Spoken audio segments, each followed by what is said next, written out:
And good evening, everybody. Welcome to the CivFR Squadrons. We are gonna take a look tonight at the Golden Age going against their opponents, Arcane. We did have quite a few good games from Golden Age, and even though we did have good games from Arcane, they just couldn't snatch that victory. So close. We're gonna need to see if they're gonna manage to do it tonight.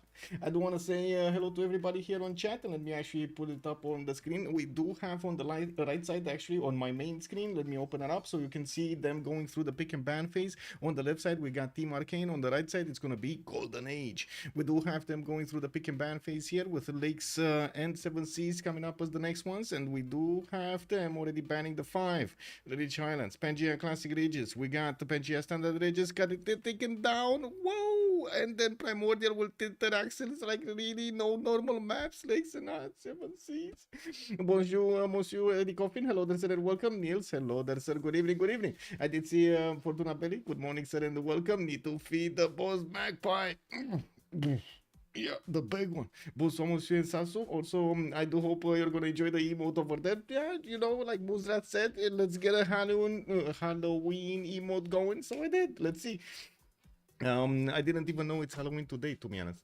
Also, let me actually see. Ramblyman 420, hello there, sir, and good evening. I see Duke Attacks, good evening, sir, and welcome. Daniel Dingo, good abend, my hair, willkommen. Also, I did notice Moonstrand did pick up that first promotion. Thank you so much, sir. And Hello, sir, almost did it, but he did right second over there. Good evening, sir, and welcome. Thank you so much. Let me actually take a quick pick on YouTube as well and say hello to everybody over there. Good evening, sirs, and welcome. I do hope you're going to enjoy your time with me tonight. On the map, we do have the 7 Seas being chosen. So what I'm going to do here, I'm actually going to click it on the screen and write it down so everybody that joins us a little bit later will get to know they're going to be playing on the 7 Seas tonight.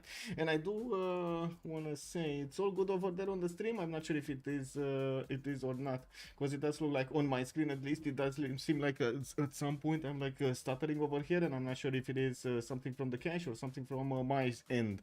G2552, good evening, sir, and welcome. Hello. Let's actually see what's going on here with the ban phase started off. Let me actually enlarge the screen so we can see it properly. We got Portugal on the left side, Arcane on the right side. Looks like they're gonna take out Maori. Well, on the 7 Seas, I'm pretty sure the teams are gonna want a balanced approach between their naval civilizations and their land civilization. There are quite a few possibilities for them to clash on those seas, and we're gonna need to see if they're gonna get the opportunity to send those trade routes between each other on the seas. Have you seen how much gold they can make? Unbelievable. We do have also Chandragupta here on Team Arcane being taken out, not allowed to be played in the game. There still are quite a few civilizations that are gonna be able to affect the game quite a bit against these naval civilizations. Yeah, you know, going for Celestial Harbor doesn't really allow you to get those horses that quickly, you know what I mean? Also, Toothpies, good evening, sir, and welcome. Andiro, bonsoir, monsieur, et bienvenue. Will we see the Vikings terrorizing the seas as a homage to the festival of the spooky night? Wait a second, then actually they might pick up those two Varangians. Oh, the two Norways, right? Varangian and Konge. Well, let's see if we're actually gonna get the pleasure of seeing them in the game. I'm pretty sure usually they don't actually ban that much for Ancient, but Konge on these seas, it's kind of dangerous to let him go, you know, like let him open over there. Yeah, it's like that sign, you know, don't let the cats out, whatever they tell you, or like yeah, it is what it is. We do need to see how the players are gonna take out these civilizations and what kind of civs they're gonna remain with. Looks like also Golden Age is gonna take out Spain. We do have on our Team Arcane Theodora, or Byzantium nation, being taken away from their options. And I do want to take a quick peek over here. Who is playing on which team? We do have Apeul here, that's from Team Arcane, with Crudlove, Damori, and Gwawel showing up tonight. And on the other side, I do believe it's Baptiste, Bewewen, Giara, and Lin Xia showing up today for Golden Age. Well, definitely a strong lineup over here. And I did also notice LDK popping in and out. I'm not sure what he did over here, but maybe he's going to be streaming for the French community. I don't know. Maybe. Now, let's actually see when he's going to get into the lobby, and of course, if he will start streaming. Now we do have also Mongolia being taken out, and I do believe there still is Macedon in the game. Of course, if you are scared of Mongolian Keshiks and you don't want them running around with that plus 12 on you, you might want to get some other nations over there also to pick up that flag, right? We do have quite a few scary nations at the beginning of the game. One of them Alexander, the other one Mapuche. Both of them are still available. I'm pretty sure we're gonna see some more, like we have seen so many times people. Playing Hungary because they do want to apply that power from across the nations, across the continents. Well, we're still gonna need to wait for them to go through this. It looks like they're taking their good old time. Team Arcane are gonna take out Russia, and on the right side, the Golden Age is gonna need to pick up the next ban. Only 3 more bans to go, 1 on Team Arcane and 2 on Golden Age. While I do see Moonstrast is already calling out for a Mapuche ban. Wait, really? Konge always gets banned, but they forget both Norways have the same berserker push capacity. Yeah, but they, only one has the long ships. That's the thing over there, you know, the long ships, man, the long ships, those are scary strong.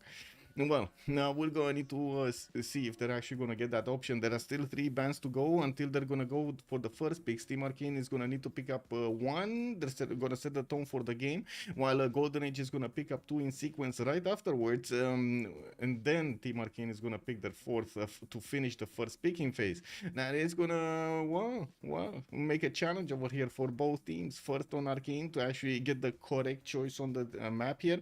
So they do manage to get a civilization on their side that they're gonna get an advantage from, a very big one, while on Golden Age they're gonna need to somehow counter that or create themselves some advantages. Maybe they're gonna see that Team Arcane made a mistake and they didn't pick up a civilization that should have been picked up. It was worth it. Are they gonna manage to do that or not? We'll see. Looks like they did take out Lin Xia, another one of the scary nations from the beginning, and it does seem like we don't have that many coastal nations being banned. We still have the 2 Englands available in the game. Eleanor is going to also be available in the game. Elizabeth is also going to be available in the game. While I do see Brazil is going to be there, even though we haven't seen him that much. John Curtin kind of made a little bit of a comeback, re-establishing his extra production over there on his pastures after political philosophy, if I'm not mistaken, or around there. We'll see if he's gonna pick up over here the choice of the players. Sumeria is actually going to be taken out by Team Arcane. These are a lot of land saves being banned on 7 seas, like a lot of them. Okay, sure, you can play Scythia on the seas, you can play Genghis Khan on the seas, and definitely Maori with Kupe over there in Portugal are naval civilizations. But the next ones, Chandragupta with Theodora, with Russia and Sumeria. I don't know, man. We got 1 more ban to go, and we're going to need to see how they're going to pick this up.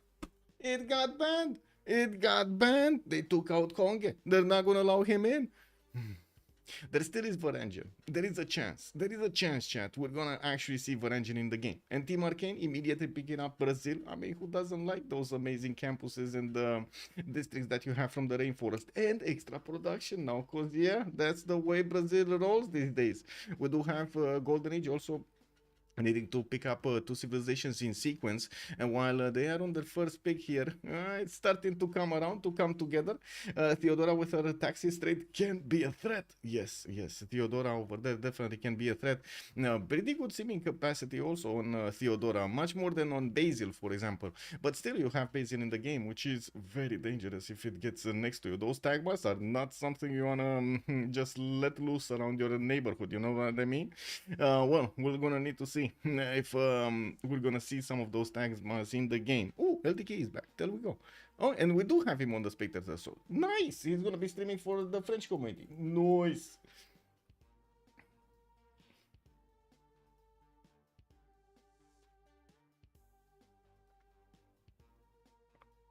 And there might be a Nader Trajan pick. There might be.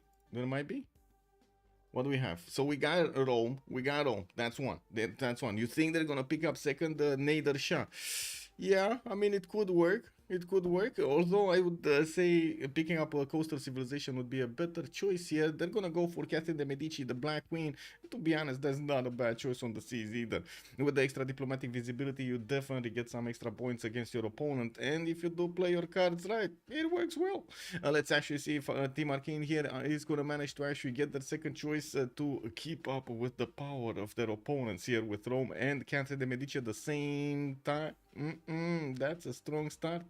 I do have to say Brazil doesn't usually spawn on the coast. It is usually an inland nation, but it does put a coastal city, so he can get those Minas Gerais if he needs to.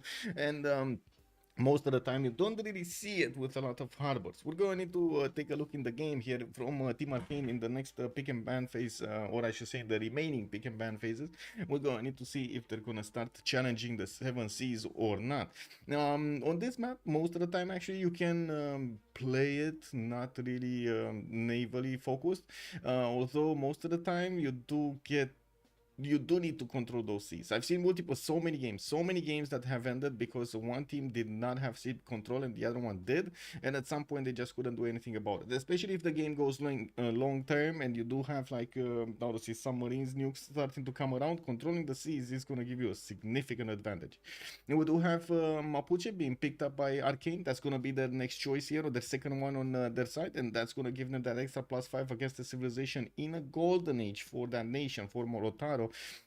And I do have to say the Malon Readers are notorious for doing a lot of pillages and I guess eating the mental fortitude of their opponents. Nom, nom, nom, nom, nom, nom, nom, over there, you know, slowly but surely. Hemlik, hello there, and welcome. I hope we see Indonesia in this game. Good, yeah, good evening, good evening. Indonesia would be a really good choice. I gotta admit, I really like Indonesia.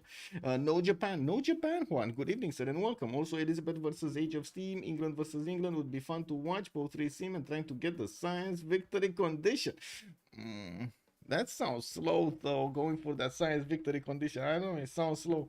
Eleanor here is going to be picked up by Arcane while it's a ban, and I do notice Golden Age is going to take out Montezuma with that extra combat strength from his luxuries. He's not going to be allowed in. I mean, nobody wants +12 for the end, right?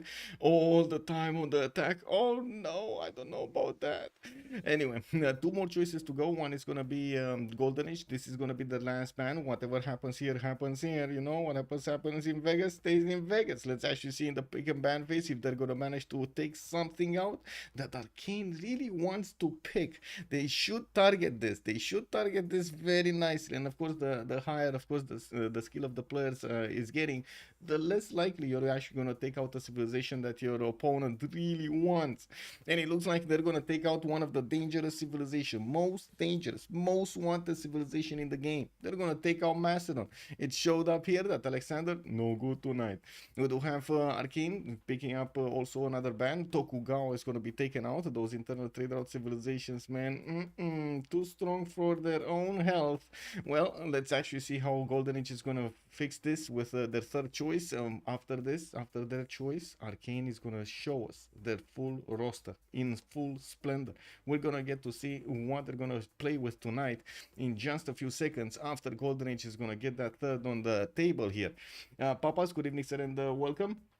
Also, bye-bye, Macedon, bye-bye. yeah.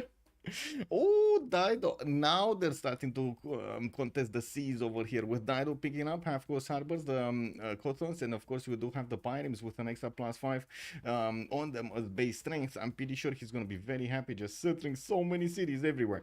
On Arcane here, they don't need to pick up their next civilizations, and usually the players do pick quite quickly, even though they do need to pick both of them up. We're going to need to see if they're going to spend, 1 minute for each here. That's how long they have to actually get a pick on the table, and I'm pretty sure they already had kind of an impression of what they want to pick, especially with the choice of the map and right now what they picked here. I'm thinking maybe they do have a few choices to bounce between, like 2 or 3 choices that right now they're debating how they should actually get them going. Elizabeth the First, not really England versus England, but at least Elizabeth gets in, right? And then we got Julius, no, Sondog, Canada, Dutch, Younger, Cree.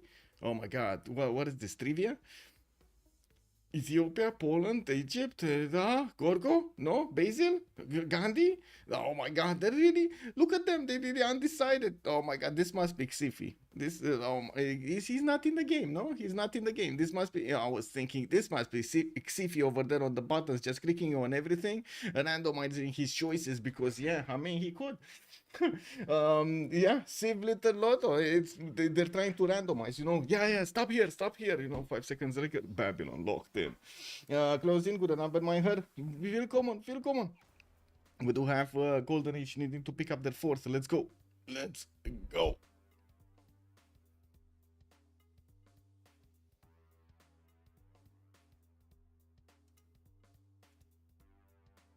Click, click, click, click, click.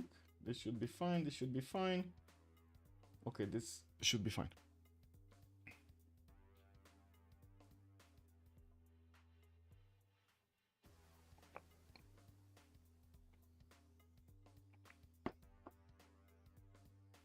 And it's Japan. Hojo talking in persona here. We're gonna have him with the extra +3 on coastal tiles, doing mischief on the map here. Let's actually see the 0 MS if we do have any. If not, well, we can actually ready up when the players are going to be ready.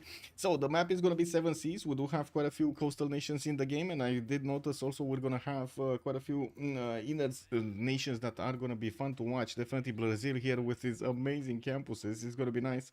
While we will see what the Roman Catherine de Medici are going to need to do through the game. Usually, actually, Catherine de Medici, if he does have the opportunity to go against an opponent with the castles technology, when he gets to open up his courses and gets a free spy, we might actually see him bonk an opponent next to him. And I do notice the players did manage to start getting into the correct slots. We do have Apeul, Obalie, Gwawel, and Crudlove. No, this must not. This is real. Is this real life? Is this real life? Gwawel, Damori, Crudlove, and Apeul. So Obalie is actually Damori. Obalie must be Damori. Okay. And Baptiste, Bewewen, Giara, Lin Xia on the other side. Lin Xia, Baptiste, Bewewen, and Giara. There we go. So we do have them in the correct slots. They're just gonna need to start picking up their civilizations and ready up for the game. And I do have to say we're gonna need to put up the prediction here. Let's not wait for the map to show itself. How many remaps? Let's put it for 10 minutes because we got time. And there we go. Start the prediction. High production on Arcane, but low gold. I think both teams are actually quite balanced on this subject. Actually, yeah, I think they're quite balanced on this subject. Like, but as, how to say, Babylon does get at the beginning immediately that free market, which is insane to have that tempo. Brazil also usually does get quite a few trade routes on it, and depending on how he's gonna play it, I don't think he's actually gonna go for the how to say. The face generation Brazil. We do have Lotaro here also, pretty good goal generator, not amazing, but with Elizabeth I, he's gonna get the opportunity to pillage his opponents, getting to upgrade whatever he wants, and then woo, fly, Lotaro, fly. On the other side, we do have Golden Age with 1, 2.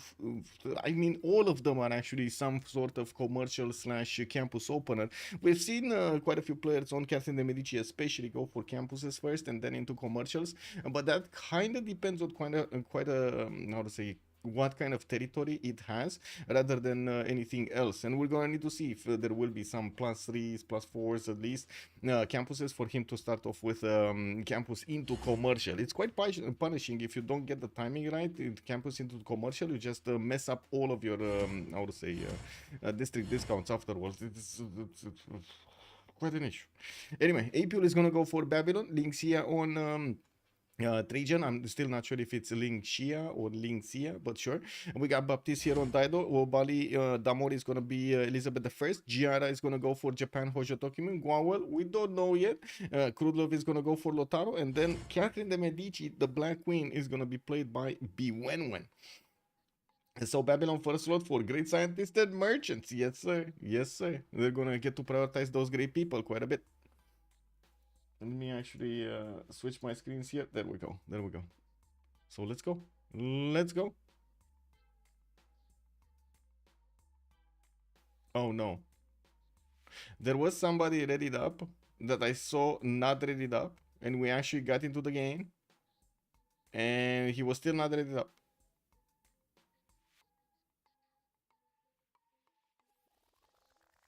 Uh-oh. Uh-oh. Yeah. Well, hope for the best, you know, prepare for the worst. It is what it is.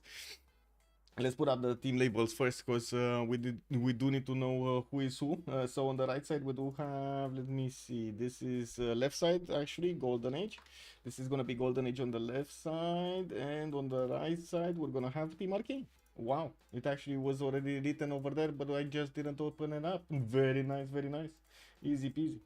We're going left. Chat is saying, Henry Buchanavans. Thank you, sir. Let's actually take a look at Casa de Medici here and see where she lives and what is she doing.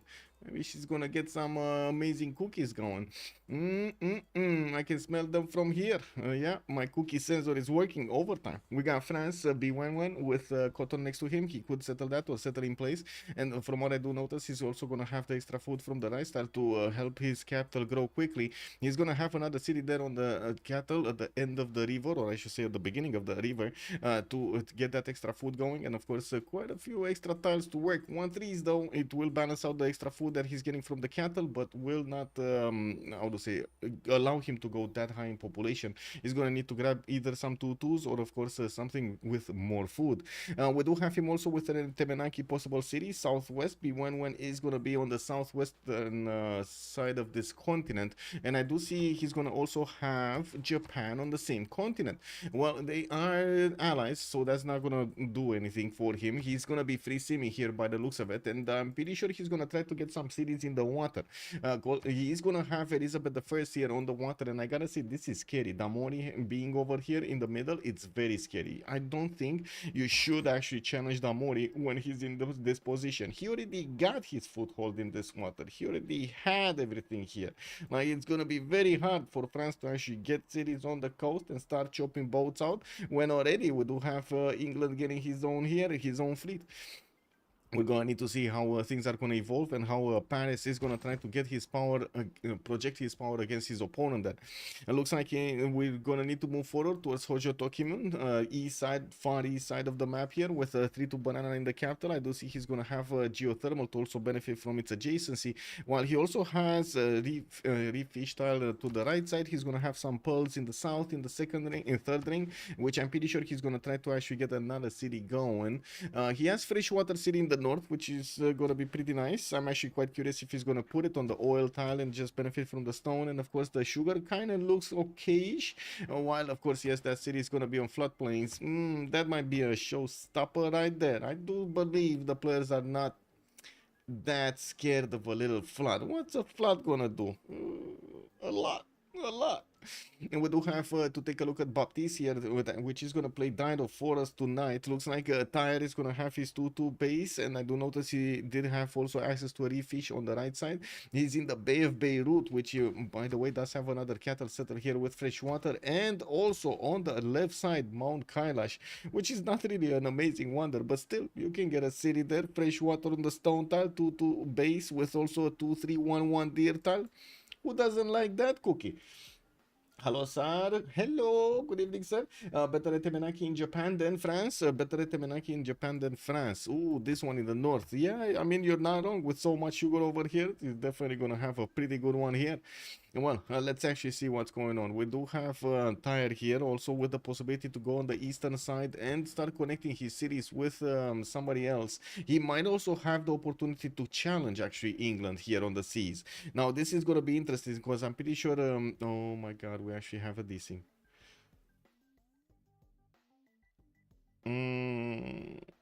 Wow. Wow. Kick W, man. Happy Halloween. Yeah, the busy. Happy Halloween. Was it only me?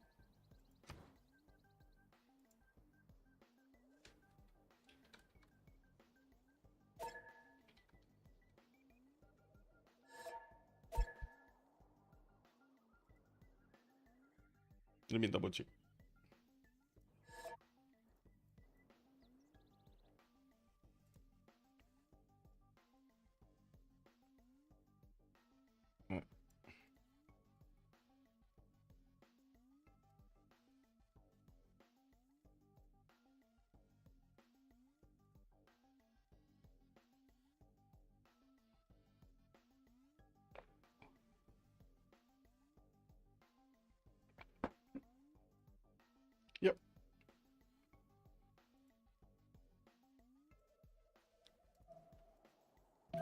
Okay, never mind. Let's actually see what's going on. Maybe it will stop. Hopefully, Romanian Halloween is terrifying. Wait, we don't really have Halloween. Happy Halloween, door locked, enjoy my bag of candies all by myself. I see, I see. Also +4 capital second ring tire, and he can build 2 campuses there with +4s. Yeah, you got the Wolfman and Dracula to name a few. I mean, yeah, we do have stories. Yeah, we got a lot of stories, yeah. But we don't really celebrate Halloween in the sense that, for example, Americans celebrate Halloween. We don't have children running on the streets asking for candy, basically.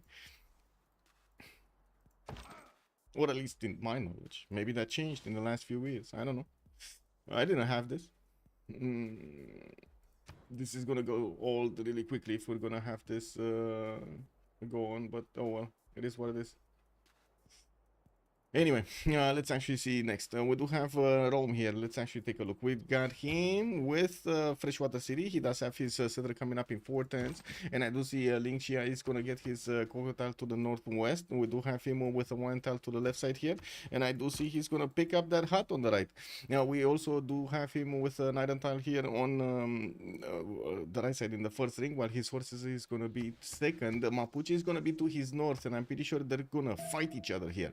We do have Golden Age Lin Xia needing to find Crudlove, and Crudlove has no way out. Like this is gonna be his direction. He cannot go anywhere other than the south, and the same can be said about Rome. Like while he can settle some cities in the south here, and definitely will want to get a city on the Mato Tipila, we're gonna need to see what's gonna happen in the north and how they're gonna try to carve up that territory with quite a few mountains for Mapuche and a lot of breathtaking appeal, which is gonna be quite good for him. The extra culture is gonna be amazing.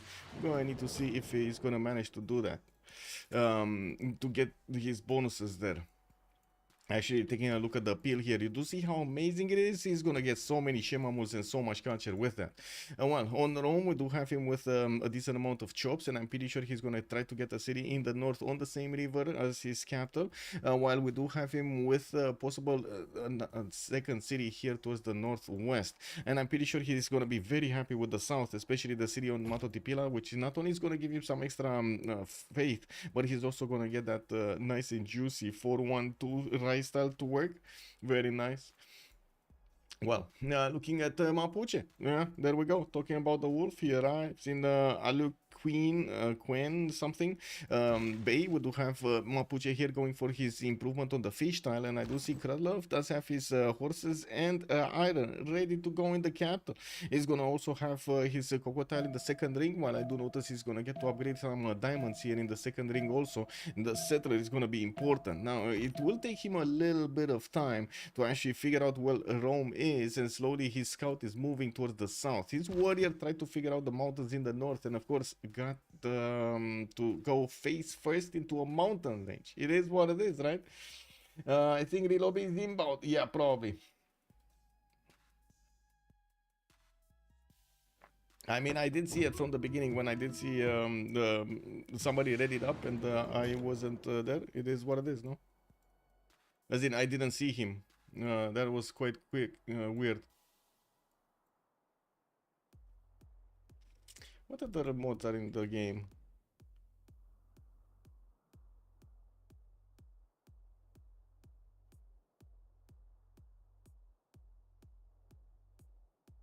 Oh, that's it. 1, 2, 3, 4. Yeah. Anyway. Oh, this is one turn I didn't have DC. Wow. Anyway, Brazil, right? We needed to take a look at Brazil. Yeah, Rio de Janeiro coming up for Gwawel. We do have him on the same coast, or I should say on the other side of the coast as Japan here. And by the looks of it, he's the only one in the game that he's gonna have his own territory, his own island for himself. He's gonna play Tropico tonight. We got him with the right side river that he's gonna get to put cities next to, and I'm pretty sure he's gonna be happy getting some cocoa in his empire.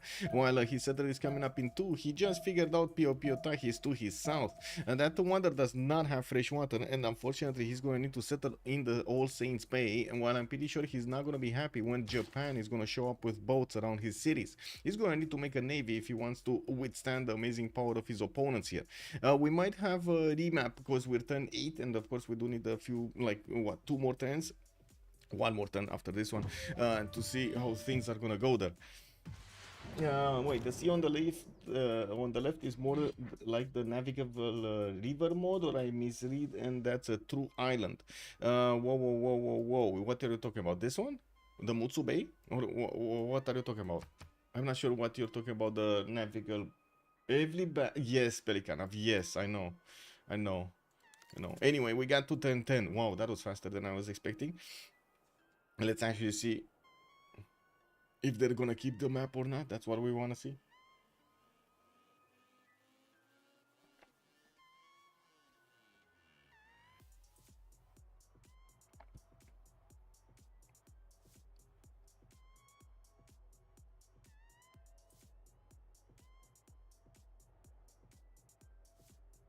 Oh, to the right of Brazil.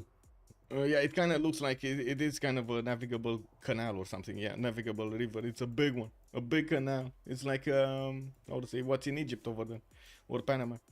Actually, no, Panama. No, Panama is tight.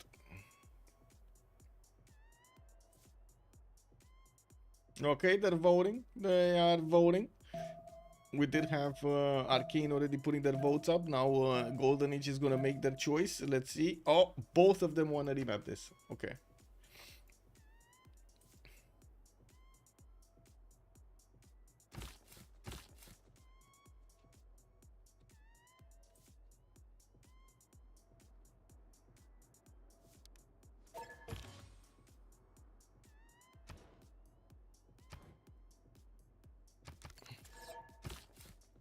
Oh, I guess not. Okay. I asked. It is what it is. I'm dressed up as a Ninja Turtle right now. Woo! I see. Arcane should remap this. Yeah.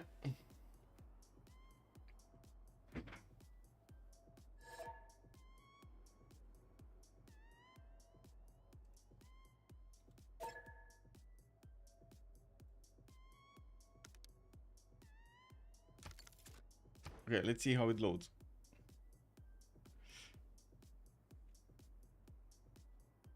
Yo, Orpheus, hello there, sir. Good evening. What up? Pretty good. How to say, we're remapping, so we're gonna load into a new map here, and the question is, are these arrows gonna persist in the new map or not after the new load?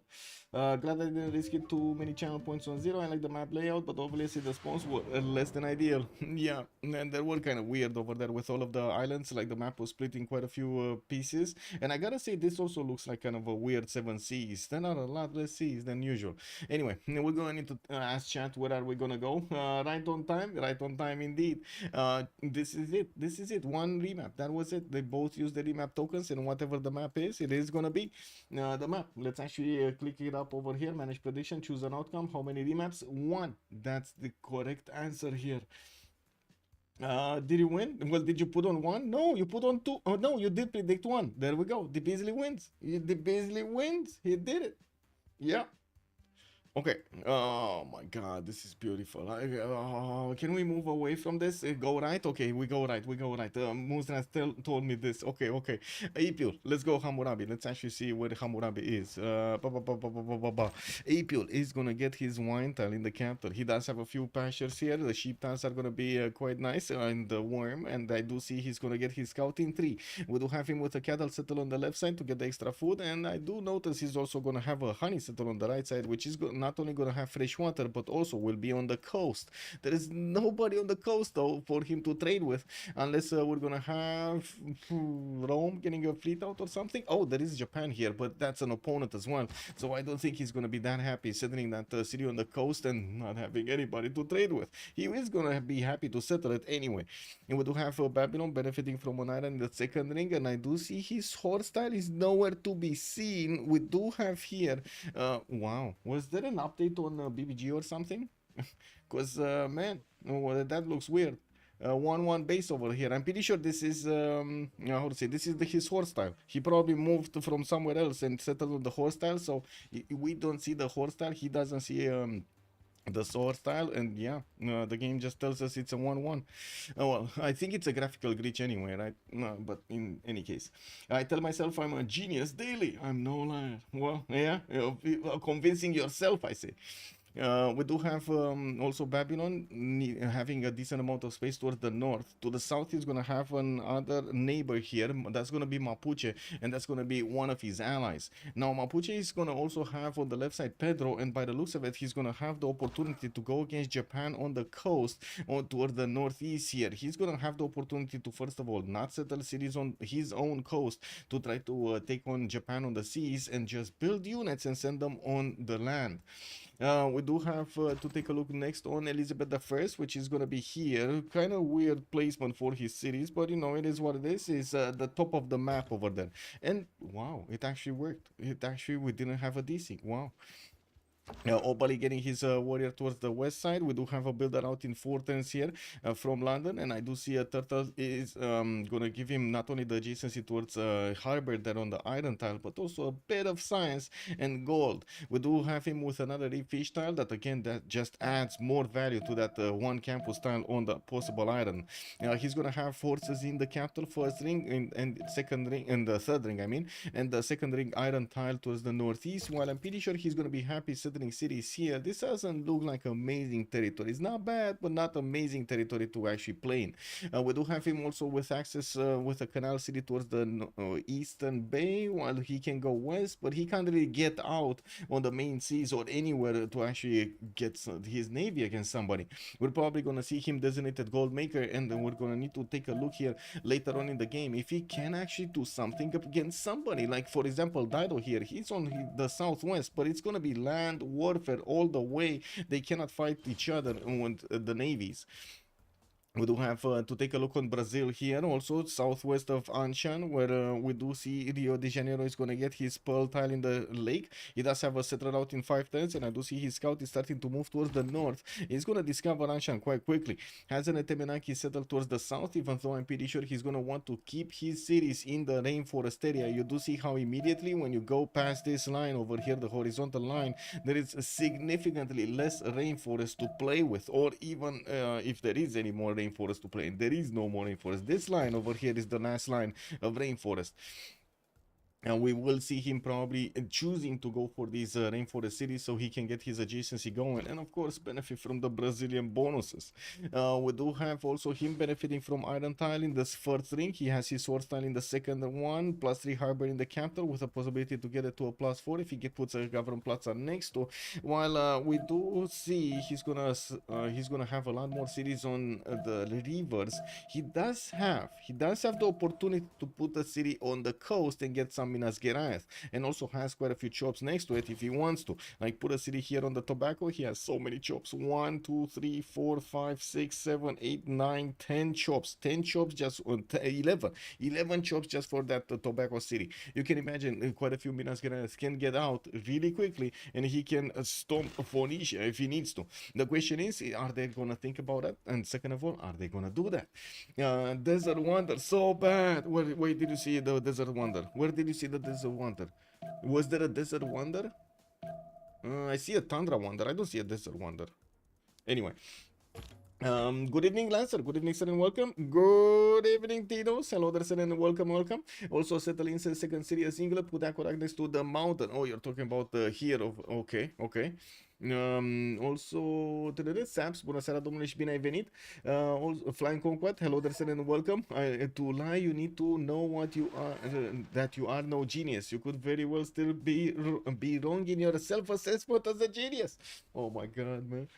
Yeah, okay, this is gonna be the choice. We got the players going for the good luck, have fun. They didn't really have any choice to remap this, but now that we're starting to get over the past the point of technical issues appearing in the game, perfect. So yeah, we did go through that. You know, a bit of pain at the beginning, but it's fine. You know, we're getting back up. We're getting also tougher skin going in. Taking a look at Mapuche here, because that's one spawn we didn't see. He's gonna have a beautiful +6 campus on that stone tile, 2 geothermal fissures, 2 mountains. He's also gonna have a bit of a problem with breathtaking Apeul, but good thing is this time around he's actually gonna have some plains hills to put those shemamuls on. This is gonna allow him to get the food and the production at the same time. We do have him also with some cheap tiles that he can improve here. That would be a pretty nice Temple of Artemis, if only he would have had a tile to actually get it next to the deer tile. We got him moving towards the northwest on that geothermal. Looks like he's gonna have access to horses in the capital in the first ring, and more horse tile over there next to the mountain where he's gonna send his settler, while his iron is gonna be in the southeast in the second ring here. We do have him with a decent amount of cities all around these mountains actually. And I do have to mention, we did have Babylon meeting Japan. He knows where he is, and I'm pretty sure he sent that information over to Mapuche, so he also knows that he doesn't need to settle this coast on the right side. If he does, he's gonna go directly into a war with Japan, and that's not gonna be that easy to handle. We do need to see Crudlove here, probably getting the benefits of his manual raiders to go against his opponent rather than his seeming powers. Or Machiavelli, hello there, sir. Or wait a second, I actually wanted to say naval powers, not seeming powers. East versus west should be interesting. Also the human centipede map. Somewhat tiles. Machiavelli, hello there, sir. I'm not sure what you said over there. Machiavelli also welcome, sir. Dido with that spawn and trade partner can probably rule this map. Good evening, sir. England has a +6 IZ in the capital using Aqua to mountain from the second city settled to the incense. Second city settled. I'm gonna do this again. Over here? You mean over here? Okay. Oh yeah, because he can get it over here. Yeah. I see what you're saying. Yeah, but still no freshwater city. Not sure if he's gonna like that. Anyway.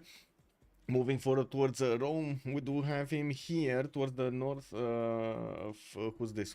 Catherine de Medici, east side of Japan. He's gonna be the one free seeming. Doesn't seem like he's gonna have any opponent next to. He actually has in all 3 directions allies. To the north, he only has the northern pole, so he doesn't care about that one. This map just doesn't wrap around like that. We got a settler moving towards the west side, and I do notice another one is coming out from his capital in 5. He's gonna have that desert wonder, and I guess this is what chat was talking about here, the lakes of Onyanga, and yeah, that's a bad wonder. No production on it. You get some gold, you get some culture, you get some extra food, but other than that, it just doesn't help you that much. We do have also Rome here on a 3-1 base. I think he actually has a honey tile underneath that. He has his sources in the third ring, which is actually the most expensive tile that we've seen in the strategic resource, while his island is going to be southwest in the second ring. I'm a bit surprised that he didn't actually go for that honey settle into the north. His only freshwater city that he can settle here is going to be in between the mountains over there, and this city is incredibly easy to actually put under siege. It will also require quite a bit of gold to get the tiles around it, because you only get in the first ring a single tile that you will actually get to work, the 2-2, and then you're going to need to start buying out tiles. Another tile would be the 1-2, but that's just not going to work, right? You're just not going to you're not going to grow that fast to make it worth. Also, Falcon TV, good evening, sir, and welcome. Unyanga Lakes gets improved by Hueto Kali. That's a good question. I have no idea. I don't think so. There's a worse than wonder southwest of Brazil. A worse wonder, is there? Oh, yeah, this is actually worse. This actually even like it. Oh my god, the Lançois Marienses. This is missing an extra food point on these tiles, right? Yeah. This one has a food point, like 3 food points. This one has 2 food points, and yeah, that's a very weird one. Yeah, weirdly shaped island. It is what it is, man. Map generator has his fun. And we do have Dido to take a look at. 2 cities, one on the coast, one off coast. We do have him with Yosemite. Quite a surprise that he didn't actually settle that southeastern city, so he can get anyway the extra science, the extra tiles from Yosemite. He did go right in the face of Brazil, and I do notice Salvador de Bahia is right past these mountains. We do have Phoenicia defending himself with a warrior, and of course we're going to need to see how things are going to spark here in between the 2 nations. Phoenicia does have to the left side peace. To the north, it looks like, yes, he's going to have England to contest, but at the same time, England is going to also want to take it slow. He's probably not going to make that many units against it. While Phoenicia is going to have all of this coast to settle on, I don't think he's going to be that afraid of putting cities all over the place here. He's also going to get the trade routes to Catherine de Medici, which is going to be so amazing for their god generation. Has a city-state in the seas if he wants to take over Vatican City, and another island just for himself to settle more cities and get a bigger empire going. In the capital, he already had 2 of his resources improved, and I do notice he's getting some extra faith pattern from these pearl tiles, while he has extra food from the bananas and the fish. His city is growing at an incredible speed. Already a 3 pop after he popped out his second settler. Biblos is gonna give him some extra science points from settling on Yosemite. He does have 2 tiles here to work, and I do notice he's allowing the Brazilian warriors to just, you know, scout around his territory, see if there's anything of value over here. While I'm pretty sure that the Phoenician warrior is keeping a good eye on this Brazilian one. We're gonna need to see if there's gonna be a slinger coming around to try to get some targets on. Now we do have another scout coming from Brazil, but from what I do see, he's actually gonna try to go towards the north, and we'll grab a tiki hut in the meantime. Well, looking at Hojo here, we do have Japan here. Kyoto going for holy site opener. He does have a +1 on the coaster. He's also gonna have a Babylonian scout trying to make him uncomfortable, while his settler is wanting to move towards the north. Looks like he's gonna want to go next to those wine tiles or the bananas. I do notice he could have actually sent his city towards the southeast, which would have been a little bit safer, but he probably didn't like this territory as he would like the territory towards the north. Those extra food points and the production points are just amazing. Of course, Japan is using his scouts to put to slow down the units over there, send his cats against the Babylonian cats, and we're gonna need to see what he's gonna do next. What kind of religion is he gonna get? Is he gonna be fast? Is he gonna be slow? We do have a war declaration being sent, and I'm actually quite curious who declared war against whom and why. It's not like we actually had that many things happening on the map for them to declare war against each other, no? Doesn't look like it. Yeah, I mean, La Venta is doing more damage to the units of England than whatever else happened on the map. Anyway, it might be because of that settler. It might be that he wants to actually block the settler movement, right? Yeah, there we go. He wants to get here faster, so he doesn't actually allow him to get a city over there on the north, a good city on the north. He wants to control that. And I do have to say, I'm pretty sure Apeul was planning to get onto that honey tile. Yes, he could settle next to, and will still get protection from the coast, but the battleship's timing, that's still not going to work that well. Anyway, we'll see. Japan here does have 2 coastal resources improved. Celestial navigation, very nice. +5 harbor if he wants to. Has horses in the second ring, also iron in the second ring. Settle Sendai next to some truffles to get some extra gold going, very nice. And pretty good campuses also next to those mountains. Now it doesn't look like he's gonna have a city state to take out, and that might be a problem. He has Muscat, I guess, in the south here, but that's a bad city. That's probably just a city for a trader, and that's about it. Anyway, let's see Catherine de Medici here.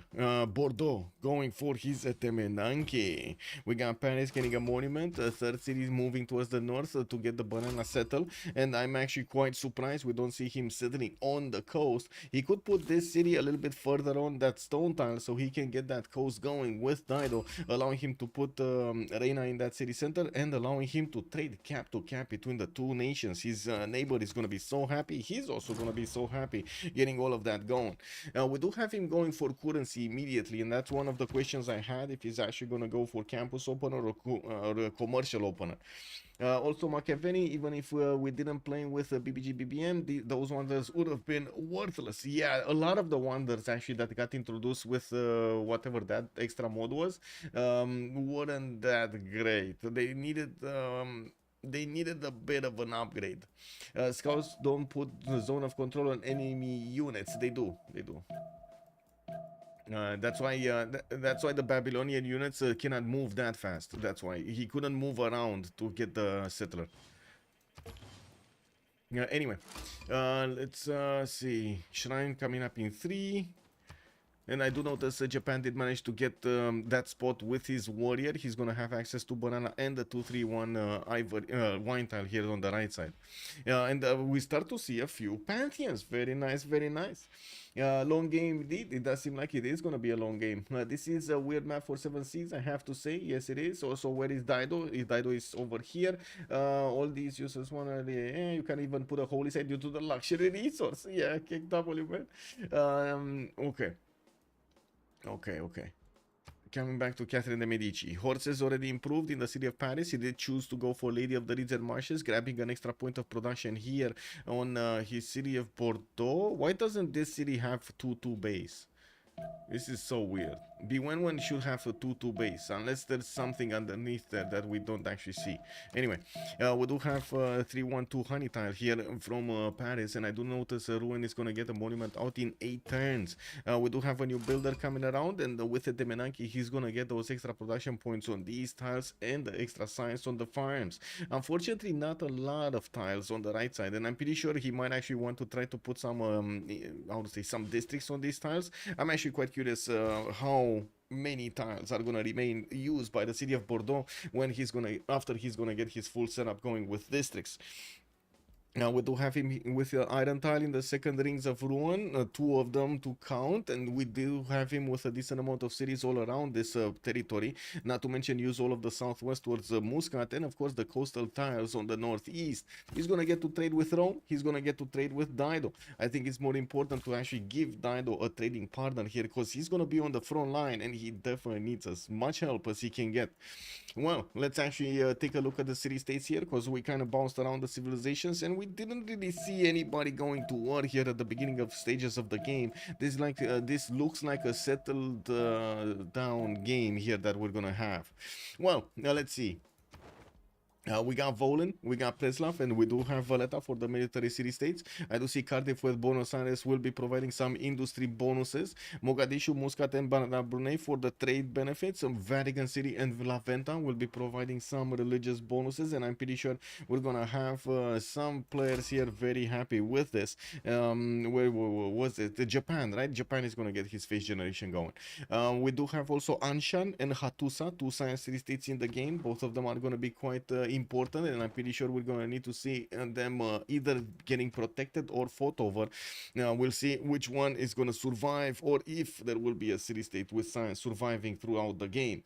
This is gonna be quite open for France to take out, and this is gonna be quite open for England to take out. Actually, wait a second. Yeah, they're all on opposing teams, so maybe they're actually gonna control both of them. To be honest, Hattusa is kind of in a place that this might be one of those safety settles, pocket CSS, I believe it's called. Yeah.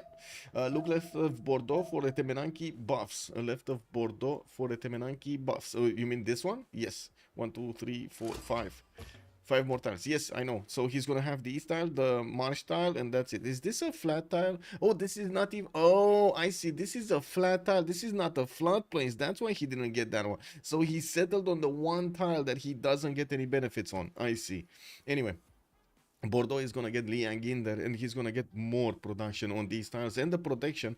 We do have a Temenanki in 6 turns. That's going to be faster than the next era is going to finish. And I got to say, I didn't really see anybody going for a Temenanki quickly. We did have somebody putting it down, but I'm pretty sure he's not going to finish it. Where did we see that one? Oh, did we go? In Sao Paulo. With fertility rights, Brazil did put down a Temenanki, but just stopped working on it. We do have a campus opener here from Rio de Janeiro and Salvador de Bahia. Well, I do see he's gonna finish them in 2 in 1 turn. Now we'll see where is he gonna go next. I'm pretty sure commercials. Yeah. Bronze working. No, that's not true. He's going bronze working and going craftsmanship. He might actually go against Phoenicia here with his units. Holy side Phoenicia and Byblos, he would do have the Cottons coming around, Tyre and Ugarit. While he did manage to get that extra science going from Yosemite, he's managing to get 13 science points with 6 culture. That's going to be a lot faster technology discovery versus Gwawel. And of course, we're going to need to see if Baptiste is going to manage to levy that against his opponent. Get that advantage for himself. Moksha in the capital city of Tyre, we do have the extra 5th going around there. And of course, the traders coming up from Ugarit to start giving those points to the cities when he's gonna connect them. And he does need to improve his horse style for the acquirement of that resource, and we need to move forward. And we do have harbors in England, and I do see God of the Sea has been acquired as a pantheon. He's getting the extra production points on all of these coastal tiles. He did manage to settle another 3 cities other than his capital, with Birmingham on the east side, Stoke-upon-Trent and Leeds on the left side. With his harbors, he's going to start acquiring the Great Admiral points, and right now he's just on 1 point. That's not going to be there for long. Magnus is establishing in the capital city in 3, and we do have a lighthouse in 3 turns also starting to finish, well, getting finished. He doesn't have a way to put a city here, but he will have a city on another coastal tile to the southwest. London will probably get another city to the southeast here, and I'm actually quite curious if he's ever going to get another city in the north. We do have him quite close to Brazil here in the south. They are friends, and I'm pretty sure they're going to like to try to trade here. I'm curious if for that trade they're going to take Anshan or put another city on the coast so they can get those routes going. While I'm also quite curious if Elizabeth is going to choose to keep on going and settling west side here. He does have at least these 2 cities that, so this one he's definitely going to have. This one I'm not sure if he's going to go as far as to the west side there. It looks like he's kind of running out of space, right? With the mountains in the south, this is going to block a lot of settles, and he's going to, well, he's going to need to choose. And I'm pretty sure Damori here is aware of this fact. We actually need to move forward. Let's see, Mapuche, God of Open Sky, getting extra culture on his pastures. We do have him already with his horses and the sheep tile improved. And I do see a galley coming out from Puen Mapu in 2 turns. I think I need to click a button here. I just reminded myself, and yeah, put my chats in order. Sabir, good evening, sir, on YouTube. Hello there, sir, and welcome. Joe, sir, also good evening, sir. Joe, sir, respect. Thank you, sir, thank you. And not a fan of that holy site on Dido. I mean, that's more for just, how to say, discount. I don't think he cares about anything else other than the discount. Also, is Brazil going for a Temenanki too? He tried to put it down, but he never actually got it down. Like, he never finished it. He's going for builders, and I think he just gave up on it at some point. And to be honest, they are on opposing teams. Maybe they did get to see the opposing land. No, they did not actually discover a single tile from France's borders. 1 single tile. We do have France 3 turns from a Temenanki, and I do notice he's getting his markets out, or I should say his commercial hubs first, and then his markets. Yeah, he's starting to put them on the tiles that he could protect here, and I do see another +4, another 4 turns for Bordeaux to get one, and that's going to be only a +2. Rouen does need to buy a tile or destroy one of the forests if he wants to put one of those down, and I think there might be a problem with gold here. We got Bewewen remaining with only 2 gold points in the coffer. He cannot actually get this down in the treasury, I should say. Let's take a look at Japan here, because he's starting to get a few boats out, and I do notice when Mapuche actually settled on the coast. He wants to enrage over here Giara. He's gonna go in. He's gonna go in, man. Okay, I mean, chess first. Let's actually see if he's gonna survive that. We got a builder in 2 turns from Kyoto, and I do see shrines are getting up from Osaka. We do have a second holy site in Sendai already finished. We do see the shrine over there also. We do also need to see his pantheon, Goddess of Tides. He's getting the extra culture point on these coastal resources, and he has a few more to improve, while I'm pretty sure he will need to settle more cities here so he can actually get the boat production going against Mapuche. Not easy to take on Mapuche on the seas. The +5 against civilizations that are in a golden age, and I'm pretty sure Japan is going to be chaining his golden age. It's going to be a problem.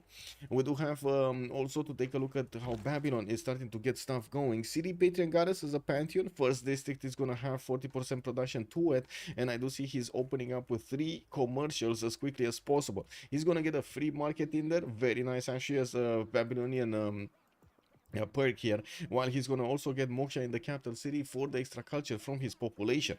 We do have an iron tile in the second ring, and I do notice he's going to have a decent amount of chops. Good cities in the north with good adjacency campuses here. Another +4, +3, pretty good overall. We do need to see him starting to get those settlers out, and I'm pretty sure he does want to get his markets, and of course maybe even go for Ancestral Hall here. That's going to be a question for him, if he will actually put down his Government Plaza and get that Ancestral Hall down, or he's going to go Audience Chamber, Wall of Throne, and so on. Actually, I've seen a lot more and more people working on Wall of Throne than anything else. Okay, let's actually see. Rome, his own markets out, settle moving towards the north. Don't do it, bro. Don't do it. Not the copper. Not the copper. Go one more. Oh my god, he's gonna block himself out of that honey tile. Does he not know? He knows. He knows he could have done. He could have gone there.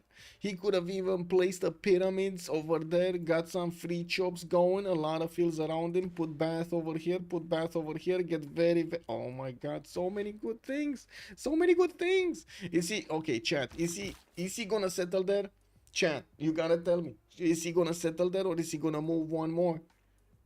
I kinda tend to think he's gonna settle there, and I don't think it's a good idea. Nay, he's not. He's not. Okay, he might not be. Then the chat is telling me I'm worried for nothing. Lin Xia is gonna move forward and go somewhere else. Well, he doesn't have movement now, and we're gonna find that answer to the question in 17 seconds. Let's actually see what he's gonna go for.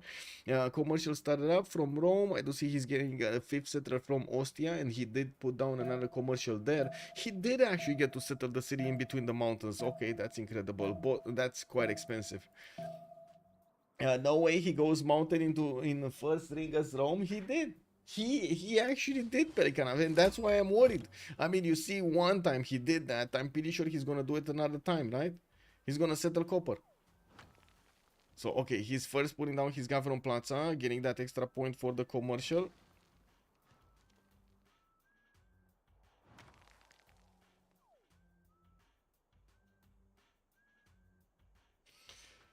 Yes, bonsoir, Monsieur Spilke. Yes, he did see the honey setter. He that's what we were talking about. That's exactly what we were talking about. I mean, I guess he wants the gold. That's the only reason I have. I guess he wants the gold, and maybe he does want to get the aqueduct here, like bath, get campus in between, industrial zone in the middle, or something like that. I guess that kind of smells what it is, no? Yeah. He want the food from the camps. Wait, what camps? He doesn't have the. Oh, you mean the two honey camps to the west side? I guess so. I guess so. I don't know. Anyway, yeah, it's the same shit as watching somebody block a +6 campus on a naval civ. Yeah, I mean, you know, to each his own, man. I'm pretty sure he doesn't care about the gold. Spilke is saying. Okay, so it's all about the district then. Spirke? It's all about the district, no? Then there's no other reason over there. It's all about the district. Even time-wise, it was faster to go on that honey. But anyway, it doesn't matter. We will see how he's going to evolve, and that's one of the beauties of Civilization 6. You do get to put your cities in a myriad of ways. Some for the better, some for the worse, but it also means, how to say, sometimes better is subjective, depending on what kind of plan you have, so you can get better things or, well, not so good things. Let's see, still no religion from Japan, and I'm pretty sure we're not going to have Baptiste over here trying to rush his religion. He's slowly getting it, you know, building up the shrine with in the holy site. He's getting also his government plaza there, and I do notice I'm a bit confused actually. Did he get his government plaza from Tyre? He did. I was thinking maybe it's from Byblos, and I was like, why would you do that, man? Why would you do that? Anyway, we do have Moksha in the capital with the builder coming around. An archer is also flexing his arrows against the Brazilian scouts, and I do see he's gonna get his monuments out there in the north going. And well, I do also see the moment Brazil did start to put down his encampment from Sao Paulo, and that's the first encampment we actually get to see from the game. In generals are incoming, boys. We do have Hojo also going for bronze working, and I do see Baptiste open up bronze working, or will open up bronze working soon. You know, we do have him starting to improve his amenities here, his incense styles, and I do notice lighthouses in Ugarit getting up in 6. Well, moving forward, Goddess of Festivals is his pantheon, by the way. He's getting that extra culture point on all of these improved plantations. Not bad, not bad. He has quite a few of them, and now he's getting his builders to improve them. We're going to need to see if he's going to manage to get enough value out of it. Well, Rome did settle 4 cities. Do we have Etemenanki? Etemenanki has finished on France. He's getting his also 4th city towards the north, finishing his government plaza here in a place for, I would say, his commercial to be very good. And at the same time, he's also going to get adjacency towards those campuses around it. Well, I do see Liang has established and he's starting to get the extra science points on these styles from the Temenanki, while he's getting the extra points of production also from Governor Liang. We do see Preslav in the north is actually blocking quite a few tiles here to settle on the Seine River. We're going to need to wait and see if they're actually going to go and take out that city center or not. Bewewen is in a safe position. He doesn't really need to care about anybody, and I'm pretty sure he's going to try to keep on simming here, and we should actually see him trying to take out Preslav. We do have Japan getting his religion, Taoism, choral music, pilgrimage, getting culture, getting faith. Very nice combination. We do have him also starting to move around his territory, getting some boats out from Osaka to see how the coast is wrapped around, and I'm pretty sure he's also going to try to get to his samurais pretty quickly. Feudalism is going to be quite craved here in the Japanese Empire. We do have fourth settler from Kyoto, and I gotta say he doesn't have his seventh population to put down an encampment, but he is getting one from Sendai, and it is half cost. This is Hojo we're talking about here. We got him getting his Magnus in there, and I do notice he has 3 scouts around his territory. 1 from his ally, 2 from his ally, 3 from an opponent. So I gotta say Babylonian is the intruder here. The scout of Babylon is the intruder. He lost the honey settle, but he gained the wonder settle on the east. It's okay. It's okay. Wait, lost honey settle, gained. You mean this city?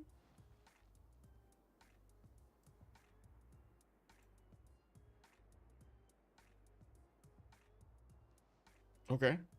Yeah. I mean, yeah. Let's see when he's gonna get it. Let's see. Let's see. Japan needs it more than Daido.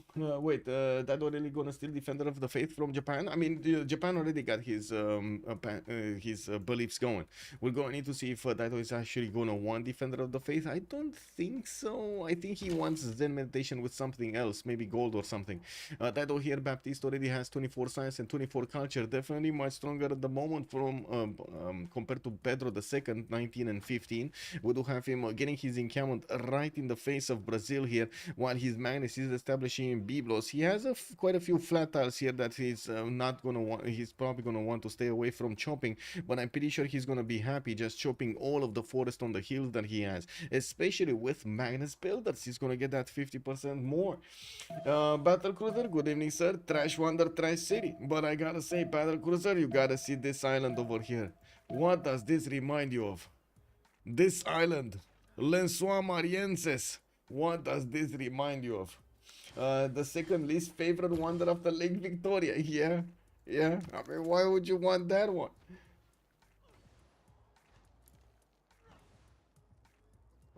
Man, how is this always moving? What is this? Give me a second, guys.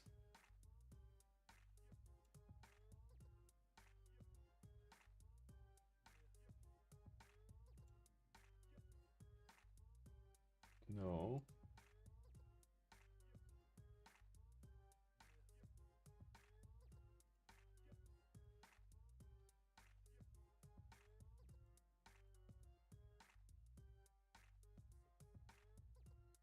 No. Oh my god.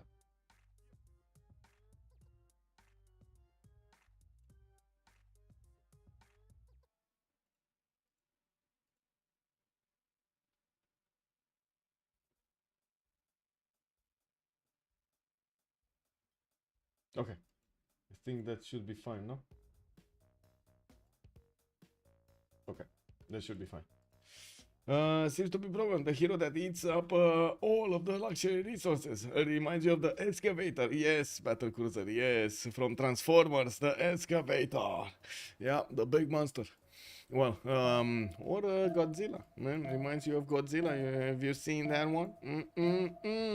Anyway, we're 10:31. The players did manage to get their golden ages across the board. Let's actually see what Catherine de Medici has here. A pen brush and voice golden age with his 17 science and 19 culture.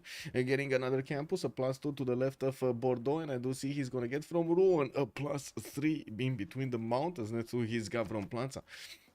more commercials coming around so he can get those markets and trade routes going. I gotta say, he's taking it slowly, plugging in Moksha in the capital city of Paris in 2 turns here.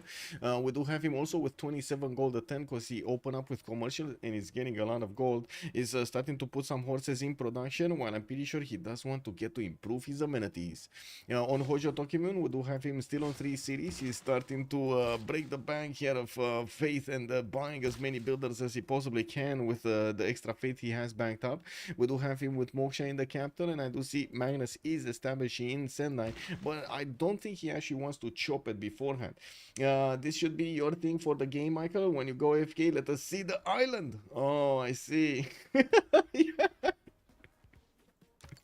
Well, Sendai here, next turn he's gonna start chopping. We do have a settler in 4, and I'm pretty sure he's gonna chop that with it. Gavron Plaza still didn't get a specializing building of choice, and his 5th settler actually is moving somewhere on the left side. 4th settler is actually moving somewhere on the left side. Well, he's gonna get closer to Babylon. And we do have also Hojo here with a monumentality. Now he's with 35 faith a turn. He does have 11 science and 25 culture. Looking at Daido, let's actually see 4 cities strong. We got Phoenicia here getting his goddess of festivals going, and I do see a builder coming up in 2 turns from LPQI. Lighthouses in the city of Tyre for the extra trade routes. The same can be said about Ugarit, getting the culture from his improved plantations. Well, 3 at the moment, 4 at the moment culture points extra. And we do have him also finishing that encampment. He's gonna start rolling in the projects for those generals, while I gotta say Brazil did the same. I don't see him projecting right now. He's choosing to go for extra settlers. So Gwawel, not really that fast on it. Frisi in France is going to eventually be a terrifying culture victory opponent. Yes. I'm actually quite curious if Catherine de Medici is going to use that extra production he has on so many wonders to get those down. Anyway, now we do have to take a look at Lin Xia here. Oh, wait a second. Daido is on 26 science and 36 culture.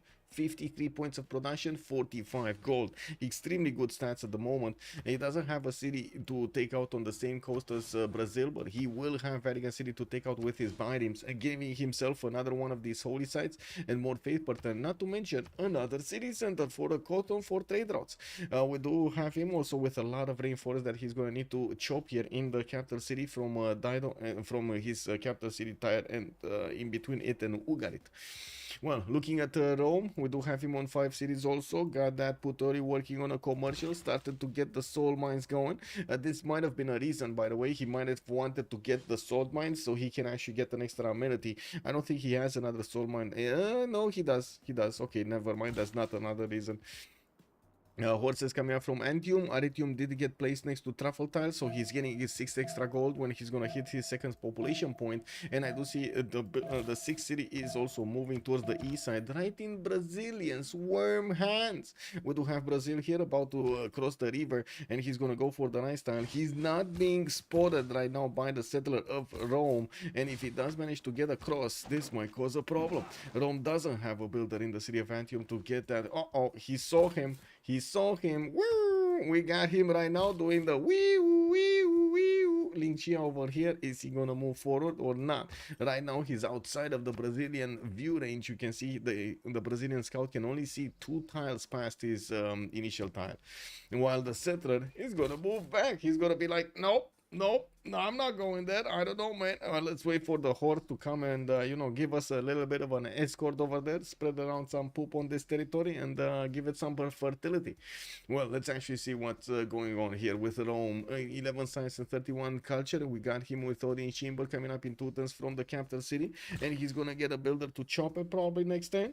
We do have him improving in quite a few of his tiles, while he does still need a lot of his amenities. He did manage to build a significant amount of commercials, not yet with markets in them. He just has those in there. We do need to move forward towards Mapuche here. Mapuche with a pen, brush, and voice golden age, the biggest forest fire on the map in Lafkin Mapu, getting a library in 4 turns there, and that population just keeps on going. Woo! man, that forest fire is insane. 2, 4, 6 tiles of a forest fire in Lafkin Mapu, and another forest fire in Ngulu Mapu. For some reason, Mapuche will have an insane amount of tiles here. He did open up with Governor Liang and got the food promotion. I'm expecting also him to get the production promotion here, so he's gonna get all of these extra food points and production points on each of his improved resources, or I should say each of his resources in the capital. He does have more to improve there. And I do notice he just pumped out his fifth settler. His fourth is going somewhere towards the northwest. I would imagine that geothermal. While Ngulumapu is going to want western settle here. He's going to get closer to an olive tile to improve. Oh, I don't think he has one, right? I don't think he has an olive tile improved already. Yeah, that would be nice. Magnus establishing on the coast. He's fighting the boats of Japan on the coast as well. And now that he has his +5 against his opponent and oligarchy, he can withstand the Japanese threat no problem. Japan here might actually be forced to put a non-freshwater city. Wait, is he forced here though? It kind of feels like he's doing it to himself. It kind of feels like it's like me, that meme with the slapping me myself. He's gonna need to choose. Where is Giara gonna choose to go? South or north? Is he gonna go on the, or is he gonna try to go in between those warriors there? I think that's a setter, no? Yeah, that 2-1 is a setter. Or is he gonna go towards the south where he doesn't really have very good tiles to use, and he's also gonna have to, you know, entertain the fight against Mapuche? Anyway, that's you know, questions. Mapuche has 28 science with 23 culture, and I do notice at the moment he didn't actually place down his Shemamuls. He has a problem with breathtaking appeal in some of his styles. I'm actually quite curious when he's gonna start to put that down so he can get going.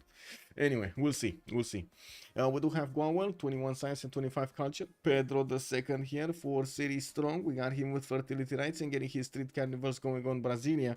Getting also the first horse out from Salvador de Bahia. We're gonna need to check out if Phoenicia is gonna respond in kind here, getting himself a classical unit out so he can defend properly his tiles. With Warlord's Throne finishing up next turn, it does seem like Brazil is not only gonna want to go to a higher technology to actually bonk his opponent, but he is going to want to get a lot of cities going, a lot of units going against his opponent here.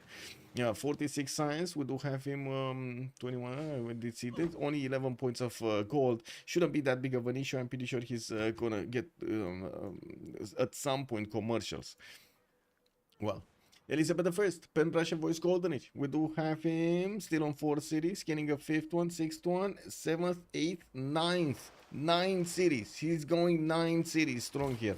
Obalie is settling everywhere. We got leads with Moksha. I do see his capital with Magnus. He didn't actually chop a lot of these tiles. He has 2 deer tiles in the capital to get extra chops from. Those are going to be 4 nice and juicy chops for him.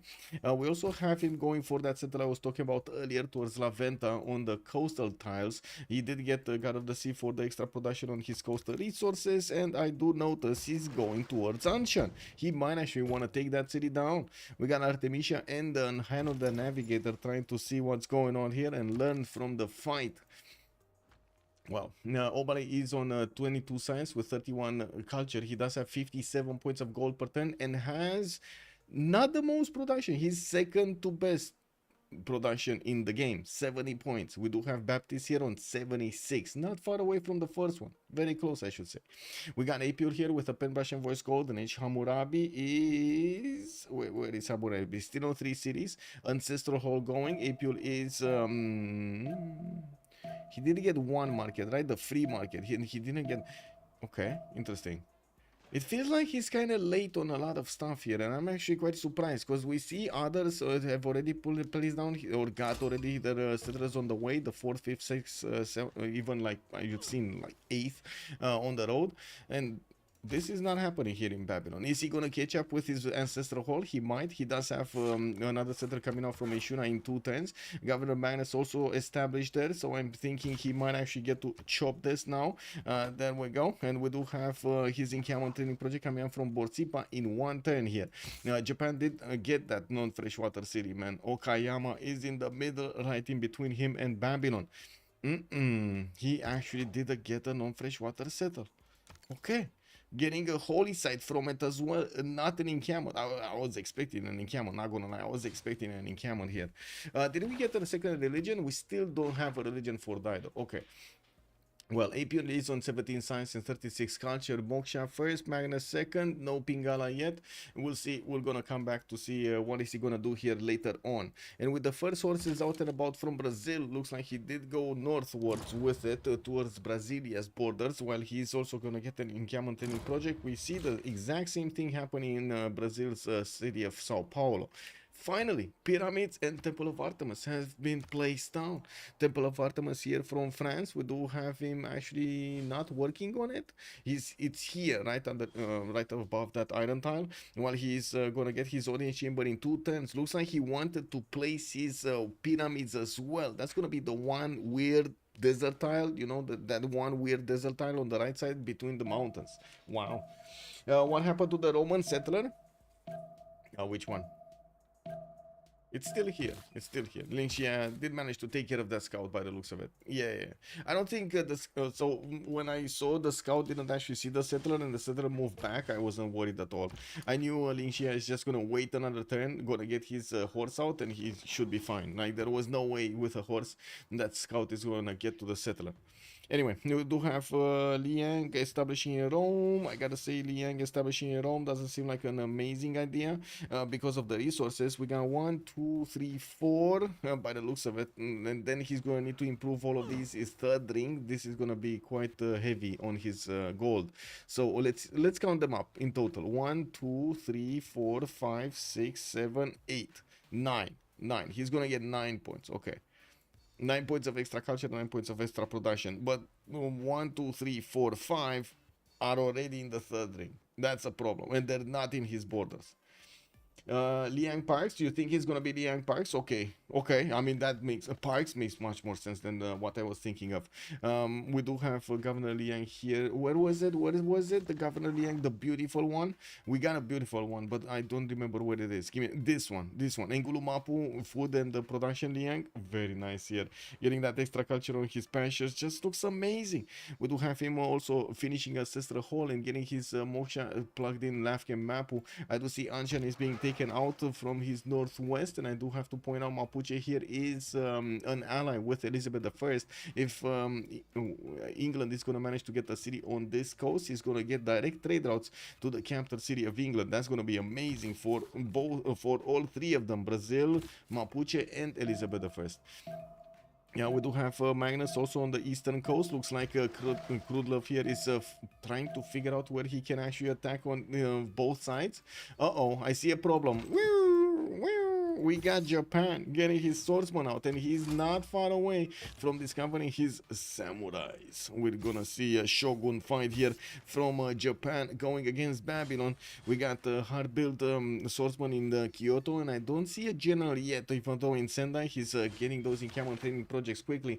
Japan does have enough points to get one of these generals. Yeah, we do have also Pingala establishing that city of the East Sendai. He does have a fifth one, Nagoya. He's one city more than Babylon at the moment. And I do see Babylon did manage to acquire Hypatia, which is going to give him a free library. I gotta say, you know what the funny thing is about this? He kind of wanted another campus because he already has a free library in one of his campuses, but he needs to wait for it to finish so he can benefit from Hypatia. Well, at least he has it, right? That's still an advantage. Why is it Magnus on Lazy? Was it better to trade to Anshan instead of killing it? I don't think he can kill it anymore.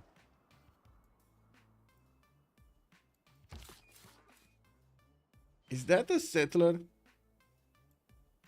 That is a settler, guys. That is a settler probably of Brazil. And Anshan, I gotta say, he got a boat out. And with that boat, the dreams of England just went down to the bottom of the seas here. Yep. They're not there anymore. Man, that moment when city-states lash out, what can I say? This is incredible, no? This is incredible. Like, Anyway, it is what it is. Let's see. Horses from Phoenicia. He's also going to need to get the general. Didn't get one yet. I do see he's still working on admirals. He does have 3 more turns maybe to get one.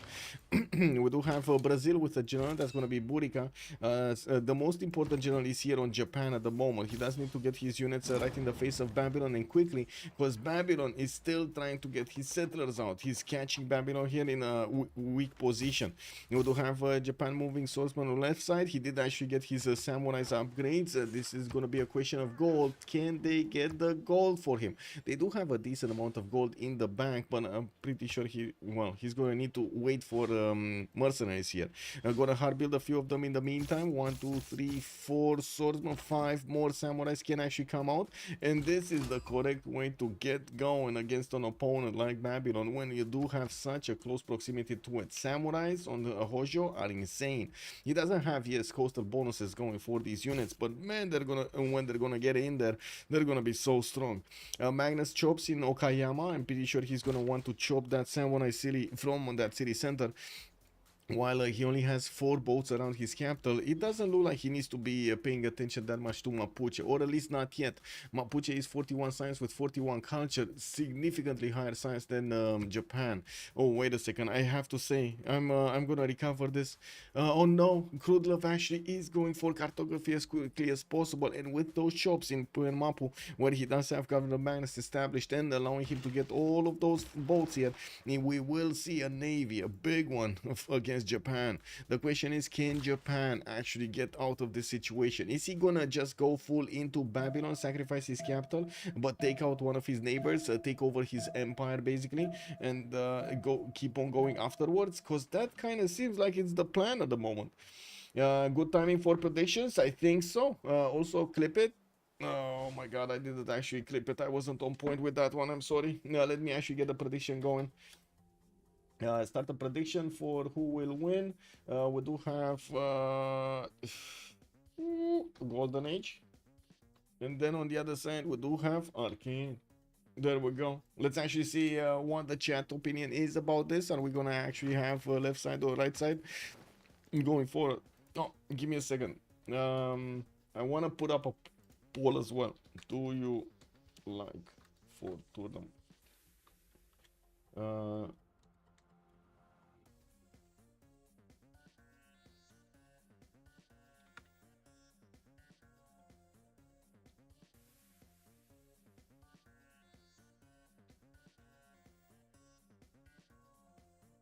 Give me a second.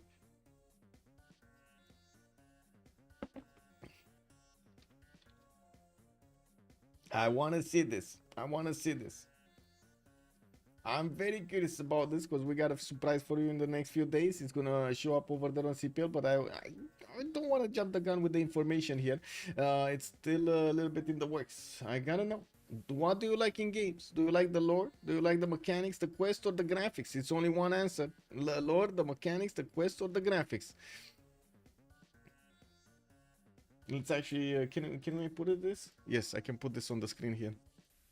Because we're watching how Japan is actually getting this attack going. The mechanics. Ooh. So we got one in the lore. I'm gonna put the lore as well, because you know what, it is what it is.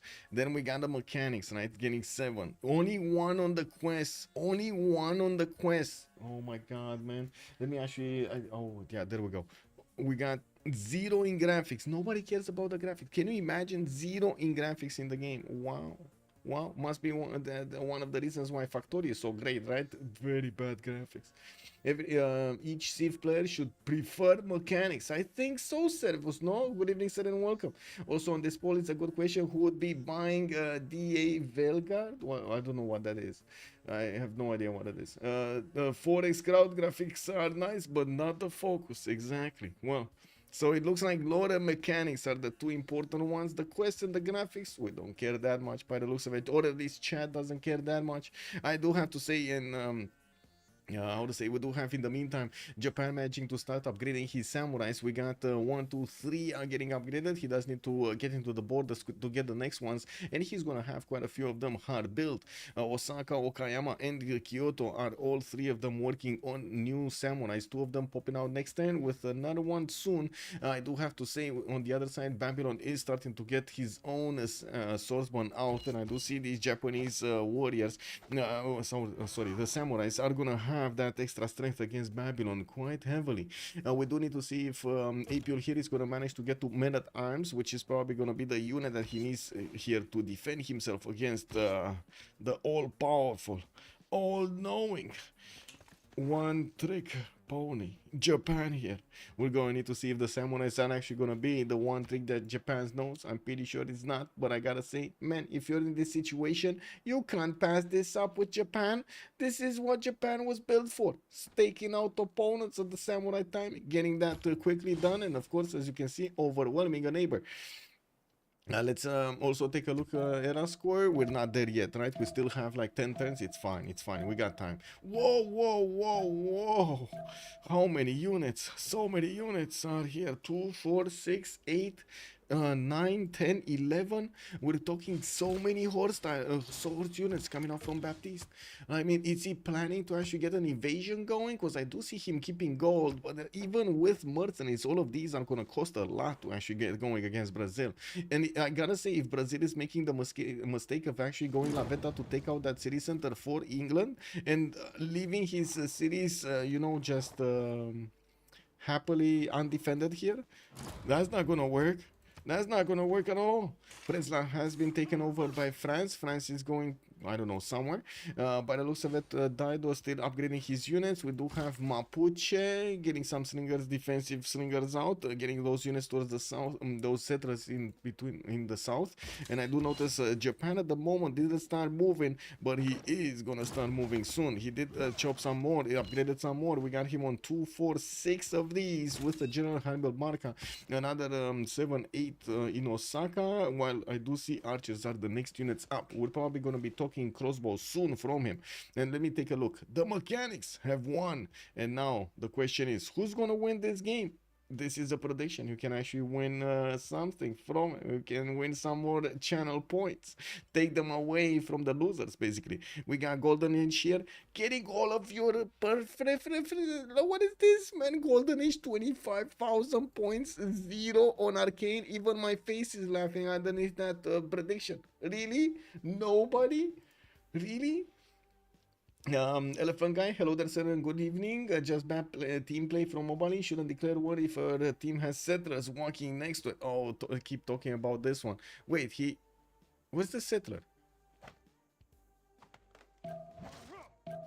Wait. Did Anshan delete the settler, or he got it back in the city center? Because there is no more settler. Good evening, Elephant Guy, by the way. How are you doing, sir? Pedro asked if gods to bless his lands after seeing rainforest fires in the lands of Mapuche, but instead received a curse in the form of a stolen settler in the hands of Ansha. Yeah. Whoa. He angered the gods, trying to pillage Brazil.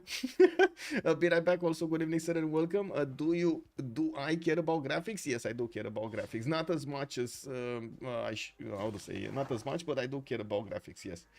Like, mechanics are good, graphics are basically the ones that give you the spice, but if you do go too far into the graphics and you forget about the spice, not gonna do well. That's a double whammy. Yeah, I'm mainly pointing out the fact that Brazil, the threat Brazil is facing. Well, I think the threat right now is more on Babylon than on Brazil. We do have those Japanese samurai starting to move forward. And yes, I do notice Babylon did manage to get 55 strength defense swordsman with Governor Victor establishing Borsipa and a few archers to how to say, help him defend this. The archers are not strong enough against the samurais. They're just gonna annoy them, and they're gonna give them promotions, basically free experience. Settler under the archer. Wait, settler. Oh, I see it now. Okay, I didn't see it earlier. Okay, well, Brazil really wants that settler back. Really wants it back.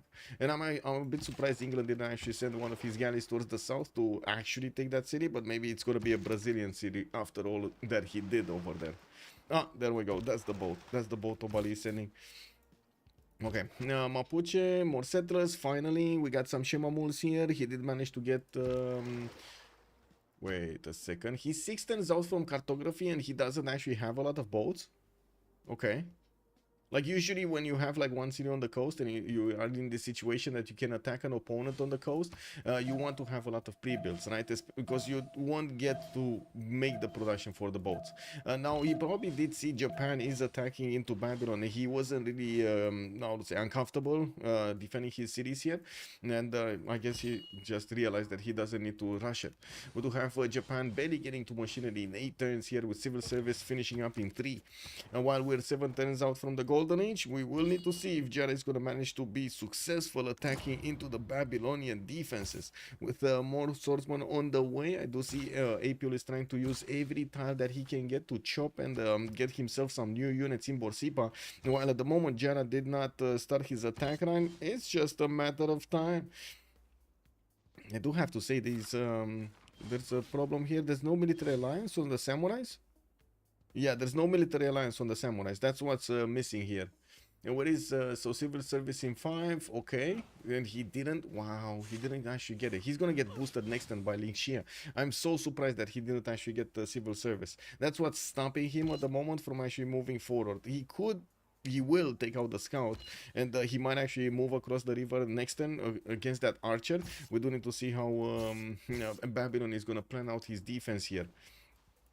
Okay, we got a battering ram also coming in with the army, getting another wave of samurais, and I do see a barracks here that's not going to be that valuable. Anyway, 2, 4, 6, 8 cities available for England, 2 of them, well, kind of in the tundra, and I do see another one soon going to be put down on a lake there. Industrial zones from his main cities. He's starting to get his setup going, available with aqueducts and maybe a dam. Maybe there could be a dam there on the 1-1.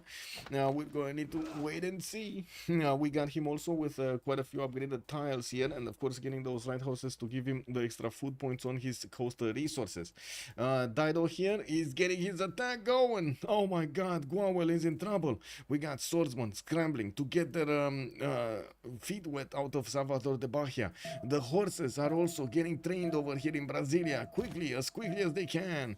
We do have the Brazil and the Phoenician coursers invading the lands of Brazil here with 2, 4, 6, 8, 9 of these coursers moving around the mountains in the rainforest, trying to actually jump on the Brazilians. Wow, and we got a desync. Wow, 8 players desync, guys. Wow. Does he need frigates though? That's a good question. Yeah. This is the one for the situation. Okay. Yeah. Catapults are a bait, I think. Yeah, he most likely doesn't have oligarchy, so he will go frigate heavy on Mapu. Yeah, does he need the frigates though? Yes, because Samurai Walls tanks. Samurai Walls tanks. Kick double. Samurai Walls do tank quite a bit.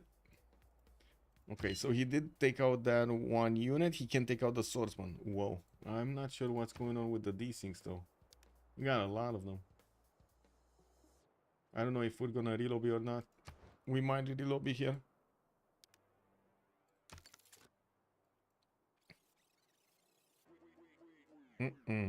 Rome is getting his baths going, and we do need to check out the era score to take a look who's gonna be in a golden age, who's not gonna be in a golden age in the next era. Yep. Yeah, what happened? We had the desync. I don't know what happened, but they started warring and we had the desync between the players.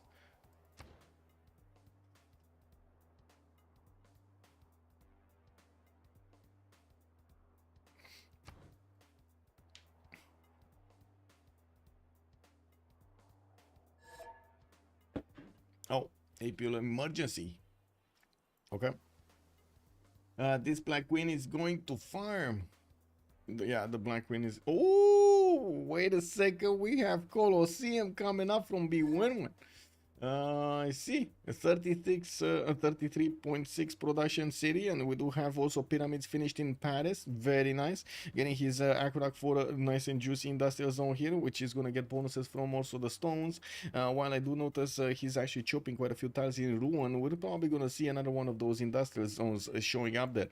He does have some insane campuses, some insane theater squares in between the entertainment complex and his wonders, Colosseum and Temple of Artemis. Temple of Artemis also, I gotta say, what is this land? Is this from Paris? That's from Paris. That's actually gonna give him so much more food in that city center, allowing him to get the population higher.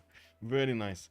And of course, we're going to need to see how the invasion of Phoenicia against Brazil is going to look like. We do have Brazil with a decent amount of science. He's on 50 science and 35 culture. It's not going to be hard for him to actually get a stronger technology. Is more about unit availability on the defense here, and of course, as you can see, Gwawel is scrambling to get as many of these units out as possible, and also chopping the tiles that he needs to chop to defend himself against Baptiste here.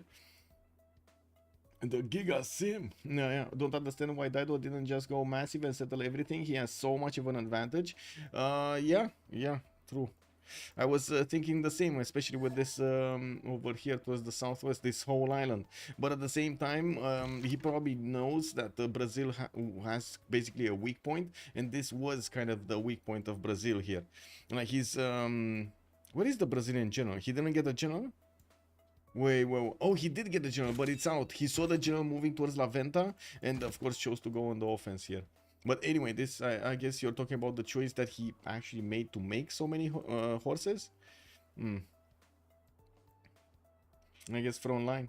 What can I say? He's front line. He's leaving Rome and Catherine de Medici to Sim, while both the outsiders, the ones on the west and the ones on the east, like Japan and Phoenicia, for the Golden Age, and on the other side we got Babylon and who's the other one?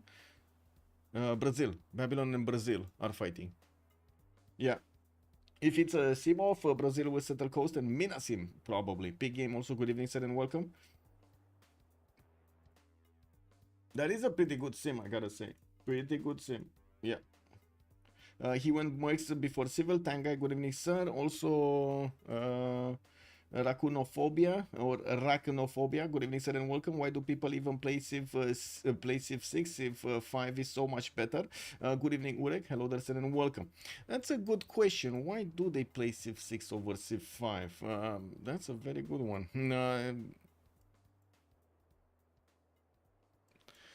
I think Civ6 actually nailed it a little bit with the coloring versus Civ5, but at the same time lost quite a bit of its, how to say, seriousness when it went from Civ5 to Civ6 because of how the coloring and how the animations work, how the graphics work. The graphics did go, how to say, grow on the players, and talking about Civ6, I don't think people would play that much Civ6 if we didn't really have that many people interested in the multiplayer community, and also pumping out a lot of content everywhere.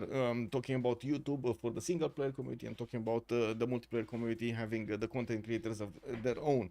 I mean, the game is fine to how to say, get some laugh, you know, during some of the evenings, or playing with somebody in how to say, in private. But other than that, usually you do need a bigger things happening. Anyway, we'll see. There's I'm actually quite curious. How many people are playing it right now? Did it stay stable or not? SteamDB. Let's see. SteamDB .info. Did it stay stable or not?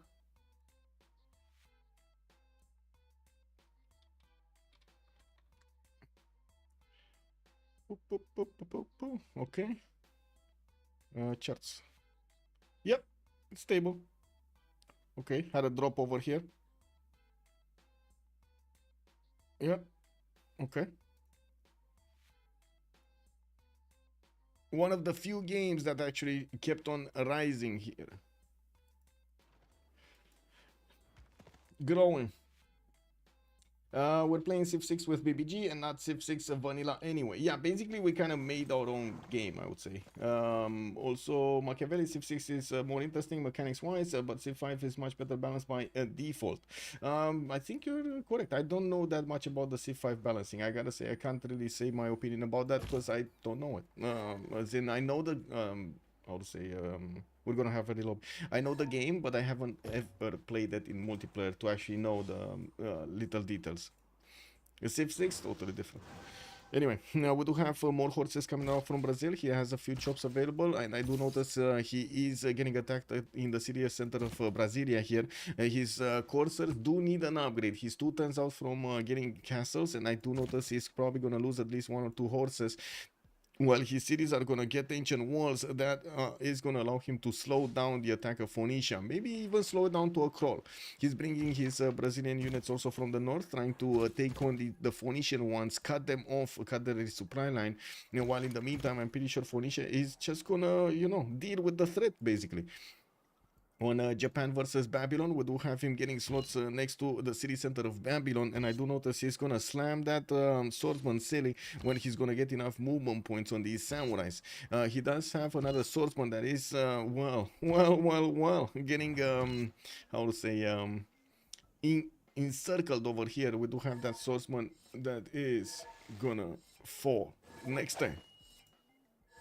Next turn reload it though. Whoa, need to get to the bathroom. Woo. Yeah, we all know Civ2 is still the best, yeah. Because they sold it on release in 2 editions, one at $30 with bare bones and $60 that included DLC, when they never specified which DLC were included, but were they like they meant expansion, they were a second one, and then instead they bundled users. Wow. Okay. Okay, that's a big answer over then. So it's more about the pricing, okay, than anything else. Or I should say the methods of pricing. Yeah. Oh well.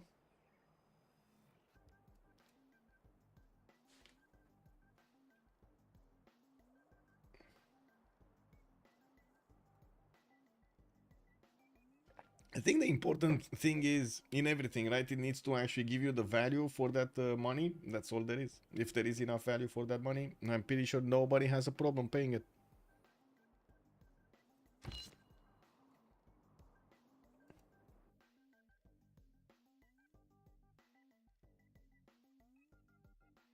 Just checking my messages.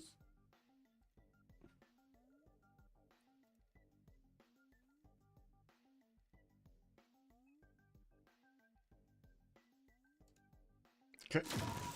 Got a little bit.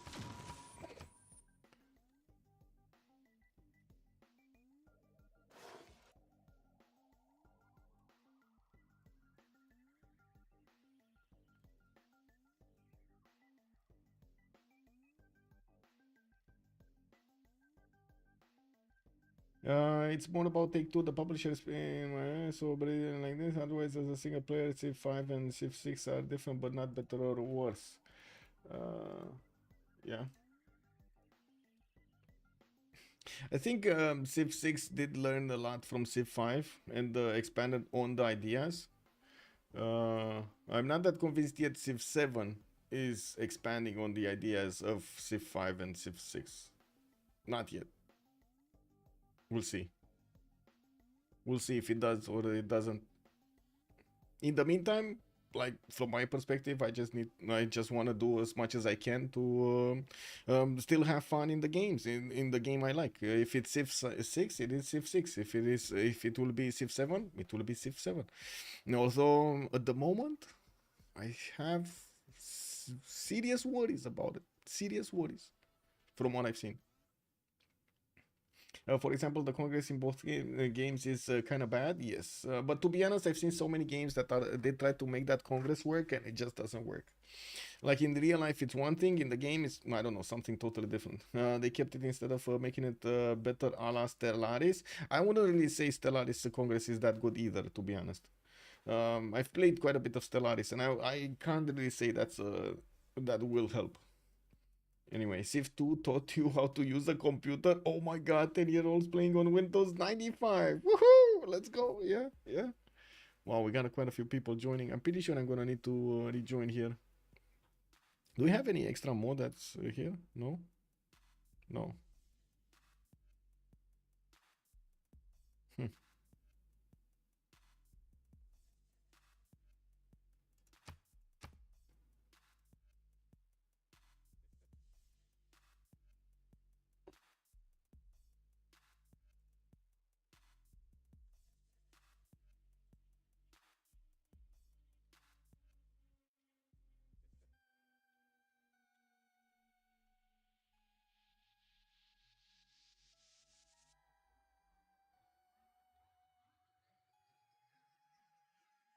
Civ2 came for free with the PC. Yeah, very nice, very nice.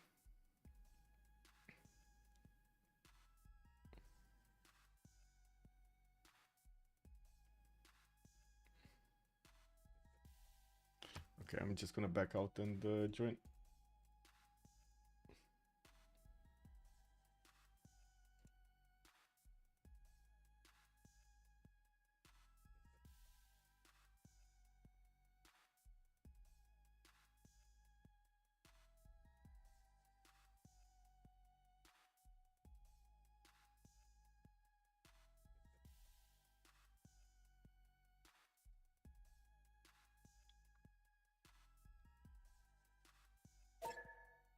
Wait, are actually 3 stuck on joining?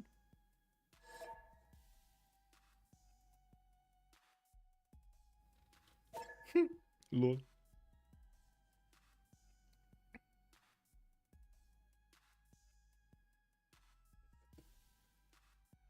Tried it before, but CTP was better than CTP2. Wait, what? CTP? What was CTP?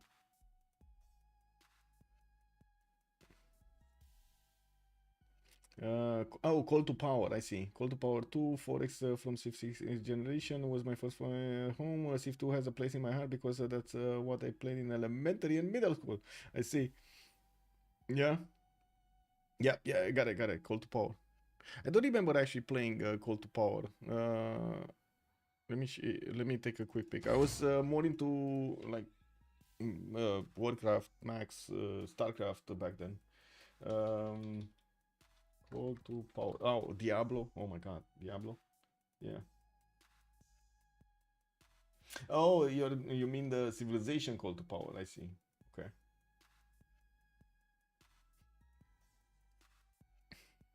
It's funny because I didn't expect an answer. When I asked him why he hates Civ6, that he gives a paragraph. I mean, you asked for feedback. He gave you feedback. That's how it works, no? Okay, looks like we got everybody here.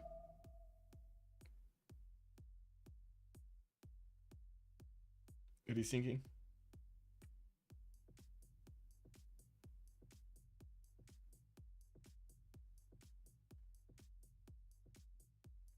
I really hope no double load.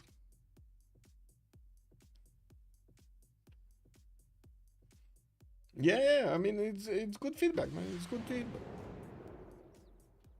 It is what it is. No feedback is bad feedback. Oh my God! Somebody click buttons.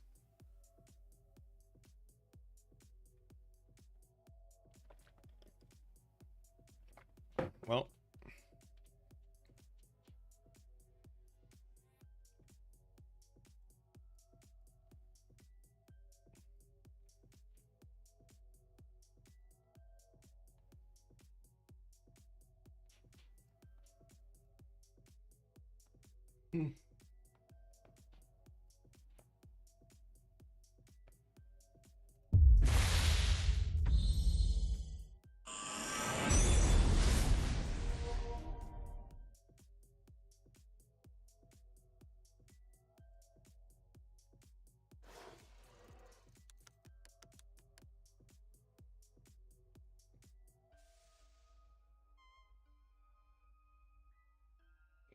I have no idea if there are pH issues though. I don't know if this is it might be related to one of the players, but I think it's just somebody clicking buttons. The message didn't get to them that they shouldn't be clicking buttons while loading. I was one of the weird kids who played You Don't Know Jack Alone. Yeah. Flying Toilet, good evening, sir, and welcome. CivFR stable, yeah. Sometimes it is what it is. What can I say? We got some zero.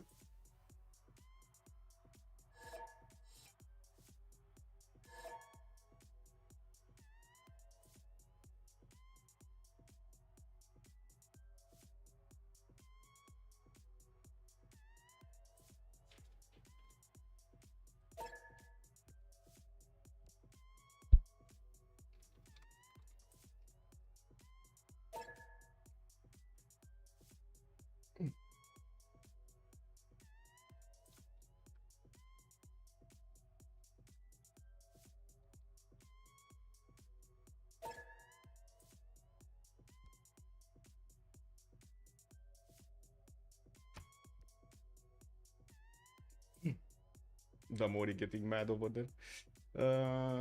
Let's see. LDK, let me put up the stream of LDK.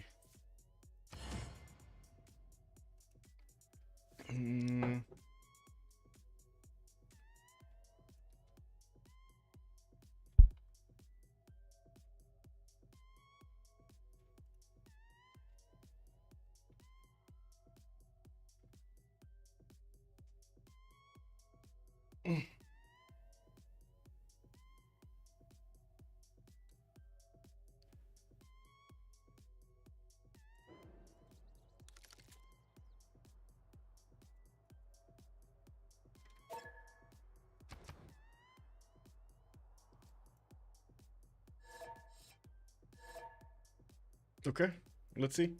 How does this go? So, two wars going on. We do have on one side, we do have Japan over here going against Apeul, and we will need to see how Japan is gonna get this done. It does look like we're gonna have heavy chariots coming out soon from Apeul. He's 1 turn away from stirrups and 3 turns mercenaries. Getting the first out from Babylon. No, he already has one. He got another one from Eshuna. That's gonna give him 2 knights. I'm pretty sure the samurais are gonna be strong enough to handle the knights. And by the looks of it, the battery ram is about to actually get onto one of the Japanese samurais next to Borsippa, so he's gonna get to slam that city. We do have him with some more promotions on these units to get that extra strength going, and we're definitely gonna need to see how things are evolving here between Phoenicia and Brazil here. We do have Brazil about to take out one of the horses, and I do notice we're also gonna have the walls coming up in that city center will allow Brazil here to defend himself better in both cities, while I'm pretty sure Phoenicia is just gonna keep eating at his units here. We're gonna need to see how much Brazil is gonna need to spend to defend himself. He's getting castles in 2 turns, mercenaries also coming up in 2 turns. I did notice earlier Japan didn't have his civil service. Now he does have his civil service going against Babylon. That makes it much easier to actually take out all of these units. We're not that far away from getting also from the classical era into the medieval one. Only 5 more turns, and the players slowly are getting their era score. I do see Bewewen is going to have only 1 point necessary. We do have Giara here needing quite a few, actually 18 points to get his golden age. Baptiste is going to be 51-55. We got Lin Xia 51-57. 6 points out on Rome, while I'm pretty sure he's going to be happy just putting down a few more of these districts. Yeah, there we go. Aqueduct. He's thinking, he was thinking like what I was thinking at the beginning with that settle there. Builders with feudalism, and well, we do have Obalie that is trying to actually get us to the next turn. Okay, give me a sec. Japan lost his advantage. Why? I think I need to put this here. There we go.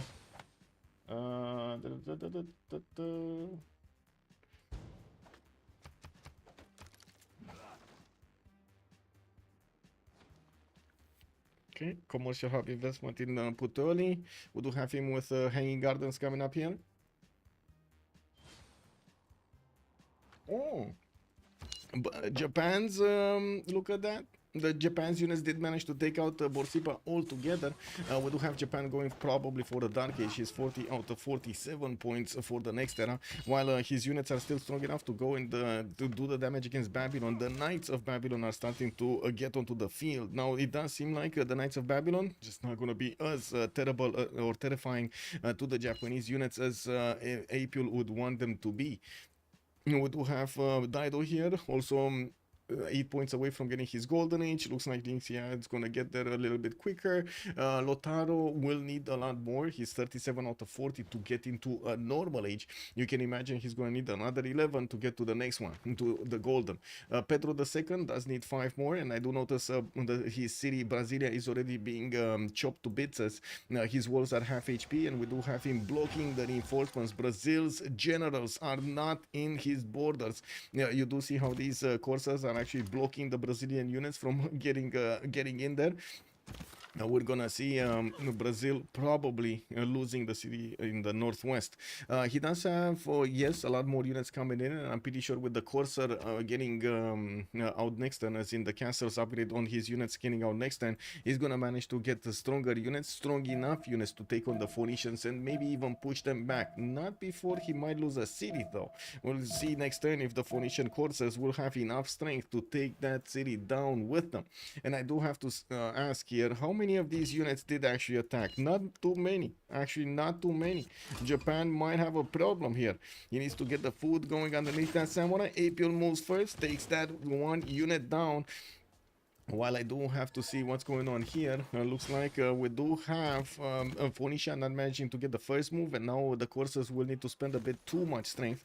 He's repositioning them so he can get that city under siege, and as you can see, Brazil upgrading more of his Corsairs will have strong units to defend himself with here. There are a few promotion points on the Corsairs, and of course attacking does give you experience, so I'm pretty sure he's gonna try to level these up, and be careful how low in HP they actually go, so he does have the heals for them available, allowing them to get that much needed experience. Now we do have in the era score, Brazil also 3 points out, only 3 points out from getting his golden age. He's probably going to need to go towards monarchy next. Elizabeth I, 53-53. Obalie here getting his mausoleum at Halicarnassus, pulling down his aqueducts and finishing them. While I do notice he did get one of his industrial zones, it's only a +2, not getting the special bonus from it. Galleys, okay, lighthouses for the trade routes. I do see Valletta did get levied by Brazil, their allies, so he shouldn't have any worry about that. And of course he is going full gold generation here, 85 gold generation on Obalie with 62 science and 60 culture. We do have also Hammurabi, 40 science with 51 culture, 110 points of production, significantly higher than what Japan has. Japan is only on 59 points of production. Yes, he has some faith, but where the actual production is. And it does seem like Apeul is managing to put, first of all, a knight inside of the city of Borsippa to boost that defense, and we do have the samurais starting to get around here. Well, they do have a problem. They also cannot go through the knights that easily. We do need to see these full strength ones actually getting in there for the few extra points of combat strength that he's gonna get. While he does have crossbows coming in to fight, these are gonna be the ones that are gonna allow him to do the damage against the Babylonian units. So one of the problems for Japan is he doesn't have first moves, and yes, he's trying to do the last moves. However, if he doesn't guarantee with the last moves the attack against his opponent will take out a unit, he might get his units in a dangerous position. For example, you saw that low HP samurai. There was a moment when Apeul could have actually taken that down if he wanted to, right? If he would have gotten the first move with an archer, he would have just taken that out. Apeul was, I think, kind enough to not do that. You're never getting rid of that coastal samurai. This one over here, oh, that's a strong one. And of course, we do have them starting to wrap around Borsippa here with 3 available to attack into that city center. No, 2 available to attack into that city center. It might go down to half HP. In Brasilia, I do notice Phoenicia just starting to move around. Did not choose to keep on attacking into the city center, even though I'm pretty sure he could have actually taken it down by now. Yes, the sacrifice of a few corsairs, but I gotta say there isn't that much that Brazil Phoenicia can take away from Brazil, because, well, like lack of improvements.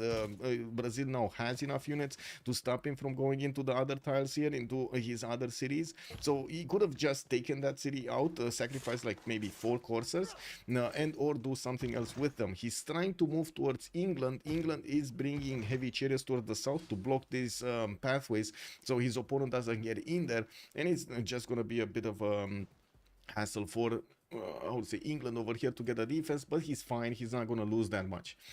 We do need to take a look also. Apeul, he did manage to secure his golden age. I do see Elizabeth I secure his golden age. Gwawel is about to do it, 3 points out. Dido secured his golden age. Catherine secured his golden age, and Rome is just 2 points away. Well, looking at Rome, he's getting divine right. He's securing it next turn. No problem for him to get that going. And I gotta say, this was not Governor Liang's City Parks. Is Thanksgiving big? We don't have that. We don't have Thanksgiving. We have Easter, basically. Mapuche Archery turn 50. That's how you do it when you're free simming. Louis TD, good evening, sir, and welcome. Yeah.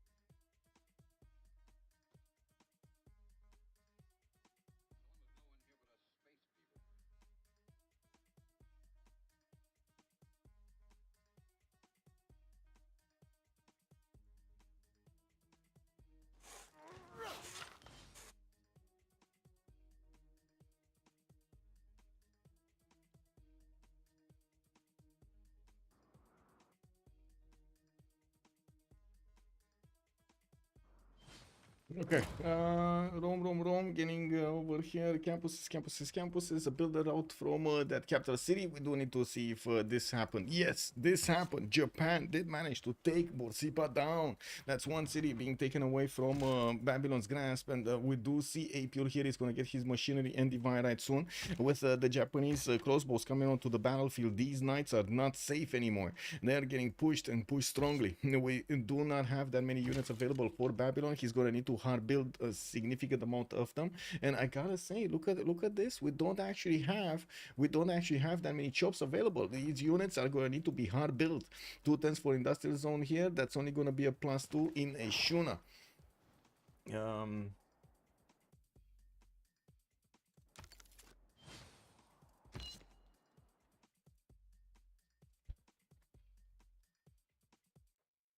Okay, what do we have here? Phoenicia is actually gonna keep on smashing Brasilia, but he lost his position and now he can't do anything about that city center. Look at this!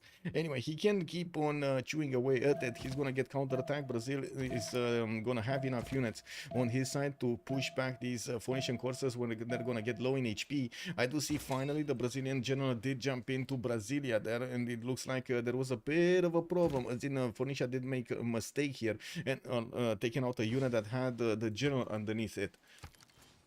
We do have Anshan here also coming in. Okay, coming out. I do notice Birmingham getting commercials. Okay, England is gonna keep on chopping, and he does see these units from Phoenicia getting to his borders. I do see Brazil also put one unit down, and there we go. England is closing up the chokes. Has a horse there in the north. 2 of these units of heavy chariots. I'm pretty sure he's gonna be fine here. And Phoenicia's attack is over. The Japanese attack, though, it's slowing down a little bit. Looks like he's clumping up his units where that water went underneath the floods. We do have him getting some new samurais, and I gotta say he does have galleys in the water, while his opponent Mapuche already did manage to get to cartography. We do have the first caravel upgraded here. I think Giara is aware that he's gonna need to get his own bolts going, and he's gonna need to get to his own cartography going.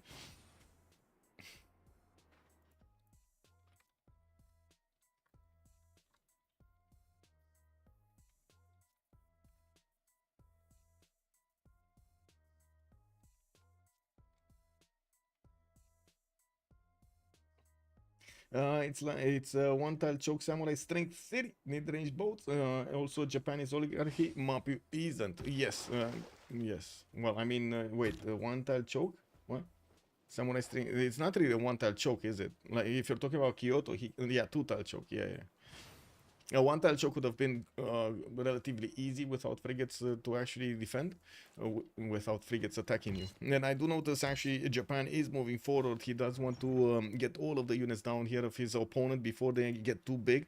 And we got the new heavy chariots coming off from Babylon. While we did jump into the next era, I do notice everybody except Mapuche and Japan did manage to get their golden ages. I would imagine Japan did plug in his +5 card against opposing units.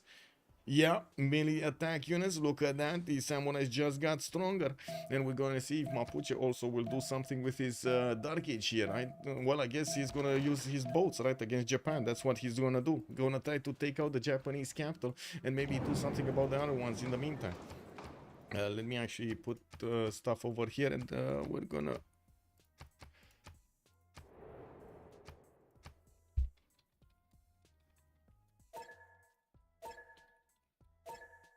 Okay, there we go. So 2 minutes, we got 2 minutes as a pause, and we're coming back after this pause over here.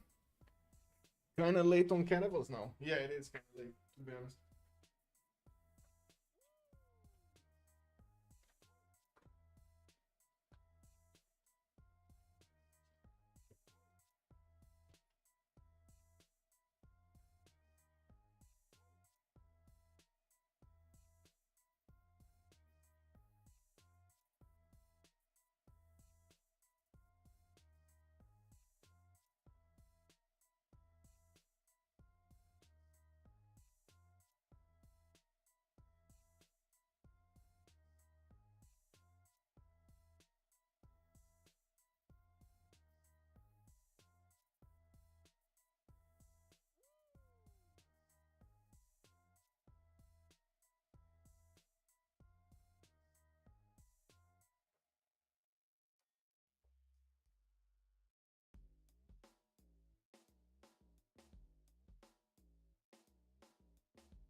Okay, let's go.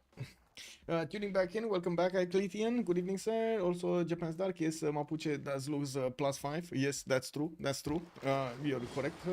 Also, England tank armies if at all possible, and Mapuche getting helicopters. Oh, that's a long time for helicopters. I'm not sure if it will happen, if the game will go that long. We do have Obalie here with 150 science, 40 culture with his beautiful free inquiry golden age.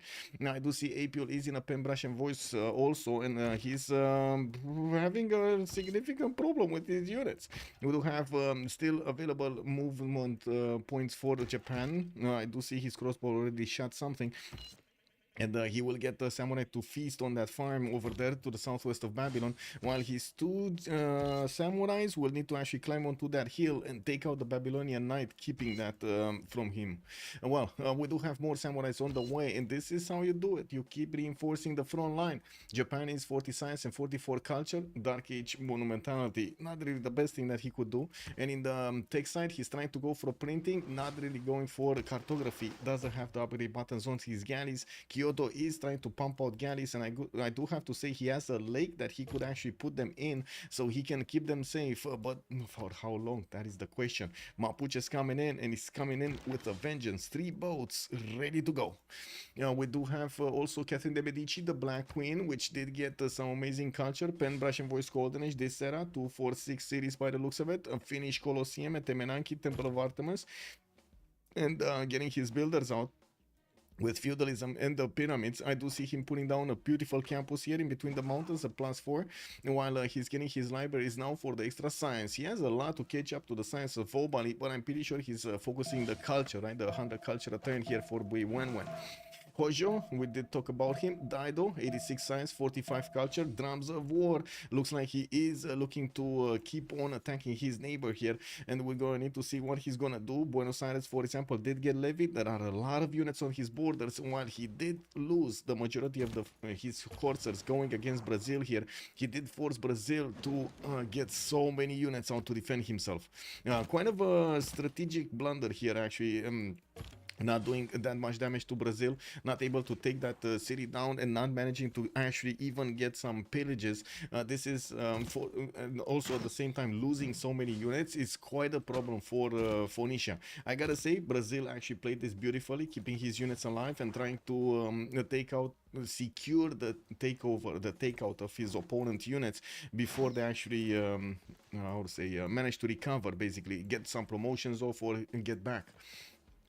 Rome, 74 science, 79 culture. We got golden age here for Trajan, 2468 cities, getting his production capabilities up, and I do see his baths are being placed between his cities here nicely. Well, nicely, not really the best in the best ways, but it is what it is. Oh well. Yeah, it is what it is. Anyway, he does have this one over here that's going to be a +4 with another bath. That's going to be nice. I believe that is from the capital city, not Puteoli. That is from the capital city. He's getting a foreign ministry in the capital, more traders, and I do have to say he's starting to put a city on the coast, which at the moment he cannot trade with anybody here.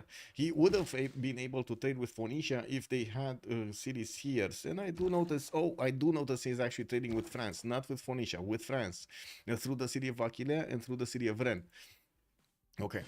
Lotaro, 57 science, 50 culture. We do have a dark age here for Lotaro. This is extremely surprising, knowing that, well, basically he was kind of free sim, and he did manage to get a decent amount of stats going. Now this is a bit of a surprise that he did not manage to get his golden. We do have him with a lot of culture from his Shema moves, more coming into the south, getting his foreign ministry in 2 turns from Ngulumapu, while the first building of choice was actually Ancestral Hall to keep on spamming cities here. He only got to 2, 4, 6, 8, 9 cities. Using also Liang for the extra production and the food on his tiles here. Anyway, now we do need to take a look at Brazil. Pen Russian Voice Golden Age, 2, 4, 5 cities actually. He didn't manage to get to settle more, while he is on 69 science and 47 culture. This is actually quite a problem for Pedro II, not having that much science or culture to work with. And even yes, if Phoenicia did lose so many units, it seems like he punished Brazil a lot for his stats here, or I should say lack thereof. He took away from his ability to build more settlers and forced him to do units where he didn't want to.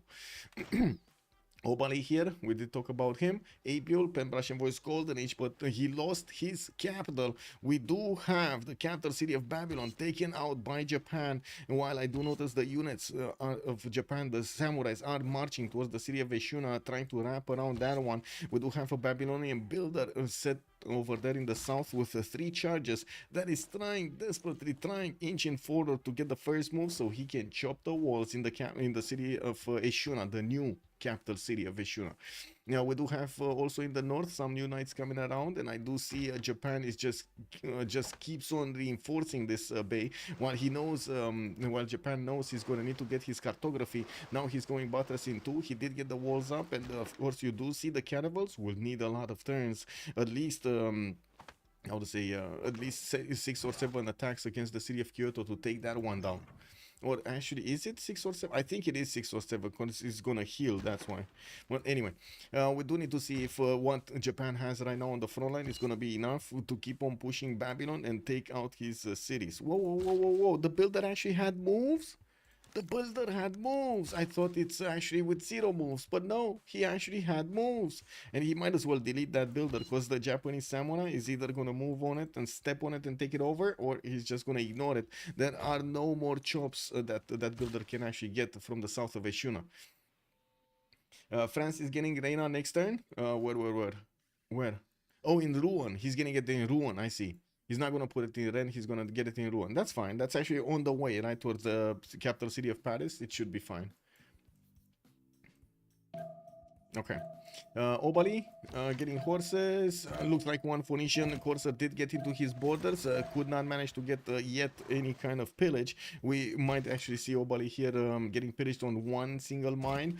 Phoenicia should have the first moves because he's closer to the host. If I remember correctly, Damori is from Australia, or I should say actually he's in Australia. Oh my god, he actually did the first moves. Unbelievable. He was faster from Australia to do the first moves than his opponent was. Wow. Then Dido, then Baptiste. Anyway, I do see Baptiste did jump up to 100 science, and I do see him taking out the Brazilian levied units from Buenos Aires while he's getting his own knights out. He does need to reposition his coursers here from attacking to Brazil. That war is not going anywhere. I can't believe this. Anchan settler is still here. The Brazilian settler is still here. Yes, that is drums on Dido. Yes, Dido did go for drums. I cannot believe the settler is still here. How could they not take this settler back? Wow, that is incredible. Anyway, we do have Japan starting to be stunned by the Babylonian knights. I do notice his samurais are, well, needed a bit of repositioning, and at the same time his crossbows. We do have the units from the north getting through the choke point where there is a volcanic, or say there is a volcano in there that might explode at any point, actually doing so much damage to the Babylonian units if it does so. We do have new heavy chariots coming around. Babylon is trying to or to say put up as much of a fight as possible. He does have basically like a safety city here that was a connection city for his economy with his ally with England. The question is, will England have units to protect this city from being taken out by the Japanese forces? While Japan is starting to extract how to say wealth from the lands of Babylon here, he is going to dwindle the number of the production points that Babylon has to work with. I do have to say Apeul was significantly more production than Hojo, like double the amounts of production for Hojo, and he still was Hojo who did manage to do the damage, kept on attacking his opponent here, and managed to take out not only the capital but also his second city on the right. Okay, let's see next turn. Is Giara gonna manage to do the moves, get the position next to Ashuna with the third one? I think so, right? He does have two samurais that should be strong enough to attack with the crossbows, in concert with the crossbows, to deal the damage against those knights. Yeah, okay, so one knight got taken out from the north. We got another one taken out here. The city is being placed under siege, and we do have some more crossbows that can do the damage. They could take out that heavy chariot so it doesn't turn into a knight, or could even attack into these other knights here. Let's see what he's gonna choose to do. Okay, we got another crossbow coming in. It doesn't have the extra movement point from a general. The general, I don't know why he moved one tile to the south. It actually denied the two units to the north, like this crossbow and this samurai, the extra +5 and the extra movement that he would have needed to help attack or fend off attacks here. Anyway, let's see here. We do have Phoenicia blocking the chokes very nicely, very nicely, very nicely. He does have more knights coming around from his southwestern cities, and finally getting another Cotton in Lixus. While I gotta say, we don't really have a lot of cities here from Baptiste. He needs a lot more, like a lot more. I was thinking he's gonna take back that city. He never actually did attack into that city center to take it over. Now he does have a biting fleet. Maybe it's gonna happen.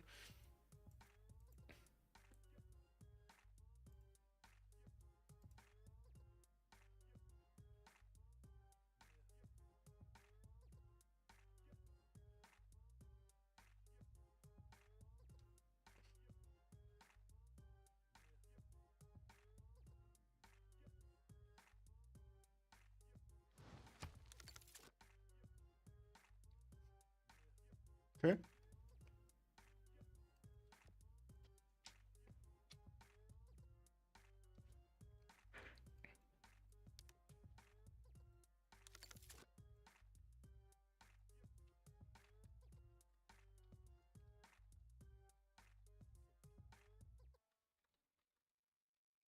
1 second, I need to respond to something.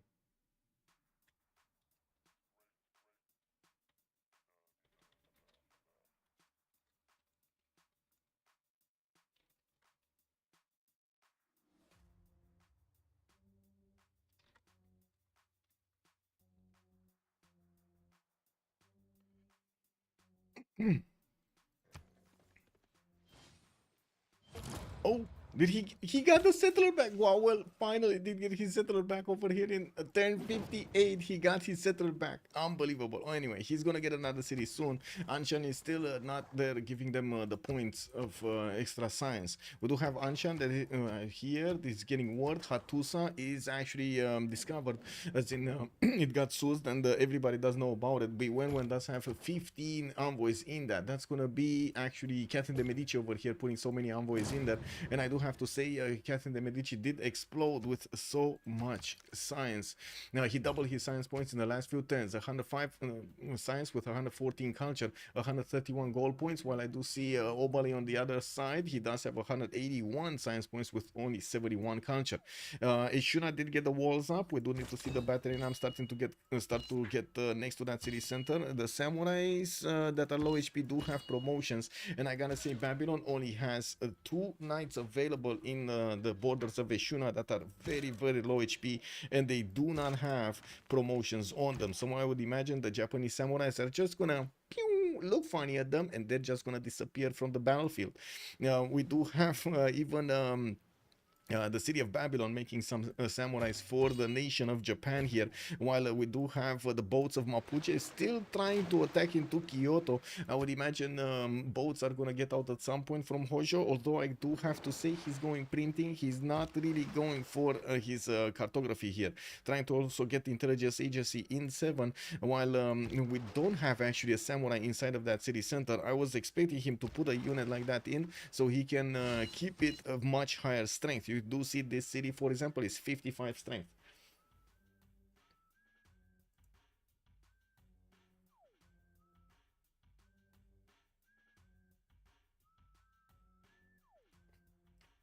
Who is Suz on what? On what? Who is Suz on what? What city? Giara is Suz of Valletta and La Venta, Japan. Wait. Oh, Valletta Levi. Valletta is Giara. Yeah. It is Japan. It is actually Japan. Can he levy? I mean, they're not levied yet, but he could levy. It cost him 315 gold. That's a lot of gold at this point. And I do see him at the moment not really, having problems to keep on attacking. Like, he just took down the defenses of the city of Ishuna, and he's just about to take over the city center entirely. He does have more units on the way, and by the looks of it, he's dwindling the number of the Babylonian units very quickly here. Not even spending his attack moves on the knights. He just considered the city center is much more important, and he's correct. He's going to deny the heals on those knights when he's going to take over that city center directly. We do have, there we go, Mapuche getting the walls of Japan almost to halved. Japan did manage to get Terracotta Army for an extra production promotion on everything, on every unit he has, while he did get another spy. I'm actually expecting it to arrive into Babylonian cities, even though right now the most dangerous is Mapuche attacking to his capital city. So Mapuche might get spied on here if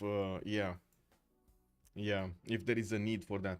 No more units from Brazil. Moving off, he stopped building them. We do have a new settler from Sao Paulo, and we do definitely need to see if Brazil is going to have the strength to come out of the situation he had.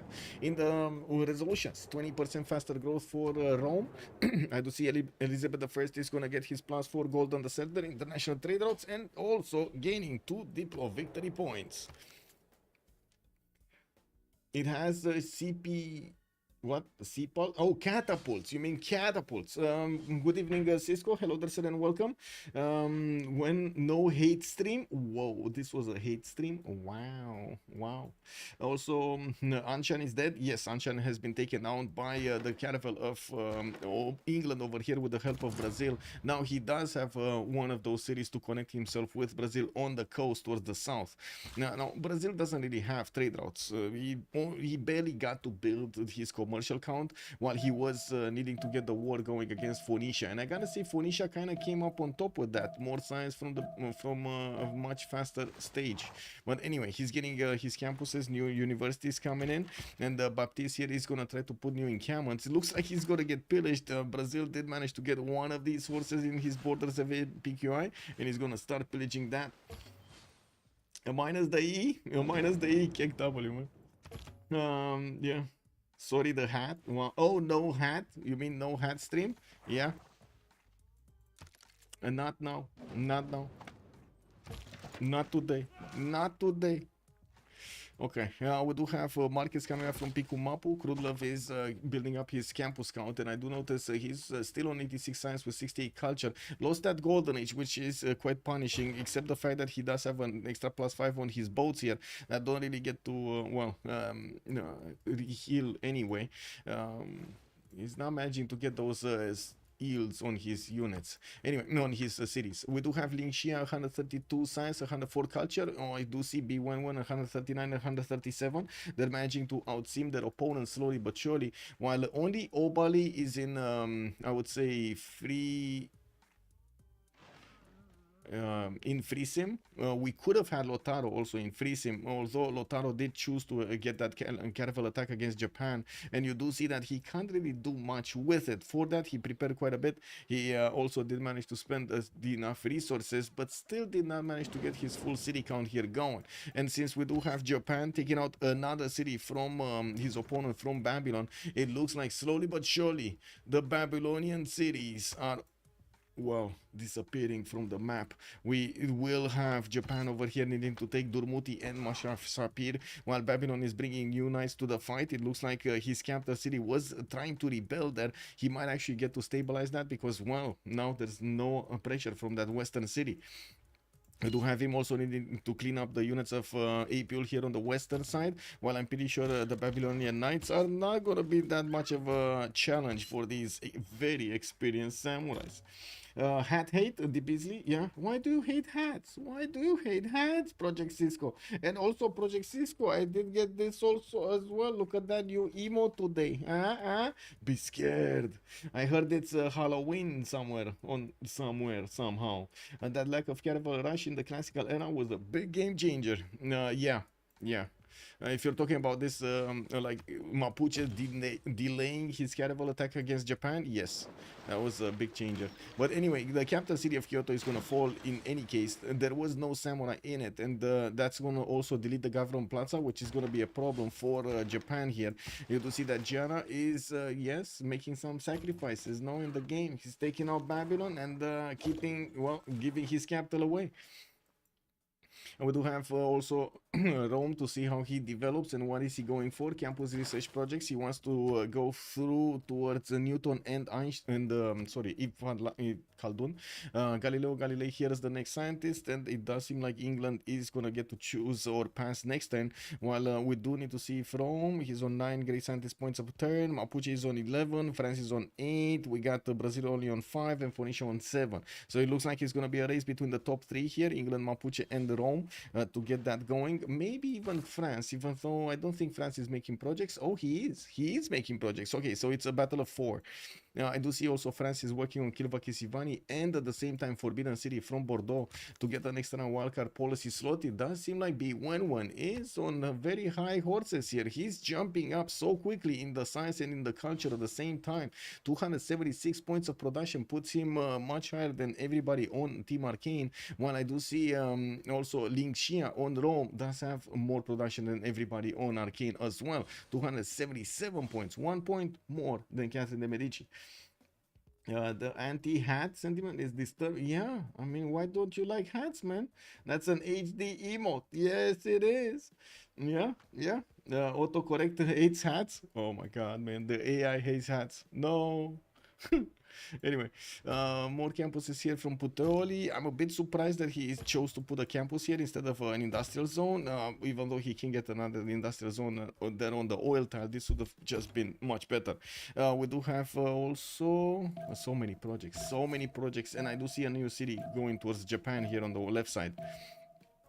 Yeah, doesn't seem like there's much to do for Babylon, just to try to keep these Japanese units from taking his last 2 cities. While we do have him on crossbows. In the text, he's having a problem.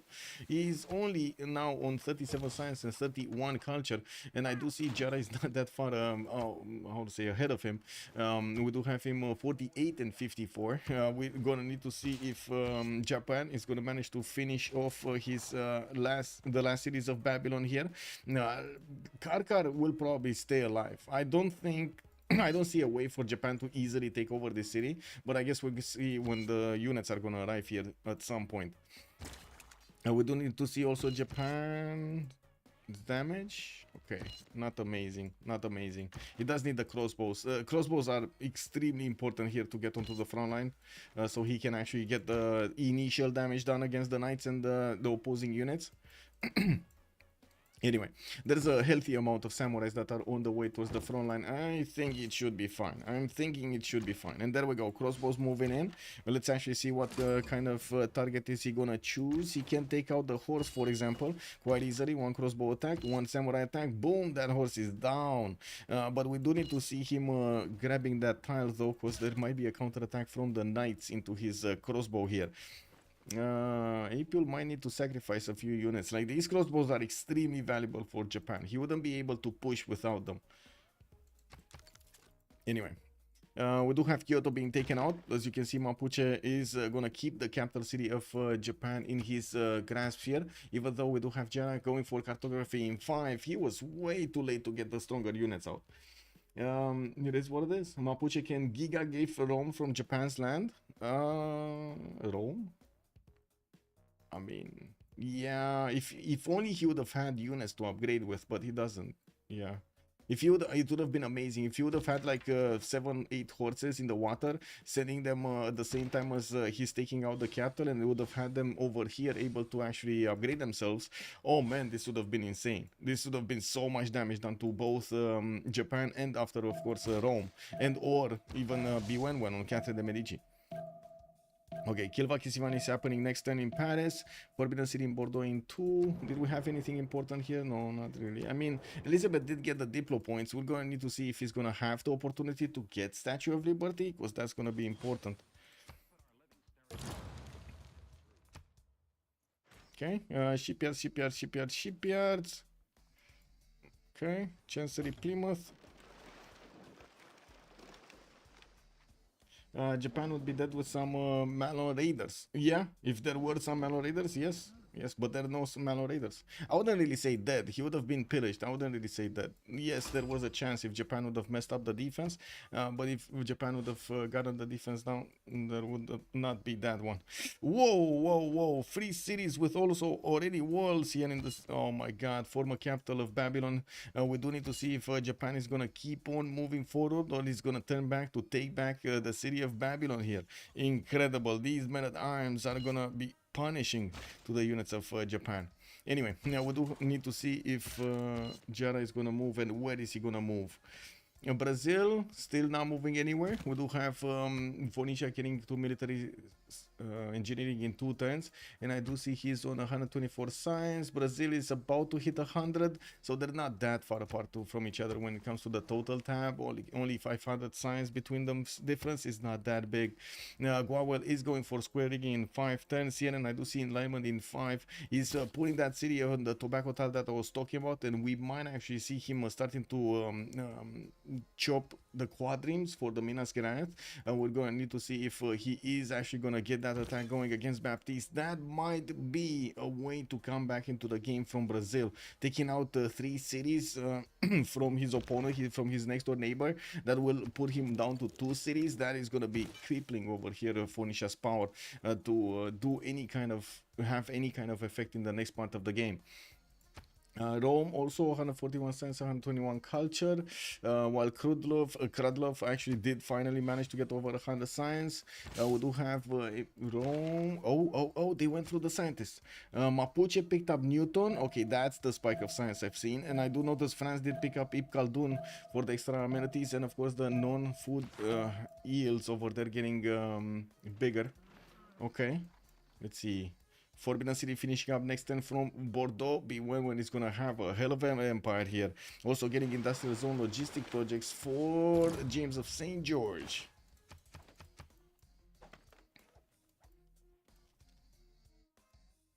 I'm not very well versed in teamers. Who's winning in y'all's opinion? The X07 Live, good evening, sir, and welcome. It looks like Golden Age at the moment is winning, as in they managed to take out 3 cities from Babylon, put Babylon on the back foot here.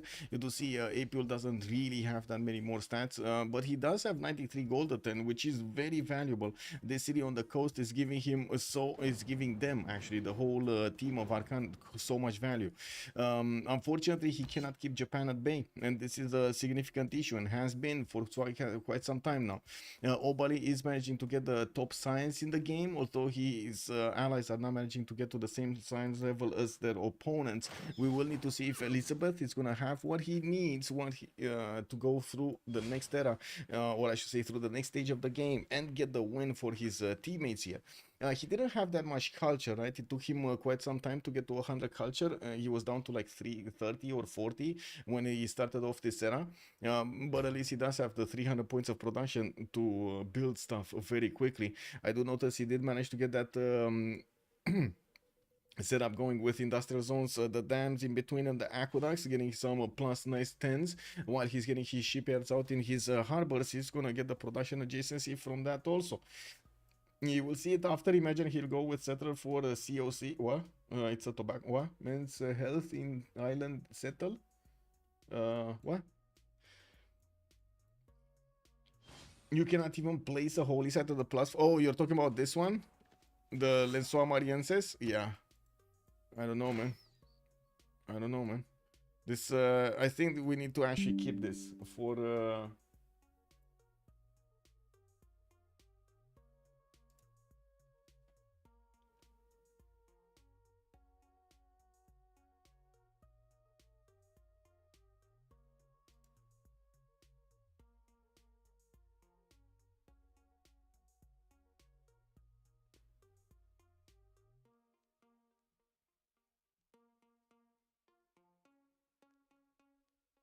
wow.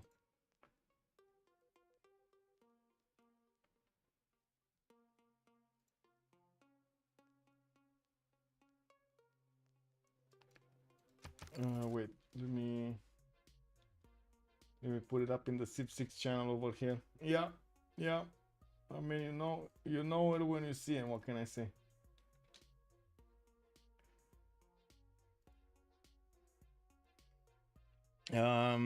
Can place harbor. Yeah, you can place a harbor, exactly. Nobody really cares about that one. Yeah. Anyway, look at Bewewen go, man. He's 180 science and 180 culture. Very good jump in this era from Catherine de Medici. Not to mention managing to get all of these wonders is gonna help him out through the next part. Very like a lot. I mean, in the total tab, he's still quite far away from Obalie. I do see he's 2/3 of the science that Obalie has at the moment. 2,300 points versus Obalie's 3,200 points. While we're going to need to see if, of course, and how we're gonna have this next stage coming up. We're soon gonna have the new era, and the points, or I should say the Congress points that were delivered right now are gonna disappear. We're gonna have new votes, and we're gonna see what the players are gonna choose for next. We do have a new religion here. Phoenicia did actually get Defender of the Faith with Watts, with Stewardship and Zen Meditation. I gotta say, Stewardship is gonna give him quite a few science points here, and maybe one of the reasons he does have 137 is getting new campuses in Lixus, and I gotta say, he's kind of oblivious to this. Wait a second. Oh, Guarulhos. Gwawel did not get that one there. He actually wants to get it in Guarulhos, on the how to say, on the freshwater lake, not on the coast, on that tobacco tile. He does manage to get some quadrims out, and I would imagine he's gonna want to chop a lot of them. He does have 1, 2, 3, 4, 5 easy chops to get in here. Doesn't even need to spend that much gold on them. He just needs a builder with enough muscles or enough charges to get this down. Yeah, I do see Cardiff not being kept by anybody. La Venta Giara. Gwawel is keeping Buenos Aires, and of course keeps leaving it to actually defend himself against Phoenicia on the coast. Hattusa Bewewen is still him. Lin Xia is keeping Muscat, and Gwawel is keeping Mogadishu. No ball settle with Canale instead of a ball settle. Yeah, what does he get with the Kilva? Oh wow, Canal City. Yeah, I'm so surprised that he actually chose to build a Canal City over here. I guess it's a lot less gold. That I can definitely understand. And I do see both Lin Xia and Bewewen still getting their science up, while I do notice Gwawel, Apeul, and of course Crudlove are not actually jumping up in the science that fast. Durmuti is about to lose its actually lost its wall defense, while I do notice Japan's samurais do have a problem. They are just not big enough in numbers anymore, and we might actually see Babylon managing to push him back, especially since the Japanese crossbows are I would say are in danger right now. They can only take one of these knights down, and of course the knights can attack back two of them. They could take out the crossbow right there next turn. Easy peasy. We do have, yes, also 200 points of production on Lotaro, even though he's quite far away from his allies and opponents. We're going to need to see if he's going to manage to get more. Looks like he's not getting the perfect setup, or at least try to get the setup going for his industrial zones. Has quite a few industrial zones that are not that great, not that special. Well, we do have him getting a few lighthouses on the coast, and he did manage to keep the capital city of Kyoto on his side. Rebellion is happening in 5 turns, while I do notice he was trying to get a knight out there. I think he actually got James of St. George, which is going to build the walls, and it's going to leave that city for its, yeah. That's going to be a problem. It is what it is. And I do notice Japan here is just using Valletta to buy out walls in every one of his cities. Oh well. It is what it is. Did he get multiple CSs for Kilva or not? I don't think so. Who is it? Wait, it was Bewewen, no? Bewewen. No, he just, I think he put every one of those in Hattusa. He has like 20 points in there. I don't see anything else that he's putting points in. So I think it's just Hattusa. He wants to keep Hattusa. He's afraid of binames. Yeah, he's afraid of binames over here on Brazil. The question is, does Baptiste know about the coast? He knows about the coast, and he sees the canal even. You can actually see through the fog of war that he sees the canal.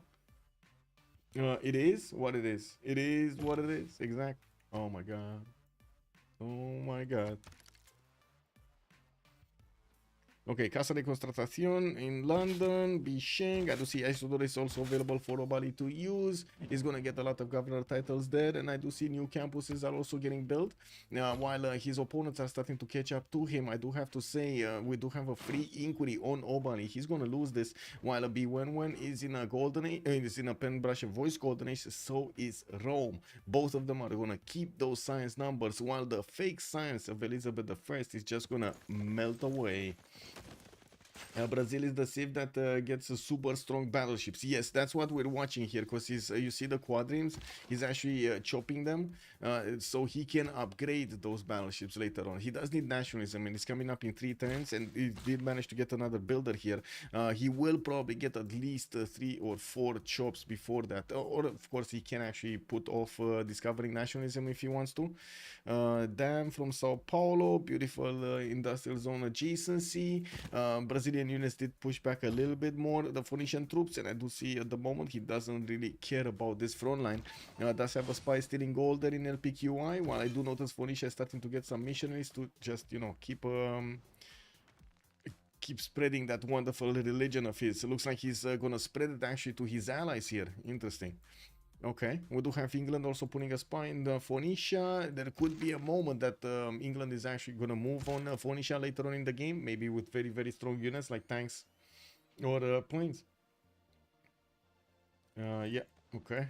What do we have here? Workshops in Angulumapu, universities, lighthouses. Okay, okay.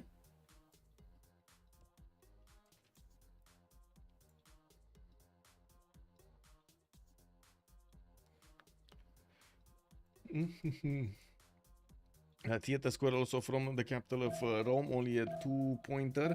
More industrial zones on the left. Filippo is still waiting to build a wonder there, and it looks like, wait, is he gonna want to get Oxford? He wants Oxford, or he wants how to call it, that other one, the Great Library? That's a good question, and we'll see probably next time or in the next few turns. Industrialization also coming around in 2 turns here for Rome. I see he's one of the first ones. Also, Battlecruiser was saying they are not super strong, they are just super early. I still don't get why they nerfed them multiple times, but it stays on nationalism. Well, I would say they are really strong, especially if you get lucky with the fleet, armada, admiral, and so on. That's just insane. They're only strong when they're in armada mode. What? No. I mean, we're gonna see it. Okay, we're gonna see it together. We're gonna see together the awesomeness, the power, the sauce, the spice of the quadrims of Brazil going against Phoenicia here. Soon happening. Next to a land. In a land next to you.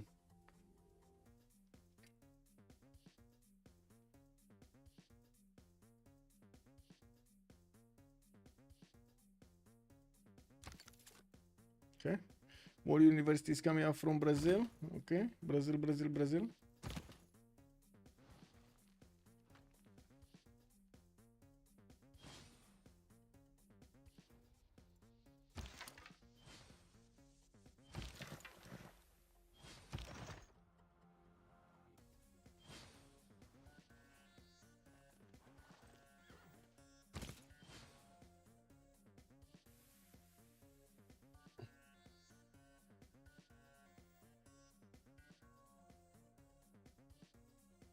Oh, give me a sec.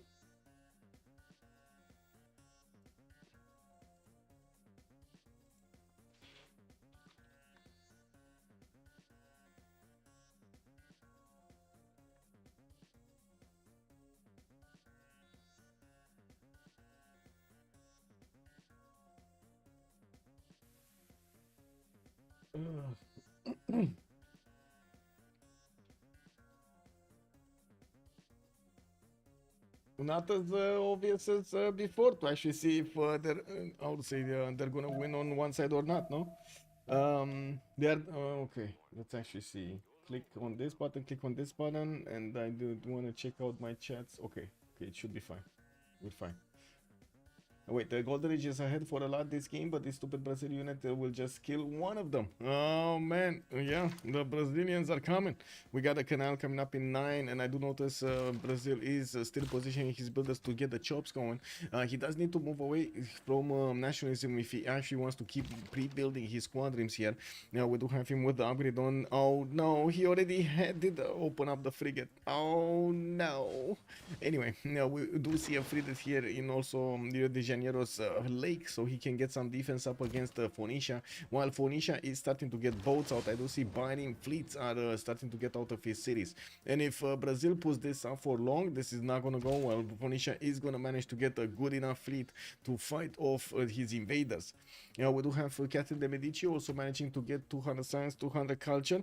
Let's take a look at his governors here. Government, skyscrapers, public, okay, Republican legacy, liberalism, and more amenities from retainers. He did manage to put a unit in most of his cities except Bordeaux here. And I guess Boulogne. We do have him trying to get the Statue of Liberty to deny it from Obalie in the score tab diplomatic victory points, where Obalie gets 4. Right on the other side, we had 2 only on the Black Queen on Bewewen.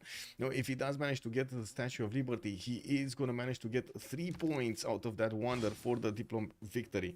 Potala Palace also in 3 turns from Paris. That's going to give him another point. And that's very nice. Very nice. Trying to deny it from Obalie here. Is he making it though? Because I do see Obalie does have that emotip, and I do see he has Isodor, so he could try to go for it. The question is, can he get to civil engineering? That's the problem.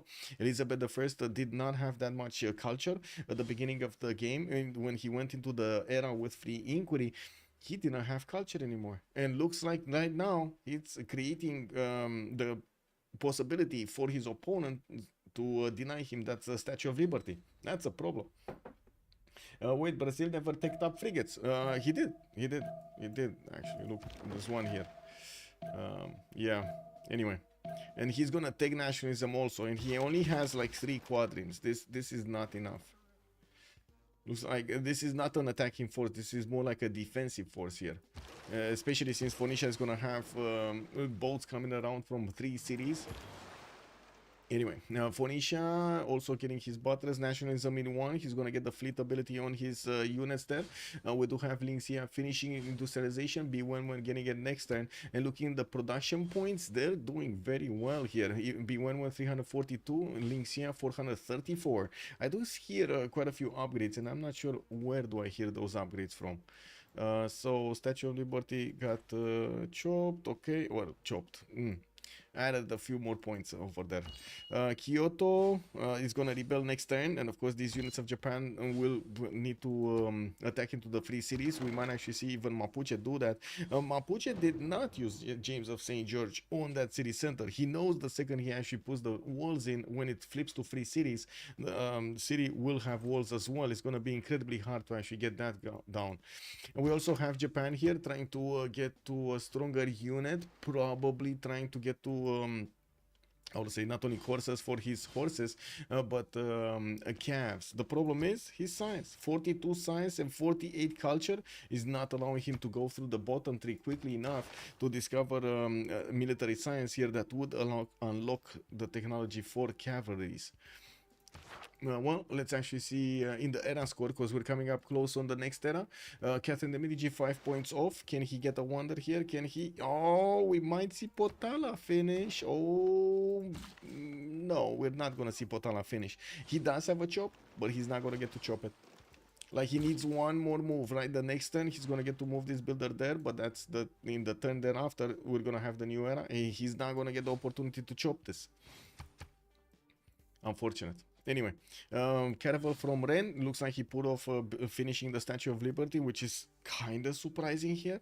I am still expecting actually Phoenicia to get this up.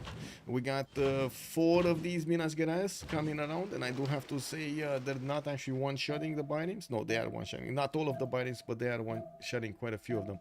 They're not one-shotting the binding fleets. And I do see 1, 2, 3, 4, 5, 6, 7, 8 fleets for Phoenicia. Cartography next turn, exploration also next turn. Baptiste here is going Dark Age, while we do have Hojo going for Heroic. I do see Lin Xia is going Dark Age. Crudlove is going to get Heroic, is 83 out of 69. And we do have also Gwawel going Dark Age. Obalie is going to go Golden Age, while Apeul, well, is going Dark Age. Are we oh my god, so many horses. 2, 4, 6, 8, 10, 12, 14, 15 horses. Wait a second, Kyoto is solo HP. Kyoto might be taken back. Free cities Muskemen, just not strong enough. Look at that, 38 beautiful defense and strength city. I'm pretty sure Mapuche is still gonna want it back. He did the damage, he took it over, he took out Japan's government plants with 2 specializing building of choice in it. Yeah, that was big anyway. What is Brazil doing? Moving off, he's actually getting his Minas Gerais next to Buenos Aires, and starting to move towards the borders of Phoenicia. While Phoenicia did upgrade his caravel fleets, you do see these guys. Oh my god, minus 20, insufficient coal. Brazil just doesn't have the coal. He needs the coal from his allies. He needs coal right now. Minus 20 is just not going to be good enough. Like, these Phoenician boats can take out these battleships with no issues if they don't have coal. Actually, they would be tied with the caravels if they would have coal. Kick. It would be 85 strength. Minas is a real win condition in the sea. It is, Pilke. That is true. Also, one movement card maybe. Michael, am I right with this game mechanic? You can settle a city below Buenos on a 0-1 hill. Yes. Yes, you can settle a city here. It's it's a separate landmass. Yes, you can actually settle on the tip. Oh my god, they're red. Oh my god, they're red. Wow, wow, wow, wow. Wow. Yeah, that happens. What can I say?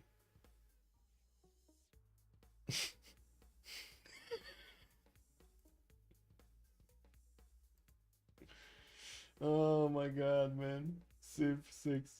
What can I say?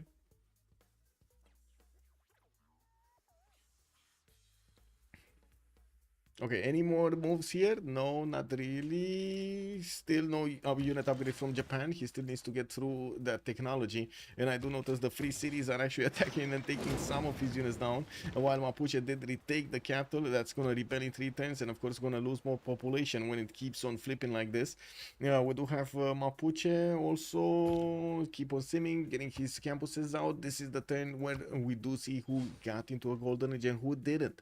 Catherine de Medici normal age, we got Giara heroic age with monumentality, drums of war, and Hixun Dracones. Baptiste dark age, we do have Lin Xia dark age on Rome. Crudlove is going to be heroic on we don't know what yet. Pedro II is going to go normal. Obalie is going to go gold and is going to choose reform the coinage for the extra gold per turn. 378 points is more than enough gold per turn. Apeul dark age here, and of course he's still struggling. Apeul is still struggling to get units out and do something with them, not to mention get more cities out. Maybe he can take back his capital, Babylon. Well, Japan here using that monumentality. Okay, new caravels. This is what I'm interested in. Still no coal on Brazil. Still no coal on Brazil. That's and I gotta say, Phoenicia just brings more and more boats. He's turning these caravels from his capital city, getting a little bit lower production in Lixus and Ugarit though. Anyway, it is what it is. ACDC getting jealous? Yeah. At least they're not blue. Yeah, exactly. Well, we're gonna have a pause for 2 minutes and we're gonna see how the players are gonna get the points into the World Congress, and then we're gonna see, of course, what they're choosing to do in the next era. I'm very, very curious to see what England is gonna do. What is he gonna do? First of all, getting a religion by the looks of it. Second of all, we'll need to do something against Phoenicia or his opponents here. I don't think he can just, spend the time there in the corner.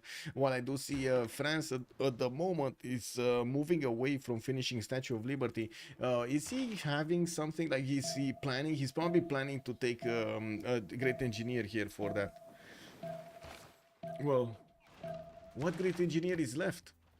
That's the question. Anyway, because we got Filippo Isodor Imote already get it taken out. Anyway. Oh, there's another one, but I forgot.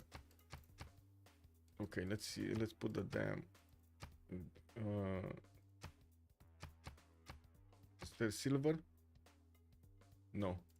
Okay.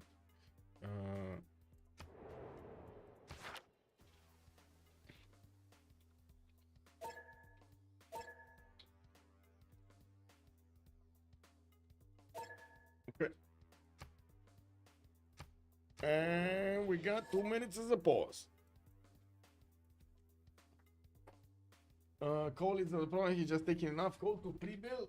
I see.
Bam bam.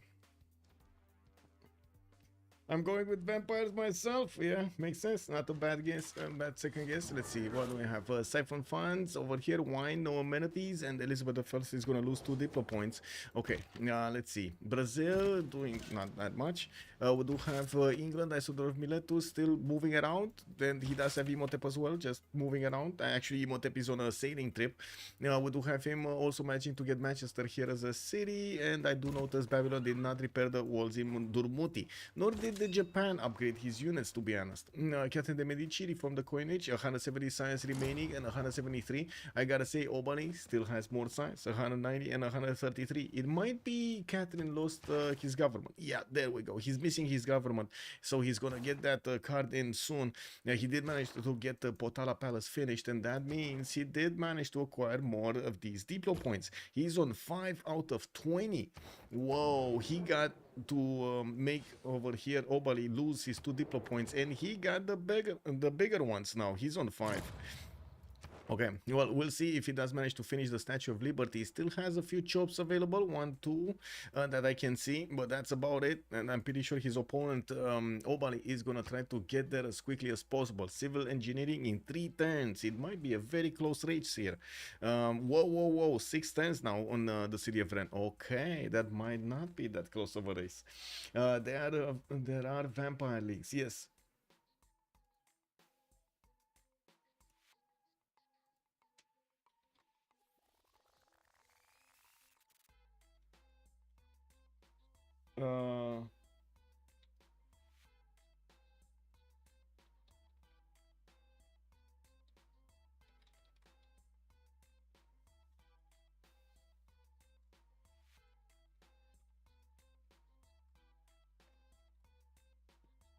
Uh, why are they building Liberty? I only play FFA.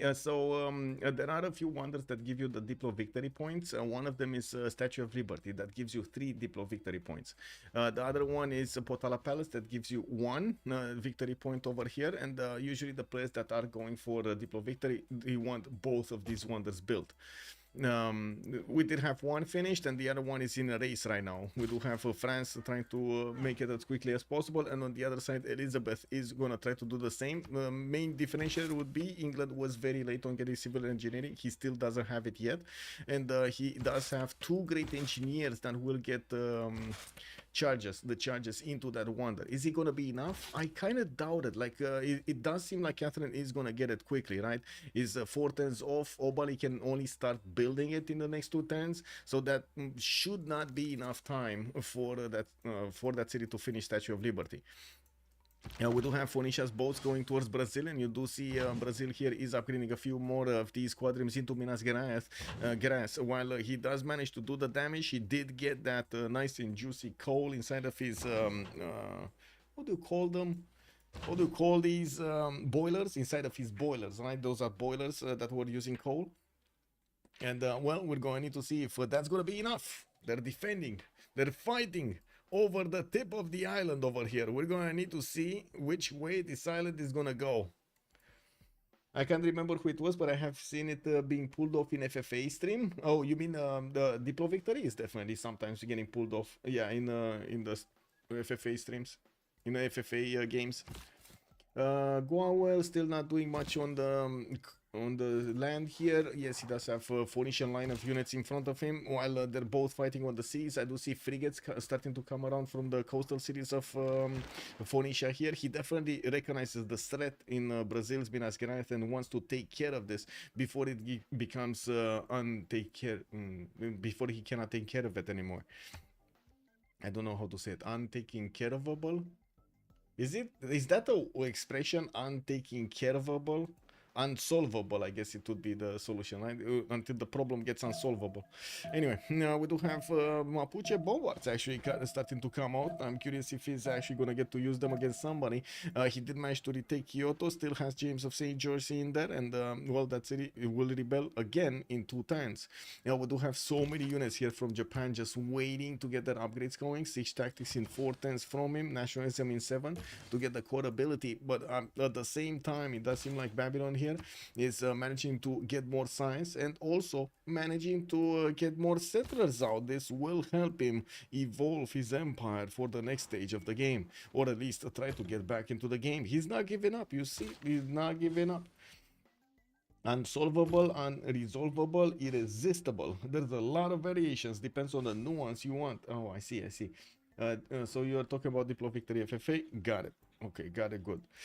Brazil side, we got some more spies coming in. I did notice the one he has in LPQ. I did switch to a listening post after he did manage to get the mission to steal the gold there. And I do also notice Phoenicia is bringing back his boats. Industrialization in 1, civil engineering in 4. He will have the opportunity to go to Steam so he can get his ironclads. Ironclad fleets are definitely going to be strong enough to handle the Brazilians.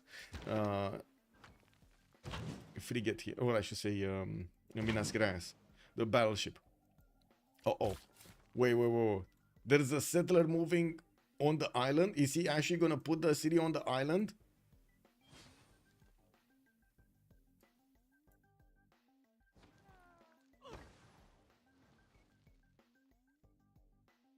Wow. Okay. He's gonna put a city on the island. Yeah, looks like he's gonna put that city on the island. It is what it is.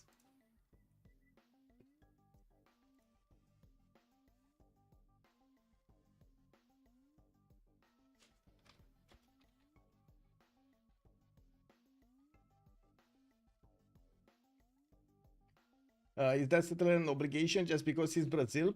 Kind of looks like. I don't know where he's going with this settler. I gotta see myself. Let's see where he's gonna go. Will he rename it? That's a good question, Halsa. Yeah. Yeah, I think it should be the Big Dong City. No? I see barbarians are playing one city challenge. Peter Q, good evening, sir, and welcome. Yeah, they're playing one city challenge. Anyway, workshop in Wente Mapu, more factories coming in, Ngulu Mapu and Lafken Mapu, and yes, I do notice Mapuche on the coast is not really bringing more boats to it, doesn't need to. We do have Japan here, nationalism in 5. Well, ancestral hall in the Mashkaf Sapir here, while we do have Governor Victor also established there for quite some time. Looks like Babylon is trying to inch back towards his capital city. This was his formal capital city, by the way. It's not there anymore. This is taking out these free city units, and of course he does get to put another city in between. That city is gonna be so weird. Like he needs to spend so many builder charges to make this worth. But anyway, it doesn't matter at this moment. I don't know. Okay, first the Phoenician frigates on the field, on the seas. We do have more on the way with also Piking shots coming around to defend himself. We're going to need to see if Brazil is going to manage to get enough boats. He keeps on building the quadrims in the city of Guarulhos, while I would imagine he's actually buying a few every other turn. They do have more than 700 gold a turn here on their side, so they could buy 2 quadrims each turn, no problem.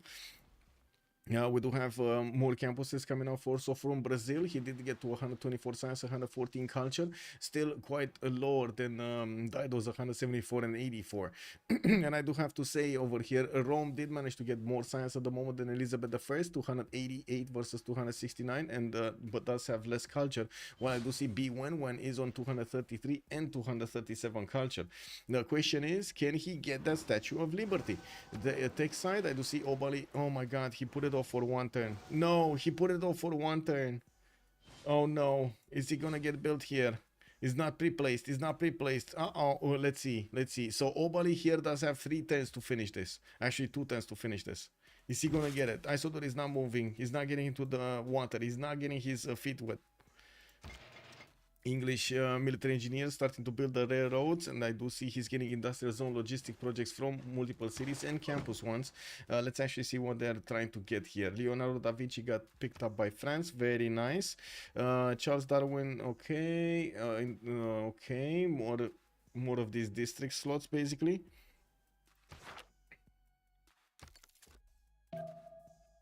Oh well, we'll see.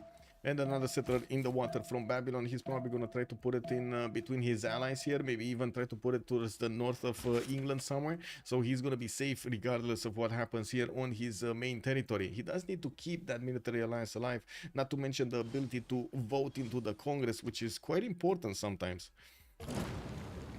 Okay, Kyoto flipped again. We do have line infantry defense right now on this city state, and that city is a bit too strong for the samurais of Japan to handle, but not that strong for the Mapuche boats by the looks of it, which is, I gotta say, extremely surprising. Line infantry, 3 cities, that's 65 strength, but the city strength is only 38. This is very confusing. It should be just the same, no? Or, well, I guess minus 10. Okay, first aerodromes being placed down. Rome is gonna finish one. He does have Filippo Brunelleschi on his side, getting more factories in his empire to beef up that production capability. He's on 650 points right now. Definitely has just about the same level as Elizabeth I with 660. What about the normal kids? We don't know what the normal kids are doing. Okay, is this anything happening here? Okay, they could take out one Minas Gerais, but then he's probably gonna lose at least 2 caravel fleets if he does that. Maybe no, maybe no. There are some frigates also out and about. He does need to lash out here. I don't think he can afford to just stay and defend until he's gonna get steam power. He's where is he? He's going banking. Oh my god, he has a lot to go for steam power. So quite some time ago, they added the requirement for steam power to have scientific theory. So that means you need to go astronomy, banking, scientific theory, and then steam power, not directly industrialization into steam power as it was before. So now it takes him quite a few more turns to actually get to that steam power. And I gotta say, these Minas Gerais just get bigger, and they just get more numerous. They don't even need to fleet up. They can use their strength to just shoot from afar so many of these caravels, and basically make very big holes through which the water can go through, you know? Yeah, that's a problem. That is a problem. Have you seen Spain? That is a problem. When too much water comes in, yeah, you gotta have an issue, you know? You gotta have something. Whoa, whoa, whoa, whoa. Where is this going? Why is he going for the tip of the Buenos Aires city? Where is he going with it? Does anybody have an idea? I see he's going here, but I don't think he actually wants to stay next to Buenos, no? Does feel like it's kind of useless to stay there. Anyway, Wonder Settle for ES. I was thinking it might be a Wonder Settle, but it's not. Or at least I don't see it, because he can't get onto the tip there, right? He can't actually get onto the tip there. The settler embarked. Yes, helicopter kicker. Good evening, sir. Oh, you just saw it. 2 minutes would easily die to the massive Phoenicia fleet. That's why he's waiting. Wait, you're talking about Brazil waiting, or you're talking about Phoenicia waiting? Because I'm pretty sure you're correct. Phoenicia would take out all of these boats if he attacked, but he's not attacking. If you want free candy and you get the crap scared out of you, that's the deal. Halloween now. Halloween night. Halloween night. Okay, armories in Sao Paulo. We do have commercials here. I do want to get permission for something, by the way. I really want to ask something.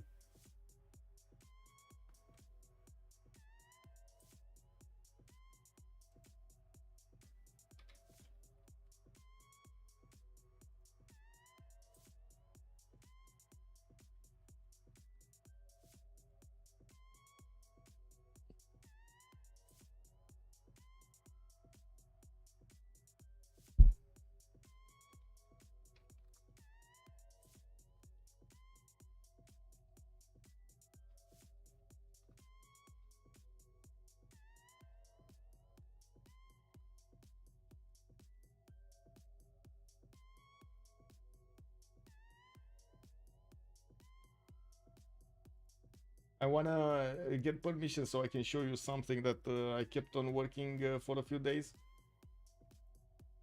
With the busy snail, we got a surprise for you guys. We got a surprise for you.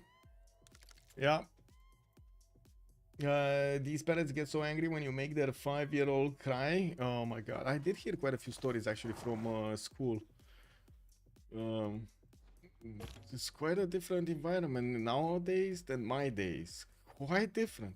Very different than when I was there. Anyway. Armories, factories. We got coal power plants here and a lot more production capabilities for Mapuche. He did manage to get the science, got the culture, 400 points of production, also pretty good, not to mention 200 gold a turn. Still, Catherine de Medici does manage to keep up, 240, very nice balanced approach. And I do notice he did finish the Statue of Liberty. Catherine de Medici is gonna have the extra 3 points. He's on 8 out of 20 at the moment. There's still at least 3 congresses to actually get that victory, and of course that's gonna mean at least 60 turns. That's a problem. Like turn 139, that's gonna be an issue. We do need to see if they're gonna get more points from somewhere else. He does have an archaeologist here in Amboise, and I do see he's gonna go for those extra points. I don't think he's actually gonna go culture, but let's actually take a look at his tourism. He's 137 tourism a turn. Now, while yes, in the north, Rome did actually finish Oxford University here in Ostia with Filippo Brunelleschi. He's also gonna work on Hui Teocali in his rocket lake here to get the 5 amenities in that city center, while he's gonna get his factories in the other ones. You can't just show your snakes to people like you used to be able to. Oh no, actually, I think typically nowadays it's much faster to show your snakes to people that you wouldn't be like able to before. It's just like, I want to say, there's so many people showing their snakes right now, nobody cares anymore. That's what it is. If it means they don't create character interactions at theme parks, are good for it. Oh, I see. My wife would probably laugh and then comfort our quip anyway. I see. Wait, what happened? Or at least that's why I learned both ways. We went with for kids. It's 4 a.m. where I am at, and people are already lighting off fireworks, crackers. Gonna be a good night. Tarkov. Oh, Axe Life, you're actually playing Tarkov. Amazing. Where are we? By the way, what level did you get? I haven't, I gotta say, I gotta admit, I used to play Tarkov quite a bit, but from the last wives, I just didn't have time. I invested a lot more time into Civ6, the tournaments, the communities, and so on and so forth, and not that much into Escape from Tarkov. I do have a PV account that sometimes I just get in there and try to shoot some scavs or whatever, go after some of the bosses, and that's about it. Maybe make a mission or two, you know, just there. You open the door holding a snake and people want to call the cops. Wait. I mean, that's your home, no? I can dog drop. I can dog drop. Whoa. Whoa. Whoa. Whoa, whoa, whoa, whoa. I think we got confirmation, guys. We got confirmation. Okay, guys. Let me actually see. Let me see. Let me see. Give me a second. I need to pull off the... I need to give you a dog drop. Yeah. Yeah. Prepare yourself. Prepare yourselves. There we go. Dog drop like here. What do you think this is? Check this out. What do you think this is? Ah, wait. Can I see it on the screen? Oh, no, you don't. You don't see it. Let's see. Painter Q. Good evening, sir. I think I'm giving you some stuff over here. Let's actually see how this goes. Read through it. Tell me your opinion. See if you like it or not. I'm a level 38, not playing too much this wipe. Yeah, the same. Okay, yeah, makes sense, makes sense. I barely got actually to like 22 or something, or 23. I didn't go crazy with it. So there we go, chat. Leaving the dog drop in here. Uh,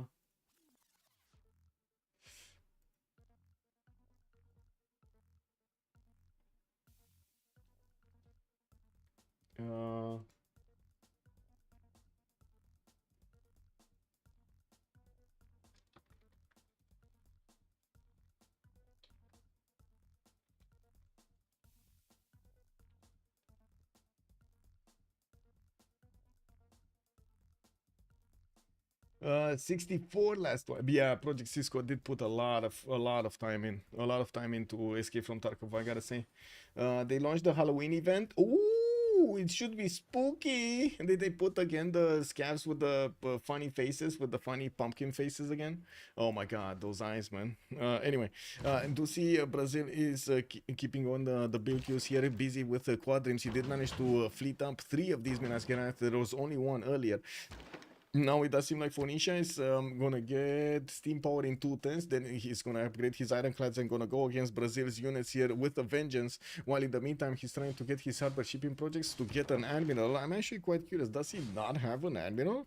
He does have Rajendra Kola, but that's not gonna work for how to say, for ironclads. No, those are industrial, if I'm not mistaken. Let me see. Yeah, they're industrial. So he's gonna need the next one, the next tier admiral, and that's gonna be industrial modern, and that's gonna be La Scarena Bubulina, which is 270 points, and Phoenicia does only have 9 per turn. No surprise that he's actually getting some harbor shipping harbor shipping projects to actually get more points in there. But if you go labs, they got Zampins on it. They also added the AA12 shotgun. Ooh, I didn't actually take a look at the AA. I don't know what that is actually. I guess I'm not that fan of shotgun. Anyway, traders coming in, workshops. I do see Mapuche just keeps on simming, doesn't actually get to prepare himself to do anything in the next part. Or maybe we're gonna be talking planes from him as well. Looking at the tech side, he's going for bottom 3, and I do notice he does have only one single encampment, with another one being placed. It's gonna take quite a bit of time for him to get the infrastructure going. Another encampment, actually 3 encampments from him. So it looks like he's slowly building up the infrastructure to go for tanks against somebody. Also have some Blender 3D experience if you need it in the future. Oh, battle cruiser. Yeah, can you do goats? Can you do goats, battle cruiser?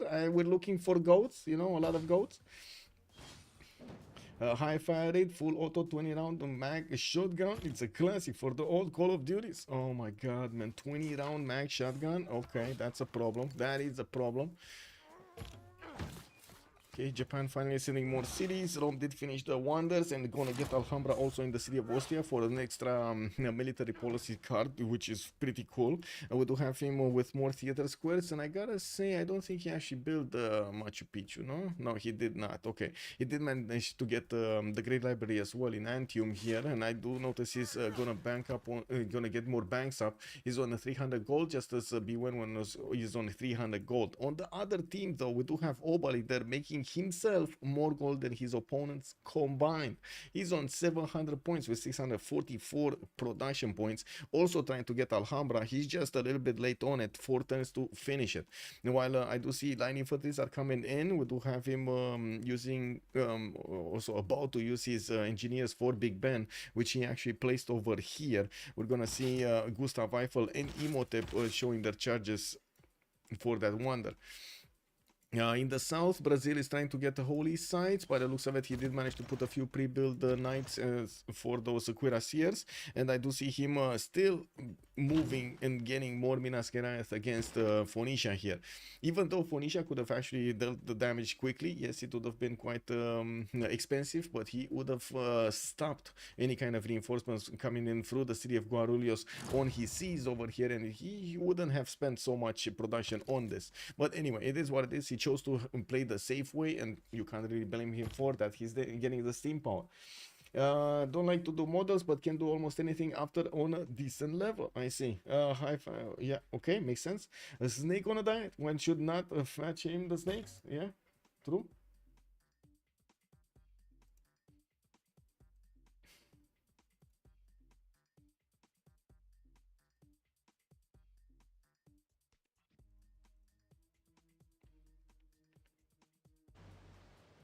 Okay.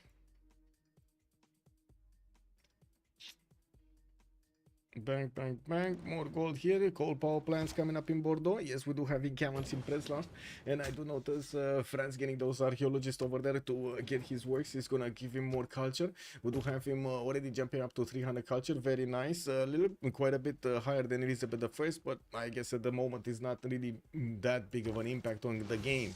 Lin Xia, though, getting higher in science on 355 and going for steam power. Looks like we're gonna need to see what is he gonna evolve into. He's getting the gold per 10, and I do see him building even stock exchanges to supplement that, while he's gonna finish Alhambra for another military policy card to use, and that's gonna be very important in his empire. Does need a few amphitheaters, building his theater squares for the extra culture. 109 at this point is just not gonna give him enough time, or I should say give him the fascism in good enough time to go against his opponents here. And we do have upgrades. Something is happening somewhere, and they're getting some. Okay, so are we seeing this actually? Are we hearing this? I think we're hearing this, right? All of the coupling together of the Japanese units. And I gotta say, Japan next turn is gonna get military science. We're gonna have the Cav Corps coming out from Japan going against Babylon, which is struggling to get gunpowder.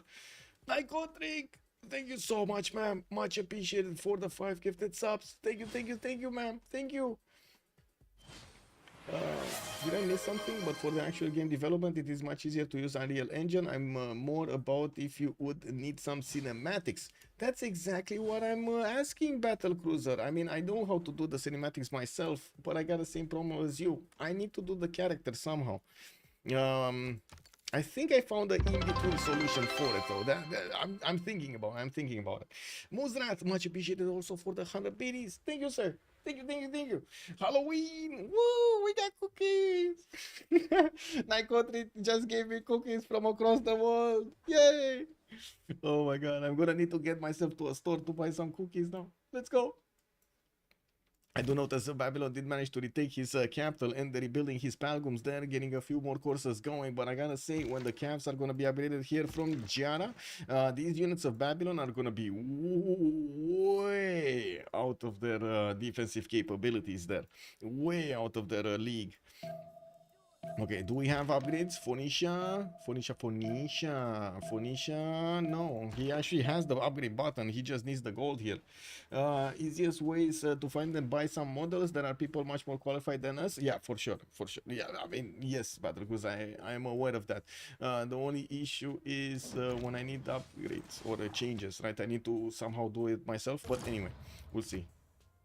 I think there are ways around it, and to be honest, I've seen right now the AIs are moving to that direction anyway, so I'm pretty sure in just like probably not even 2 years we're gonna have prompts from whatever AIs on the internet that we're just gonna say build human with long hands, the sticky hair, something, boom, you click on it and it gives you like the character with clothes and everything, and that's it. Like, I'm pretty sure everything is gonna get automated so quickly. It's just it's scary fast, and I don't think people are actually understanding the full impact this is gonna have on the economy. But anyway, we'll see how this goes. Nobody can stop it, so why complain about it?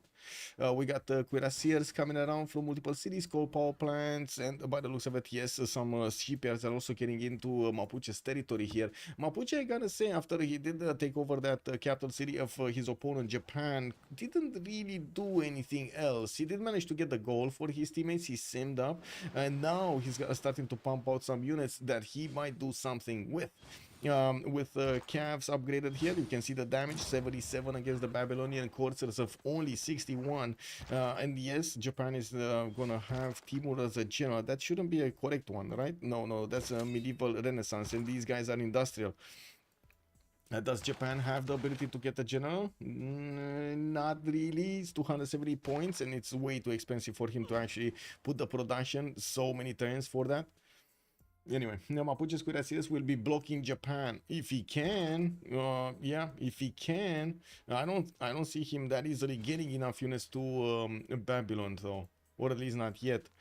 2, 4, 5 already upgraded. This should be enough to do the initial damage. He can even one-shot crossbows with these units, so I'm pretty sure he's gonna get there in 2 turns and gonna start smashing back through the defenses of Babylon here quite quickly.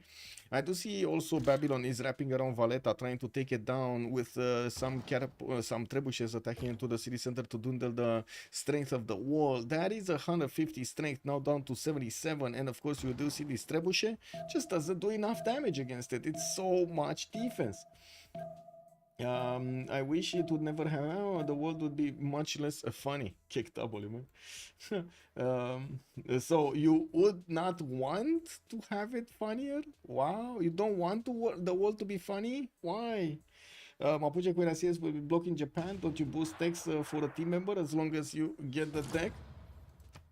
Yes, if you get the tech, yes. You boost it for your teammates. All of them. Okay, what's happening here? Do we have enough gold for them to upgrade everything? Looks like Lin Xia does have enough gold to upgrade whatever Dido needs. And Dido also has on his own coffers. He did put up 1, 2 of these ironclads. And I do see his caravels are still available here to get the upgrades. These caravels do enough damage against the Minas Gerais anyway. _Clasher has joined the round table. Coco Clashor, thank you so much for the follow, sir, and welcome. Babylon passive gives you full tech with boost, not in BBG, not in BBG. No, it got changed to giving you the first building in a district. It gives you the first, how to say, the first production building in a district. You get commercial, you boom, you get market. You get campus, boom, you get the library, and so on. Which, to be honest, makes more sense. It's still strong. Babylon is still a strong nation, but it's not as strong as it was before. Wow, total. I gotta say, I find it quite question marky. What is Brazil settler doing here? Does anybody know what is Brazil settler doing here in Buenos Aires? Can we get a few options, maybe? Did Babylon get normal tech speed then? Yes. Yes, he did. He did. What is the settler doing here, chat? Do you see this guy on the coast there? He's just... I have no idea what is he doing here. It's not like he can settle next to Buenos Aires. Can you imagine that happening? You see another city being built next to your city? I don't know. I don't know, X-Life. It's just sitting over there. This is so weird. But anyway, we do have Phoenicia spiking shots getting onto the front line and pushing back the line of defense of Brazil. That's, I guess we're going to need to see if these guys are actually going to get to do something here. Yeah, they're definitely much stronger than the Corsair Corps that Brazil has to defend himself at the moment. And while we will need to see the units, the cav units of Japan starting to get to Babylonian territory, I do notice Babylon did just move one up, and so what happens here. Now, Babylon is 3 times metal casting and 4 times nationalism, and I gotta say that he's not on the way to actually get the upgrades for these Corsairs. Now, we do have to see how quickly Japan can actually do the damage against these units, and if he does manage to take multiple turn here. I did also notice Japan did place Shizuoka and Tokyo on the northeast, and that actually gives him a bit more science. He's on 105 now and at 60 the moment. And while he still has problems with Kyoto being retaken, that city just doesn't have population anymore. It's just gonna keep on flipping. This city is never actually gonna be stabilized here for Mapuche. Way too much population for from Japan cities around it. And right now, with Japan being in a heroic, he's just applying so much loyalty pressure over there. Okay, Brazil still keeping a city wealthy. Okay, Rome, what is he doing? Research labs. He went research labs. Now he's getting them from each of his cities. Obalie will need to do the same, and he's doing the same. I do notice he did finish Big Ben, and that gave him quite a bit of a boost in gold. I do notice he's also working on Bolshoi theater here, and well, most of his cities are working on science buildings right now. He's on 368 science, keeping up with Lin Xia's 374, while we do have Bewewen on 260 and 330 culture. I do see Dido here does manage to get 180 and 100, right next to Gwawel's 150 and 100. While Apeul has been fighting Hojo, Hojo kind of looks like he's winning the day against Apeul. But I gotta say, the amount of gold that Hammurabi is making, even if he spent quite a bit from his teammates, it paid a lot for the effort that he did at the beginning of the game. We do have Mapuche here getting some cuirassiers to try to help fend off Babylon from his opponents. We're gonna need to see how things are gonna evolve. How is he gonna try to get this down?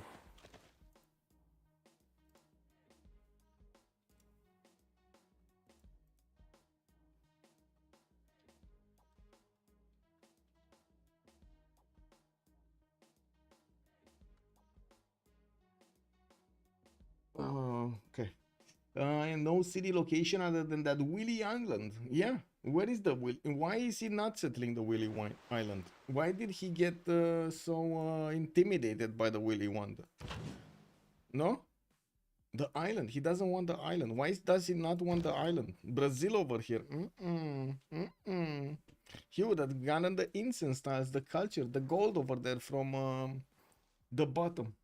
Mapuche should have enough gold to upgrade those 5-6 units in Babylon. Mapuche have enough gold to, yeah, I'm pretty sure he has gold. It shouldn't be a problem. Gold shouldn't be an issue here.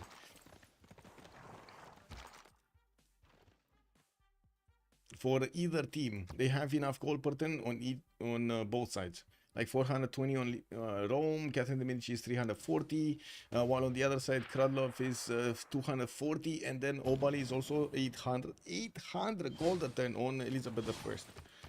Okay, we got calves here. We got calves from Babylon. He did manage to get there. Very nice. Now Babylon, well, will actually survive here. We do have the calves of Japan actually trying to go into Babylon city of Sapir, where Apeul is gonna try to fend that off. It looks like Giara just waited too long.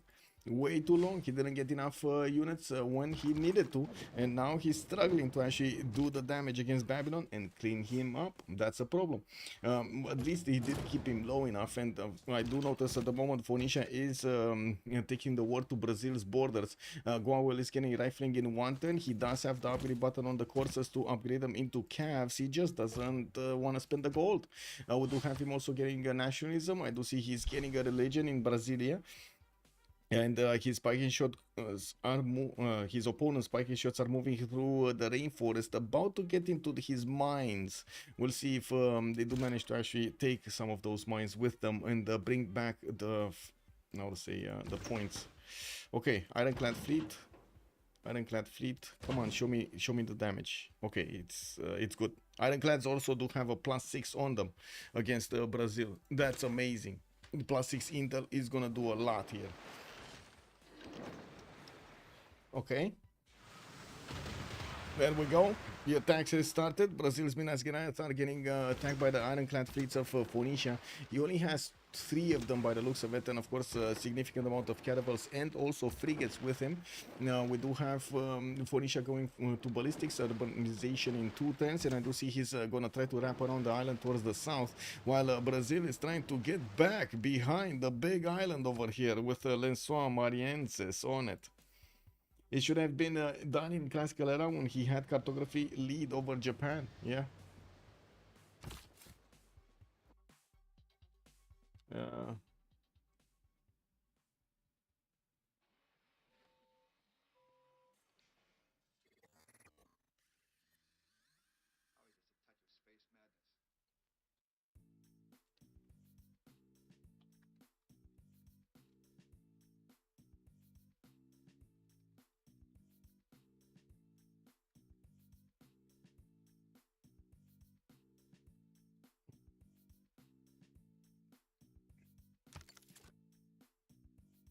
Okay.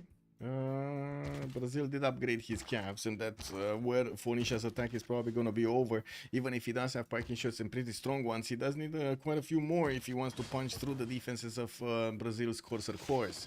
I do see Baptiste is just not going to give up. He's going to keep on pushing here, even with these units, and he does manage to actually take down quite a few Corsairs on the way towards the cities of Brazil. Now we do have Brazil with Protestantism, religious community, and holy waters for the better heals, while England, Elizabeth did go for Jesuit education and sacred places to try to get some more. Uh-oh, Brazil, woo! Oh, well, he did actually get one of his Minas Gerais out, and I do see Phoenicia is bringing those boats around so he can actually take out, I would say, get to catch these Minas Gerais in a pincer move. His settler is also moving back to his cities, while the Phoenician frigates are starting to move on to the front line closer to the Minas Gerais, so he can actually train those guns on his opponent.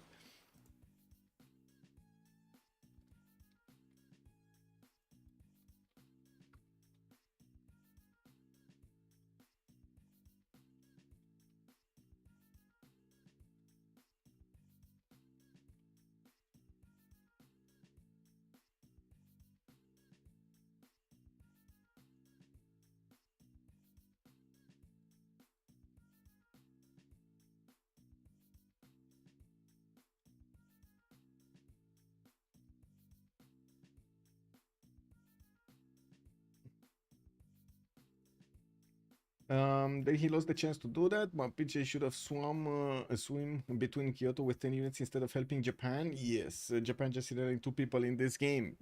I wouldn't really say Lotaro is irrelevant though. Like 300 science, 120 culture, and good enough production doesn't really smell irrelevant to me. He's 512 points of production, and he's preparing himself to actually clean up Japan on land with tanks. It's just a matter of time until he's gonna go through the techs here and get to combustion. While in the meantime, he's getting the pre-builds going. I do notice he's also building the infrastructure to just pump out tank corps or tank armies later on in the game. You do see he's getting those these encampments everywhere. I do see 3 of them had finished, and I'm pretty sure in the western cities we're gonna see some more here when they're gonna get the next population points. Now we are waiting for English tanks to save the day. Yeah, the English tanks. That's a good question if England is gonna go tanks here. He's finishing up his labs and of course jumping up in science as he does so, just the same as Trajan is doing. I do see at the moment Trajan does have the lead in production, although we do have Angkor Wat coming up in 4th from Leeds, and 1 more point of population on all of these cities of England is gonna give him alongside other bonuses also more production. Yeah, we do have Rome here. Is he trying to get Angkor Wat? No, he's not actually trying to get Angkor Wat anywhere. He did finish that Alhambra and going for research labs. We might see him trying to give Alfred Nobel to his ally, to France here. France does need these projects. That's another Diplo victory point that he could get. Let's actually see. France did just get John Spilsbury. That's going to be the toys one. Toys merchant. Very nice, very nice. France is only 300 science, and I do have to say he's gonna get his labs next, and with also fascism coming up in 2, I think there is a good, would be a good question if he's actually gonna want to attack somebody. I don't really see him attacking anybody here. Coal power plants starting to come around, theater squares and more universities, getting a new builder out, and he did, wow, encircle the wheat island.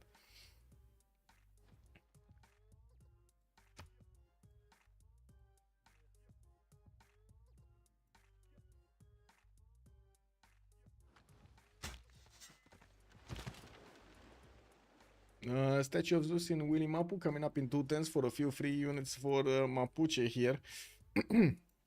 While I do notice Kyoto just kept on flipping, it even got to infantries. This city flipped so many times, it even got to infantries. Wow. And by the looks of it, Japan is just not gonna get these units taken out from Babylon. Babylon does have a few cores of his own.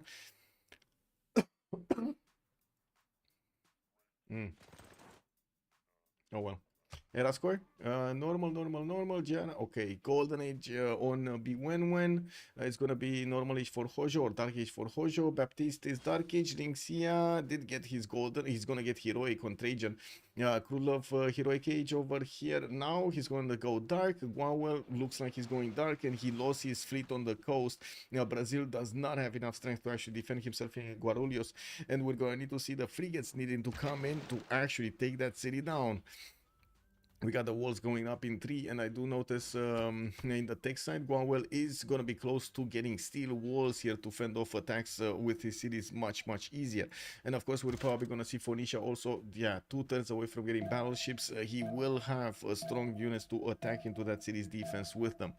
Aerodromes coming in. We might actually see France try to couple his forces together with Rome, and will want to flex his I would say nukes against somebody.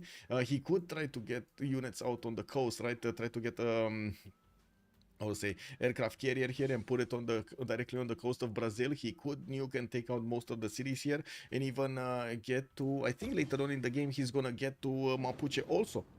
And nuke Mapuche. Well, I say nuke Mapuche, but he could just use the jet bombers to take out cities just the same. And they're so strong units, you don't really need nukes if you have jet bombers. Okay, that looks like a dead Minas Gerais. It's just a matter of time until one of these frigates gets in. How many turns do we have? 3 more turns until the switch of the era, 4 turns until the World Congress. No more movement here from Japan. He got pushed out from Mashfashakpir, and by the looks of it also Japan is going to be defended by Mapuche's Cuirassier Corps. Not that Babylon needed, he just needed a bit of gold to upgrade his units. That's it. That's it. That flipping of Kyoto is in the plans of Mapuche. Yeah, Rome does have planes. Yes, not advanced though. It doesn't yet have advanced planes. He's getting steel walls in 2, and yes, we do have aerodromes, but no biplanes at the moment. Or at least I don't see them getting deployed anywhere. Yeah, I don't see them anywhere.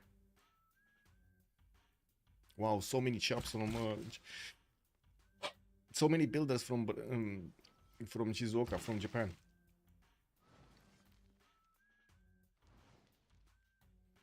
Okay, Fortress Medic in Ugari, blah blah blah blah blah blah.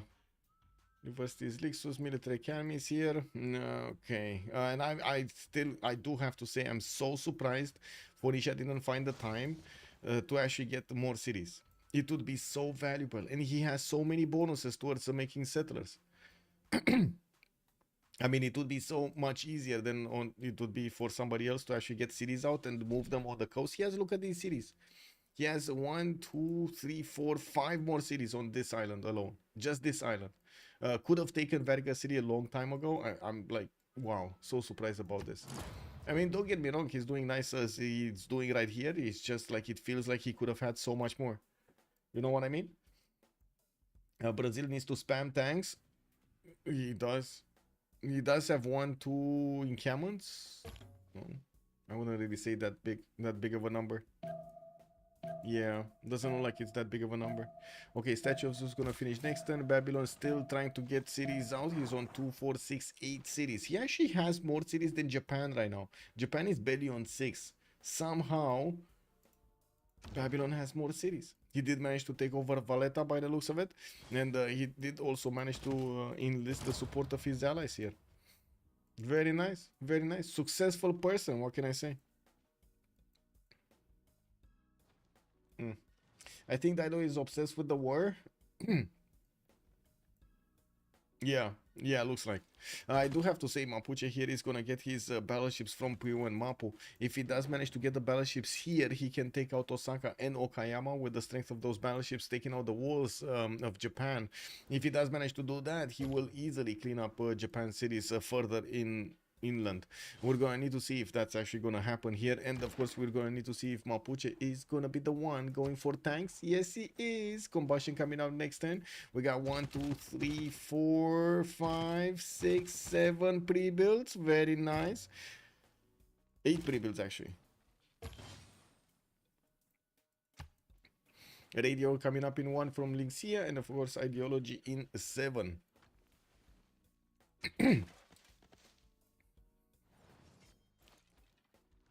Okay, Firkenes Brasilia, more Pike shows for the defense, only a single frigate in the water there for a possible defense with Minas Geraeth. Doesn't look like it's gonna happen easily. I think small Brazil is much more valuable in this game than Dido's extra cities. I like the way he played this. I see, okay. Wait, what do you mean small Brazil? As in keeping Brazil small, that's what you mean? As in keeping Brazil on his toes? Sure, yeah. But yeah, I guess in a sense he did keep him on his toes, but they have not been fighting for some time now. As in this fight was kind of like, you know, decided by Brazil here to put the boats in the water. He could have just ignored this.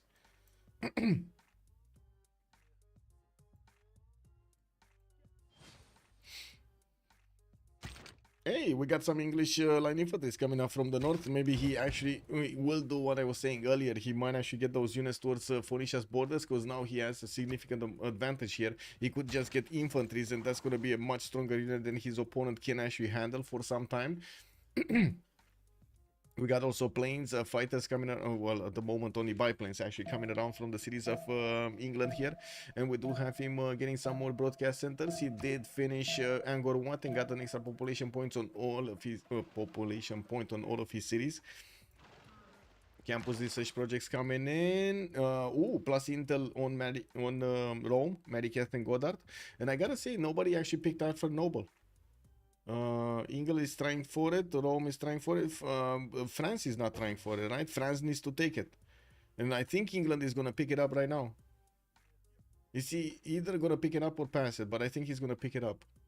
I think he's going to recognize that they don't want to give his opponent another point there. 8 out of 20 would be 9 out of 20 after the Diplo scientist. Anyway. It call it a Civ6 if England attacks without an army. Yeah, I think 4 minas could destroy whole caravel fleet even without admiral. Yes.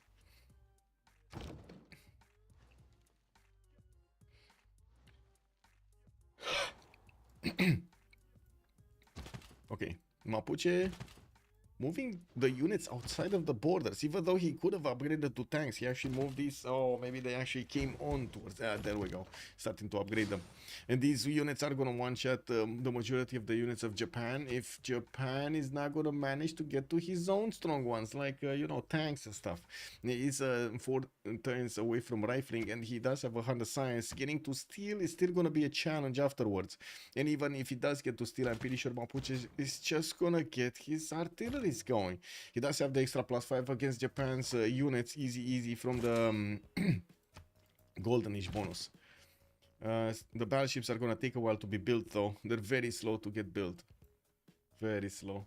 Artillery corps being placed in the cities that he has encampments from, getting more encampments in the meantime. And this would also be a question for Rome if he is starting to put down encampments. I see one here, 2, 3, 4. Yeah, he is starting to get the infrastructure going for the late game necessary war moves, especially the tanks and the planes. Ideology in 7 here from Lin Xia, while Bewewen did get fascism. He boosted his ally to it, and I do see Catherine de Medici gonna get advanced flight soon.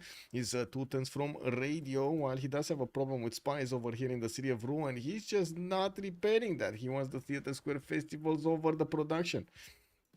Natural History Museum in Paris, that's giving me the idea that he is going to try to go for a culture victory, and that is going to pose a challenge here for Obalie to get the defense up. He's 20, B1 when on Catherine de Medici is 26 out of 112 points, tourists. And we do have him on 303 tourism points at the moment. That's not bad. That is not bad at all. Next turn we're gonna have the era switch, and we got Bewewen going golden. Lin Xia gonna get the heroic age. Crudlove is gonna go normal. Gwawel is gonna go normal. I do see Obalie is gonna get heroic, or sorry, not heroic, golden, and Apeul is gonna go dark. Okay. Whoa. Whoa, no, I'm sorry. Apeul is actually gonna go heroic, and I missed that. Okay, never mind. He's going heroic. I was mistaken there. Heck. And we got all of the tanks upgraded here from Mapuche, about to go into the borders of Japan. Now we're going to need to see if Apeul here is gonna try to take a city or two from Japan. I don't think so. He's probably gonna be happy just getting more commercials and traders. Just giving Mapuche more tempo to go against other opponents. Keep on going towards Rome. Rome is getting cuirassier armies though, and these tanks are gonna clash against each other. Mapuche's tank hordes against the Rome tank armies. We do have Lin Xia getting advanced ballistics and ideology in 6, while he is turning cuirassier armies from the city of Ostia. We do see some other cities that don't have encampments are starting to also get some pre-builds going. 2 biplanes coming out next turn for also Lin Xia, and we're gonna have a pause of 2 minutes so they can go through the Congress. We're gonna see who's gonna get those diplo points. I do also notice Phoenicia just couldn't keep on attacking Guarulhos. He didn't have strong units from afar. Now he's getting his battleships, and that will help him deal the damage against the city walls of Guarulhos. That was the problem. He did manage to pillage the canal, and of course forcing Brazil over here to repair it, and it will reveal itself whenever Guarulhos is going to click on repairing the canal. It's going to immediately actually whiten it out, right? This blackness is going to be cleared. +6 intel on whom? Wait, who? I think Phoenicia had +6 intel, no? Phoenicia had +6 intel on Brazil. Does he still have it? Yes, still has it. Still has it. France stole Bolshoi Theater? That's a good question. I don't know. Yeah, he did. He did. And he's getting Cristo Redentor also in the city of Bordeaux. I mean, that's not that big of a wonder, to be honest. Yeah, B1 2613. You see apostles near Rome? Okay. Okay, where? Oh, these ones. From Phoenicia. Okay. Yeah, not really much. Yeah. He's going culture victory. What's his culture? 500 culture, 500 science on Bewewen, and 750 points of production. Okay, let's get this going.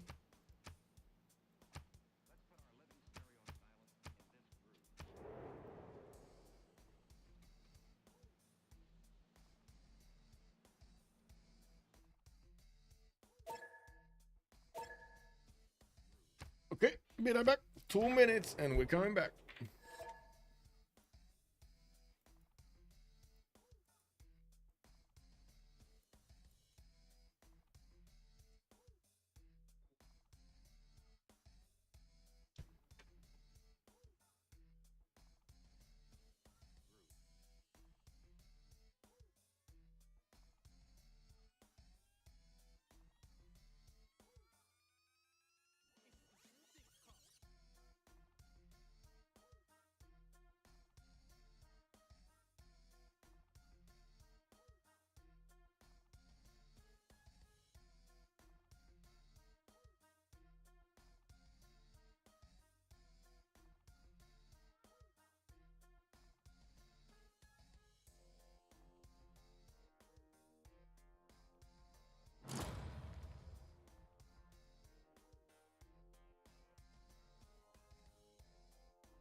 Okay. Shopping malls. Yep. Well, let's actually see if that's going to be tourism victory here soon. We got broadcast centers coming from France, and I'm pretty sure Obalie is not going to fall down here. He's going to try to figure it out with his 888 points of production. What to do? Lin Xia just jumped up over 1,000, and in the World Congress, we did have Protestantism getting to be condemned. Woods cleaning woods features would actually give you the gold equal to the production and food, and also Catherine de Medici did manage to roll the 2 diplo points. This is starting to get dangerous. 12 out of 20 for Catherine here. He still didn't manage to pick this one up though, right? It was Eleanor that did pick that scientist up. What is it? Why am I not seeing it? Albert Einstein got picked up by Rome. This is big. Alan Turing by France, and yeah, Phoenicia did get Alfred Nobel. He got it away. He got it. He got it, Phoenicia. But Phoenicia is from Catherine's side, so I guess, yeah, it is what it is. Didn't give him the diplo points. It is what it is. We do have Cuirassier course also coming around here from Phoenicia. Looking at his stats, he's 5 turns away from getting combustion, and he will get tanks against his opponent Brazil. At the same time, Brazil getting still barely in 1 turn, and I do notice he's trying to build a Chichen Itza in 3 in Sao Paulo. He does have quite a bit of extra production that he can roll from that point, from that wonder, and not to mention the culture.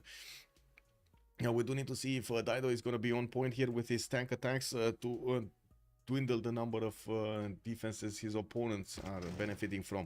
I'm quite surprised again England is not actually trying to move forward with his line infantry, or I should say his infantry army. That would be probably an impossible unit for Phoenicia to attack into, especially with like pike shots and coursers. Like, let's be real, one single infantry army here is gonna do so much damage against Phoenicia's units. Could just keep on attacking and smashing and taking out units one at a time. He pretends he is checking on his cat, but probably it is a foreign invader on a spike. Wow, Dolkin Broken, good evening, sir, and welcome. What is this, man? Lizzie can't waste production on Dido. He has projects on theaters. Okay, well, he has to project theaters, sure, but now at the moment it looks like he's building something else, getting some archaeologists, also getting flooded here. That's quite a problem. Looks like France did finish a mission, and he might have actually just deleted the dam there by the looks of it. Brazil is missing priorities. KW, man. Lin Xia going for rocketry ideology. By the way, did you read through that doc? Did anybody open up the doc and read it? What do you think about the lore? We got Golden Bridge in Birmingham. Did anybody read the doc? The doc I dropped over here in chat. Anybody went through it?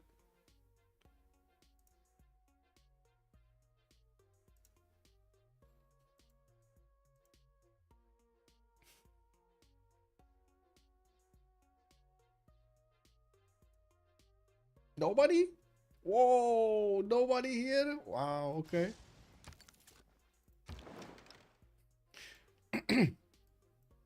You like what you see, Battle Cruiser?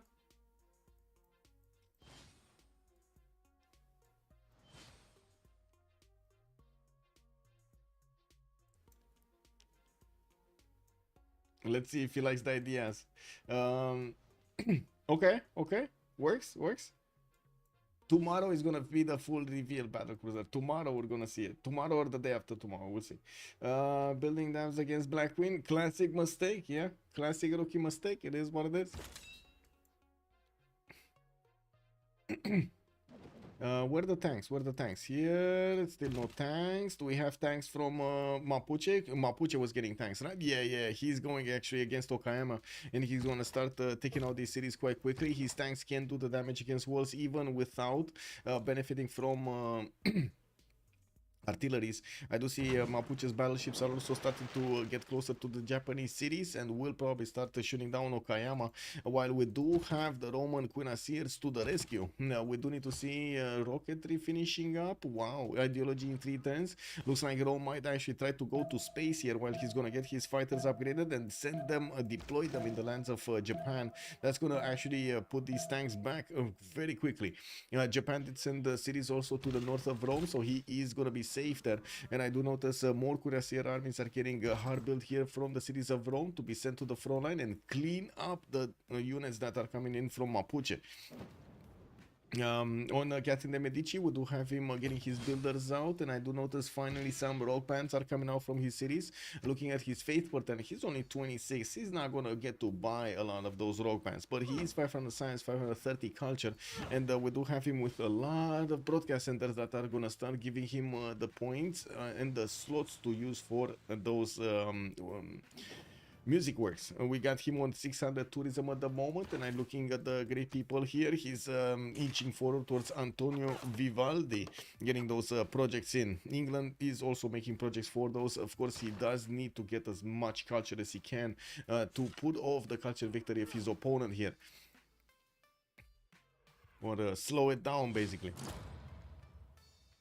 I don't know, it gives me the vibes of akin to a how-to document. Interesting. Okay, yeah, it is kind of a how-to document. Yeah, it is kind of a how-to document. I mean, might as well have you know, like an how to say, a healthy dog drop, not a cheating dog drop. You know, we had too many dog drops in the last 2 months. I gotta say, my mind is going crazy. Oh my god, man. Worship of the World is nothing to sleep on. Yeah. Lizzie is decent. A culture victory defense Civ. Yes, it is. And I'm pretty sure, like any civilization in the game, being wielded, controlled by a powerful player, will get that defense going. Axel, thank you so much for the follow, sir, and welcome. Also, but Rome may be nuking Lizzie. I think Rome might actually just go for space. He's 5 turning spaceport in the capital city with that Liang, 210 points of production. I do see he has Magnus somewhere. No, wait, he doesn't have Magnus anywhere.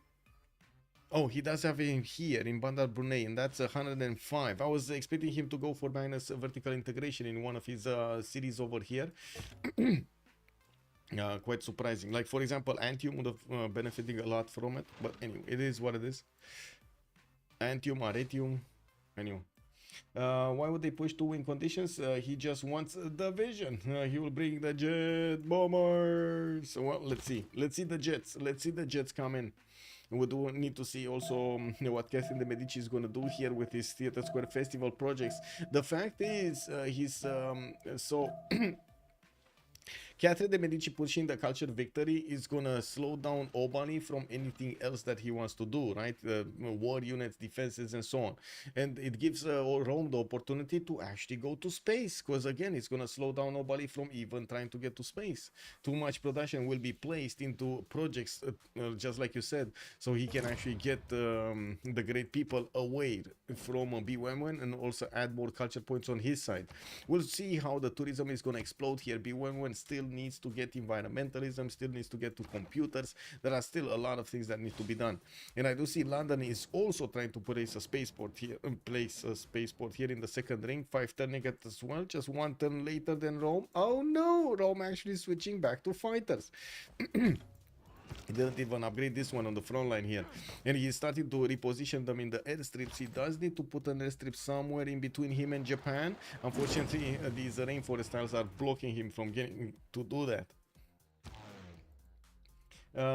His science values are quite high. He doesn't need to bother about the nukes. Well, I do see Obalie is going combined arms in 1 and also Cold War in 3. We'll see how this happens. Catherine de Medici also 2 turns away combustion, and the first city of Japan is taken down, Okayama. Mapuche bringing in the heavy crews, the artilleries, and the military engineers with a battery ram. Yes, he does have a battery ram with him.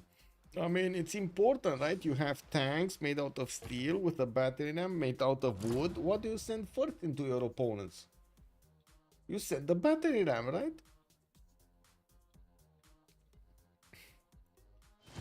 Yeah, Rome does have the upgrade button on his tanks if he wants to. He just didn't invest into it at the moment. I do see he's on 709 science and only 150 culture. He is still in the Merchant Republic, and I do see he's slowly working towards his fascism ideology coming up in 1 turn. On the other side, Crudlove is also on Merchant Republic, and he's barely getting mobilization. Very significantly lower culture throughout the game than Rome was, which was kind of surprising because he did have some amazing Shemamals to place there. Another city has been taken over by Mapuche, and looking at Mapuche's territory, he still has some amazing Shemamals to work with. Anyway, no theater square, that's the problem. Not a single theater square here for Mapuche that I can see. Yeah, I'm not seeing one. Maybe you see, I'm not seeing one. They'll up later. Wait, supply convoys are good, just you need the cash, yeah?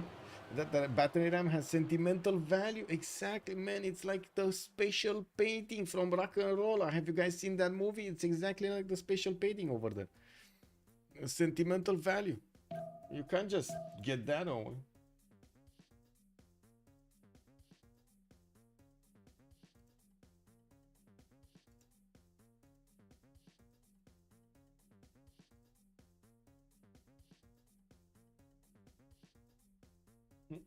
Give me a sec.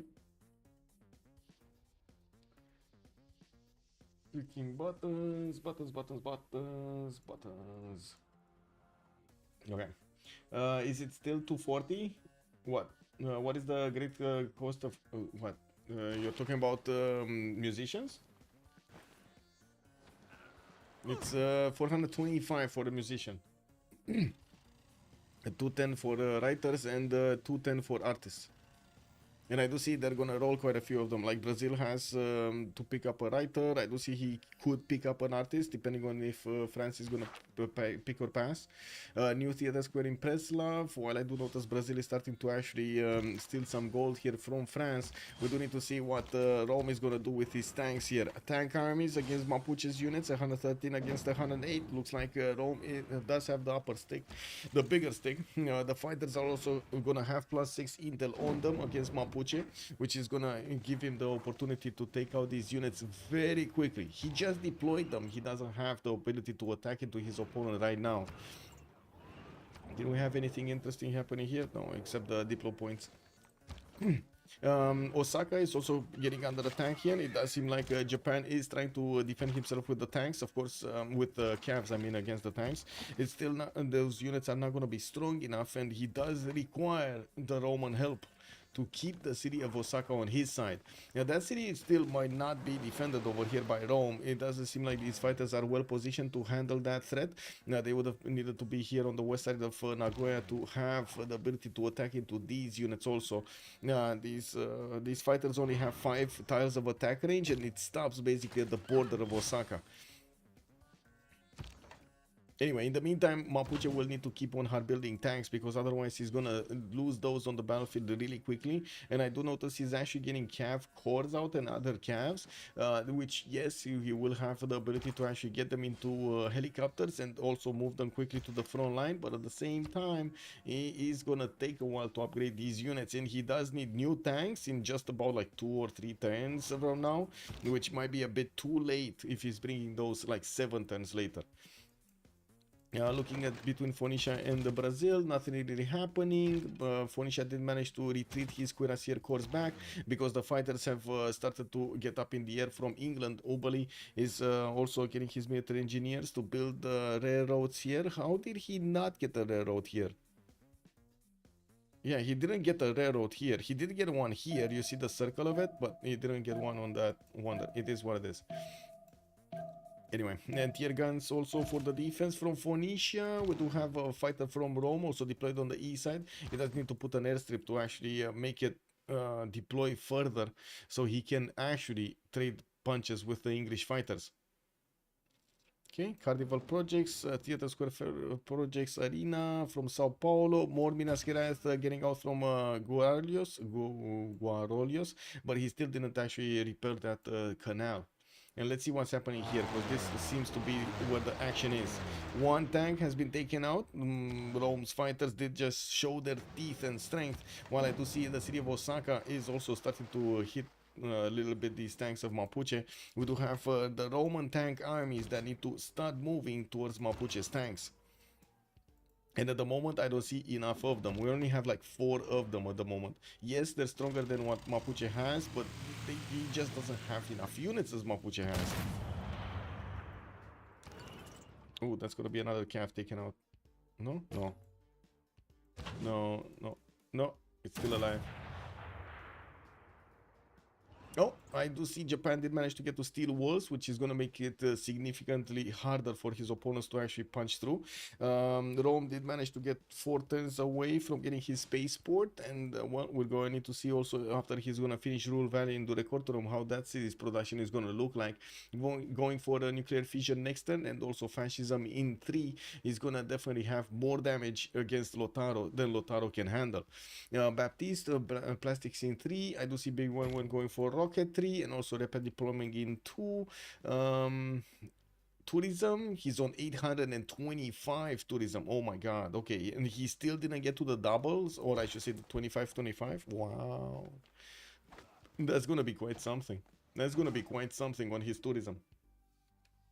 England has to spend his production on the culture defense. Yes, that's the problem with England right now, and he's trying to get the spaceports. He's also trying to get more wonders. He's building a submarine armada that could turn into a nuclear submarine armada. He can pass through the north. I talked about this earlier, and he could actually deploy nukes directly in Rome's main cities. He could even attack from the coast over here in the Roman capital. How many tiles? 2, 4, 6, 8, 10.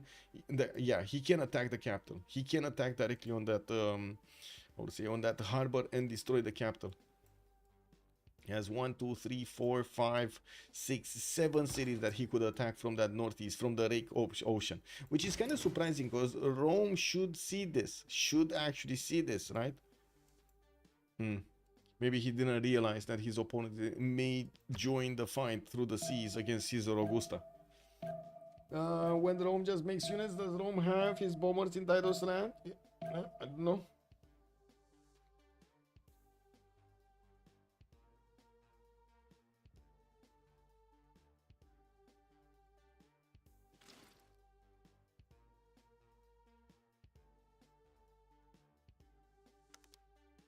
In Dido's land, he's he should get them. Yeah, no, not yet, not yet. And I do see Phoenicia over here. He's getting his plastics in 2 turns. He didn't upgrade a single tank, but he does have the upgrade button on these cuirassier cores.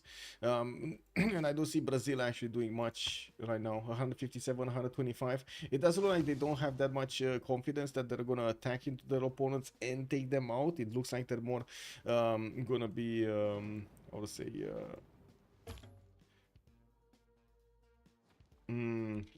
waiting for the victory conditions to establish something. Like it's Mapuche against Rome with Japan in the mix, and then we do have Brazil versus Dido. There's nothing happening over there. Rome is sending some units to defend the east as well. And while we do have Bewewen here just getting more and more tourism. He's on 51 out of 143 points to get that culture victory, and he's on 837 tourism points. And I'm pretty sure he's gonna go 2000s this game quite easily. Getting art museums up in Preslav, and also about to recruit another one of these musicians here.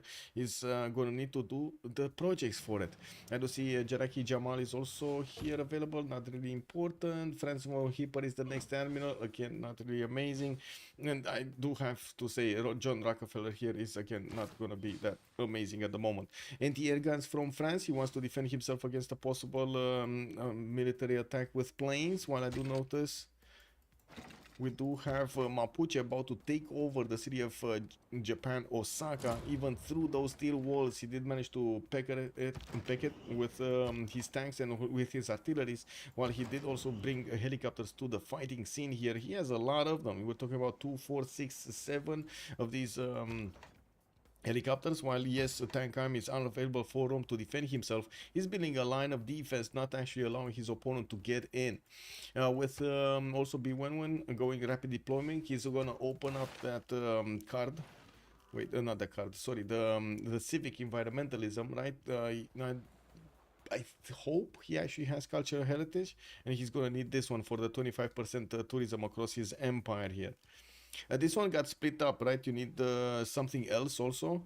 What was it? What did you need something else? What's the other 25%? I'm pretty sure it got split up somewhere. And I hope it's not one of the last ones. Is it this? No. Or it just got split in half and that's it. I saw something in BBG Discord about this.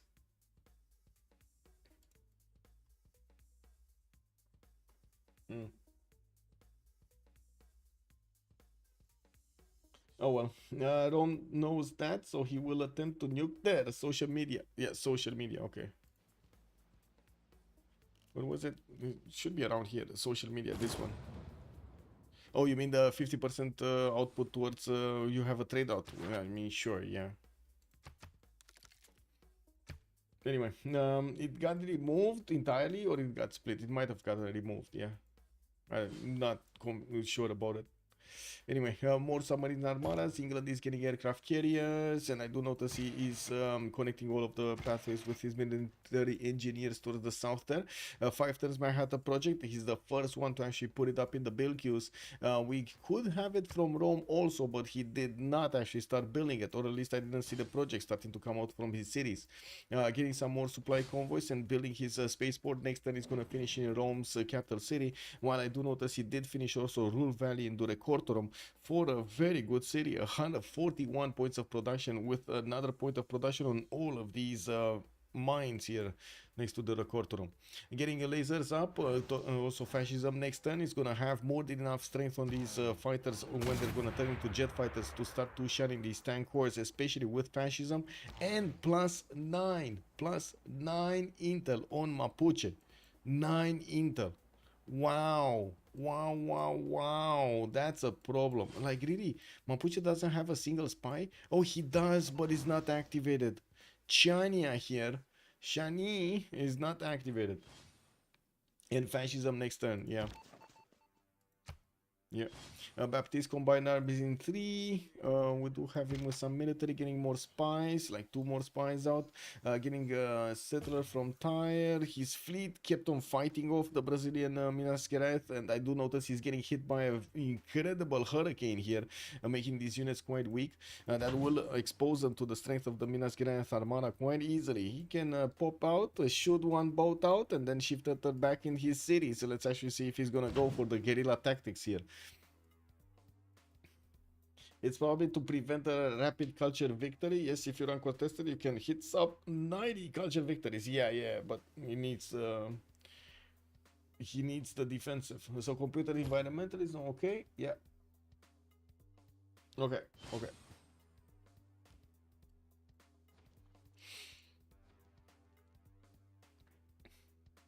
So, environmentalism in 3 times here for Catherine de Medici, 840 tourism. We do have Lin Xia killing, okay, fascism next turn. Obalie gonna get his satellites out next turn, and I do see Gwawel going for scientific theory. He does want to go for those campuses to get the research labs going.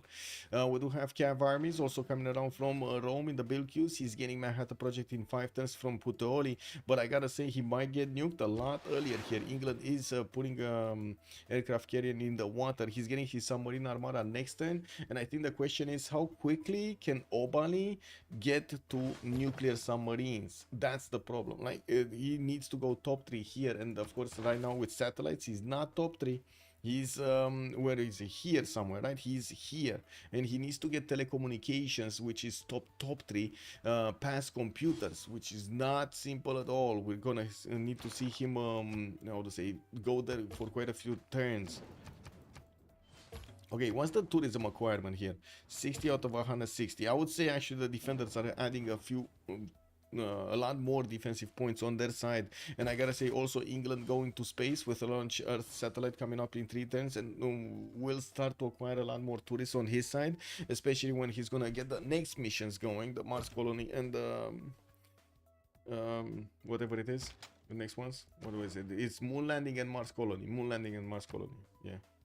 Moon landing, Mars colony, and the next planet expedition. Yeah. They have 0 range defense. Yeah. Well.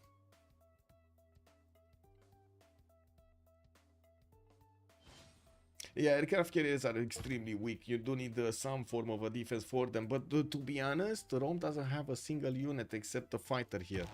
Not a single other unit in the water. And I do believe he actually sees the battleship, right? No. That's actually one tile off his vision. Whoa, wait, what? Lin Xia disconnected? Whoa, that was Rome. So, like one of those weird disconnects, I guess. Why Babylon is so low?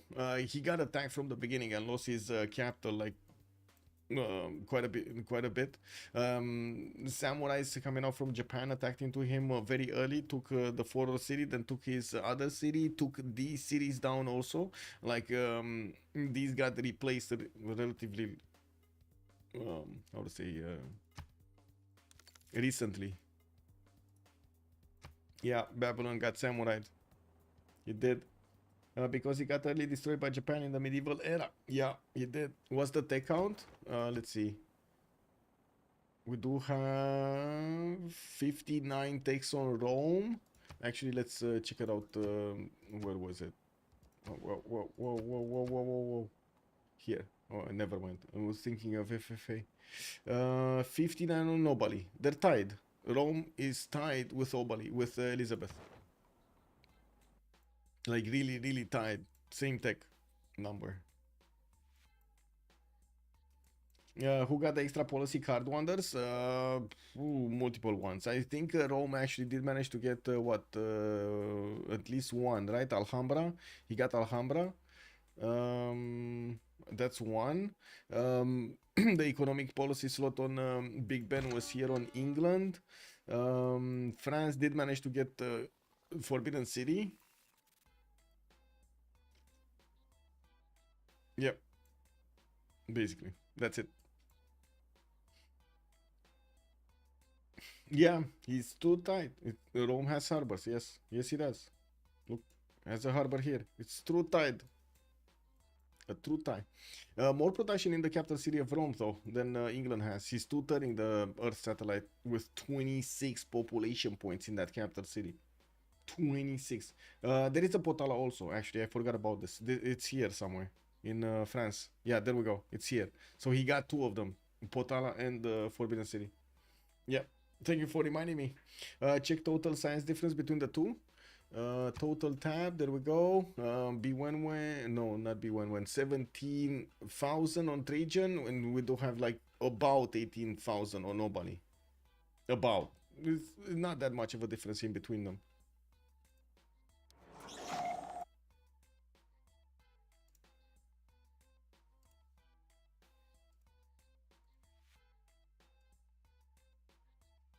Total science is a stat, it doesn't count pillages and boosts. Yeah.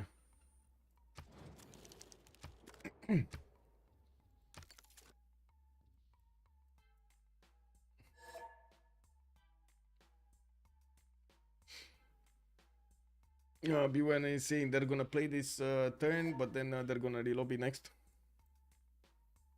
Okay. Eiffel Tower in 5 turns from Rio de Janeiro. Arena in Salvador de Bahia. More carnivals, more carnivals. I gotta say, this Minas Gerais actually got his courage and went out onto the 7 seas here next to the Lin Xia Mariennes Island. I haven't seen that wonder built in one time. The Eiffel Tower, yeah, yeah, no, nobody wants this wonder. But I guess today Brazil wants it. It is what it is. We have more projects here. Holy separate projects and tier guns. We got spies coming in. Preslav and Amboise. Planes are getting deployed to the left side, and I do notice Mapuche is bringing a lot of helicopters to the fight against Japan and Rome. While Rome will need to upgrade his fighters, we're gonna need to see him attacking and pushing back Mapuche's units from his borders. These helicopters are actually trying to figure out a way to get into France's tiles here. I don't think they know about the whole mountainside. Yeah, they don't know about the whole mountainside. They're gonna figure it out. The only time it's good is for a national park spam. Let's actually see if anybody's gonna get parks here. I kind of doubt France is gonna go for parks. Maybe that's just my impression. Kind of doubt it. Anyway, we do have him on still on 867 points, and he's getting that space race in 3 turns here. Wait a second, didn't he open up environmentalism? Why is he not going for environmentalism? Okay. Oh, he wants the card for the musicians first. Isn't that the card, the space race for the musicians? This one, yeah, the 200% tourism forum, great works of music. He wants it first rather than environmentalism. Okay. I mean, to be honest, it is more tourism from that. Anyway, we'll see. Brazil working on this. 3 turns on a satellite, 4 turns Manhattan project, while Rome was building it here. It's 5 turns away. Looks like it's not that much of a difference in between them, and we're going to need to see his production capabilities afterwards. Rome is on 1100 points of production, while Obalie in total is 1058. We do have Bewewen on 867, while nobody from Arcane did get to 600, or I should say 800. Crudlove is on 626 on Mapuche, and Mapuche will start fighting Rome directly. We'll try to push as much as possible Japan over here to also force Rome to defend himself. And as you can see, Rome is just trying to make an umbrella defense so he can allow Catherine de Medici to go for that victory, and also allow himself to finish these projects for space. What is this? Oh yeah, Crudlove is saying the turn has finished, gentlemen. Wait a second, didn't they say they're gonna play the next one? Wow, no desyncs, by the way. No desyncs, amazing. Very good, very good.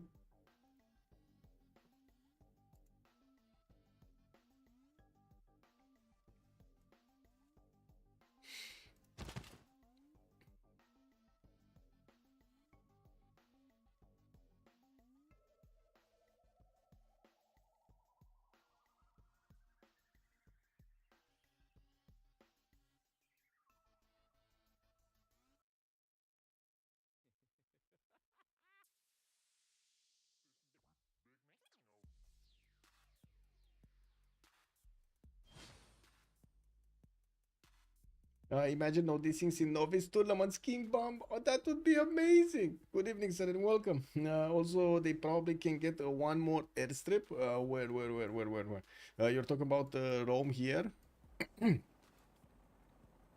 Yeah, no, they can't. That's for actually wait, they can put it in neutral territory. So yeah, they can get two more actually.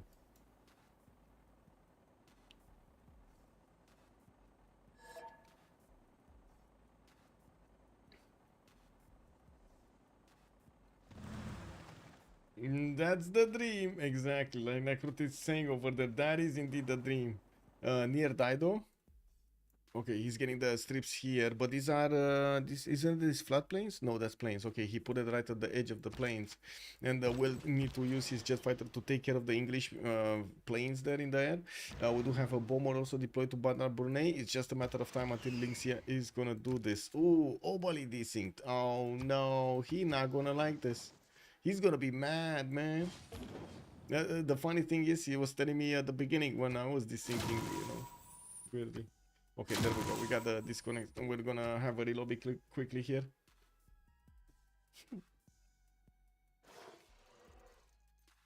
Dido breaching his dam again. Yeah, I mean, Dido does what Dido can.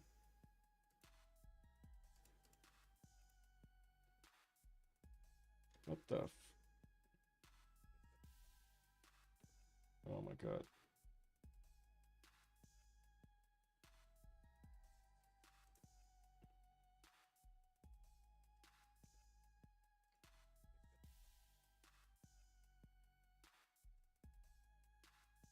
Just waiting for the lobby up.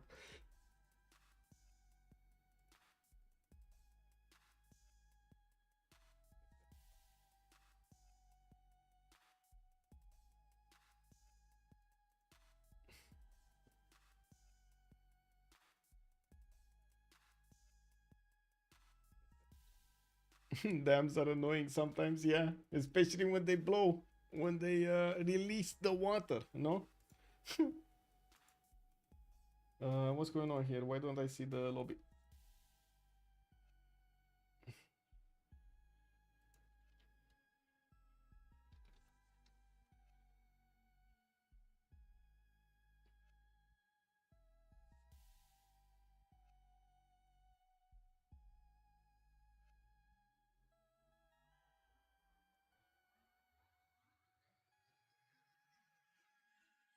Okay, there we go. Found it.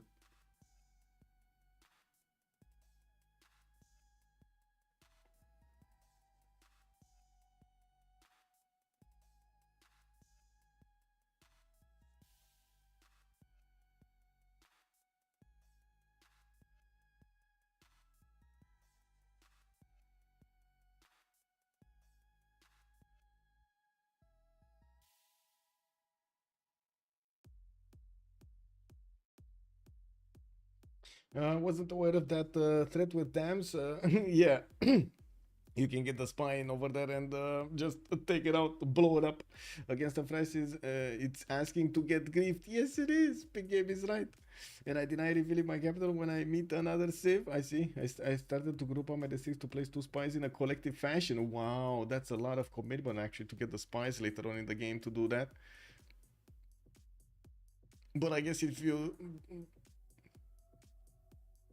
get used to doing that over and over again, it's just gonna be second nature. I mean, if you deny my borders, I'm declaring and pillaging you. Wow, big game, man, big game. It's doing it outright. Wow.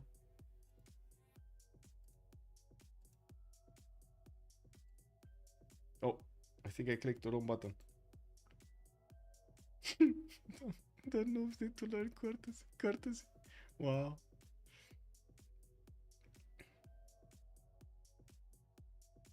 Anyway, gonna ready this up and gonna leave it to load.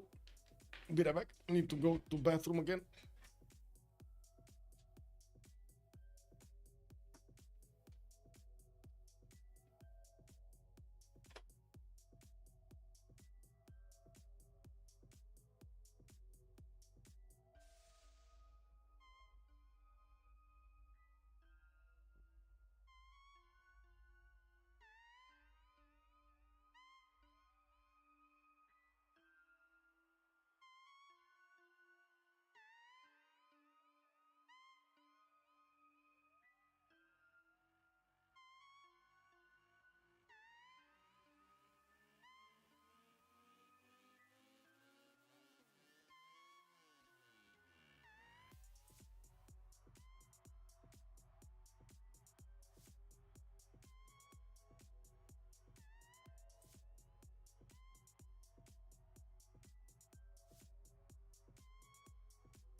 Oh no, not double load again, man.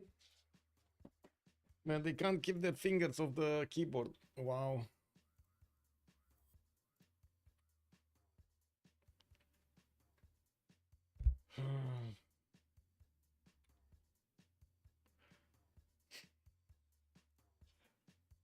It is what it is. Come on. Okay, finally.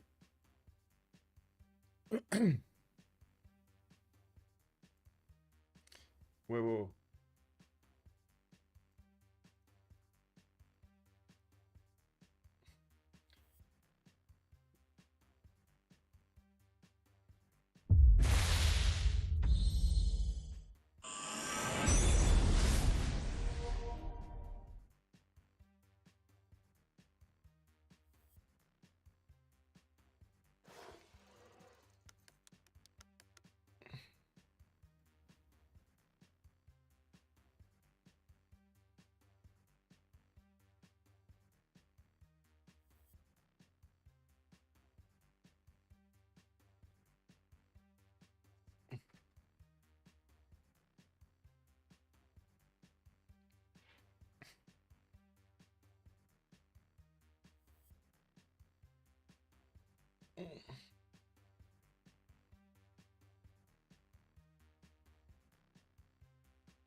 Oh, totally forgot about Necrotic. There we go. Both privileges right here. Let's go.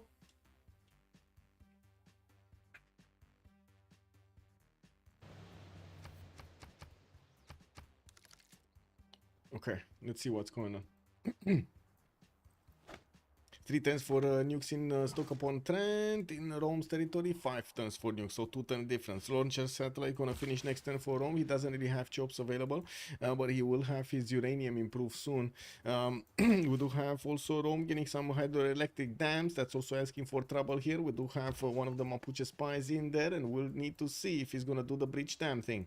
We do also see already 2 jet fighters and a bomber being deployed directly in the face of England here, while of course he's going to need to deploy them in the air so he can actually trade punches with the English forces. We do have some defenses, missile cruisers, and I do also notice destroyers in the capital. We do see anti-air guns also deployed in the city of Plymouth, which was not actually placed on the coast. It was placed a little bit closer to the city of London. Sheffield also going to start getting some more of these broadcast centers, and I do see Birmingham working on spaceports. We will need to see who's going to get the space victory, if it will be the one Rome, or is it going to be the one England. France managing to get some industrial zone logistic projects. Looks like he's looking for Nikola Tesla here. Wow, or the next one maybe. We're going to need to see if he's going to manage to actually get closer to Sergei Korolev. You've seen how much it impacts the games in the last game we've seen. So I would imagine this might be one of those also. Dido spy on the dam, yeah. Time to abuse the mod powers. I got it saying over there, yeah. It's level 2, probably has a satchels charges. Anyway, I have no idea how to say that in English. What's going on here? Okay, Rome jet fighters. Jet fighters don't really care about anti-air guns that much, and I do notice they can wipe the floor clean of the artilleries over here. Now, Mapuche's units are going towards the south, where France is deploying fighters to defend himself, and every one of these helicopters coming close is just gonna die. Easy peasy defense over here from France, coupled with some Roman units. Now we do have France also managing to get a new spy, Jerome, in the city of Boulogne. We're gonna see him being deployed somewhere, while I do notice Rome's units have been picking away the Mapuche's attacking forces here in Kyoto and Osaka for quite some time. They lost a bit of strength on them, not enough to matter though. Looking at the bay here, England is slowly getting his units out around that northern passageway so he can get to Caesar Augusta or closer to the Roman capital. While I do notice Rome is he has finished the first project. He now sees the full map. We got him getting War Department next turn and still needs 5 turns for Manhattan project. That's a long time to get that one going. Next then, Obalie is going to finish his Earth satellite, going to also get the first project out for space, while his Manhattan project is going to be faster on 2 turns. We're going to need to see if he's also going to manage to get the nuke out faster than Rome. We also need to see if Rome's units are going to start to be deployed. He needs to deploy his jet fighters if he actually wants to attack into the English ones. And I do notice Phoenicia in the south just did not want to upgrade his tanks. He has tanks for a long time now. He just didn't want to. We do see him still fighting on the coast against Brazilian units, and now he's moving back. What is this? Che, c'est fini. Okay, this is basically like shit. It's over. La Raquel. I don't know what is La Raquel. What does La Raquel mean? Does anybody know? Let me see. Translate google.com. La Raquel. Oh, I see. The scum. It means the scum. He's annoyed with the spies. Oh, it breached the dam again. That's what happened. It breached the dam again. Yeah, it did. It is what it is. Yeah, less production over here for the city of Leeds, but I think this one was untouched, and this is from London. Yeah, it was untouched because it's on a hill and it doesn't actually get affected by the dam exploding over there and letting the water through. Yeah, building dams against France. Yeah, it's fine. You know, you do what you have to do. Brazil, military engineers. Great Zimbabwe. He did finish his Chichen Itza, and you do see the extra production and the extra culture on all of his styles. Very nice now. Okay.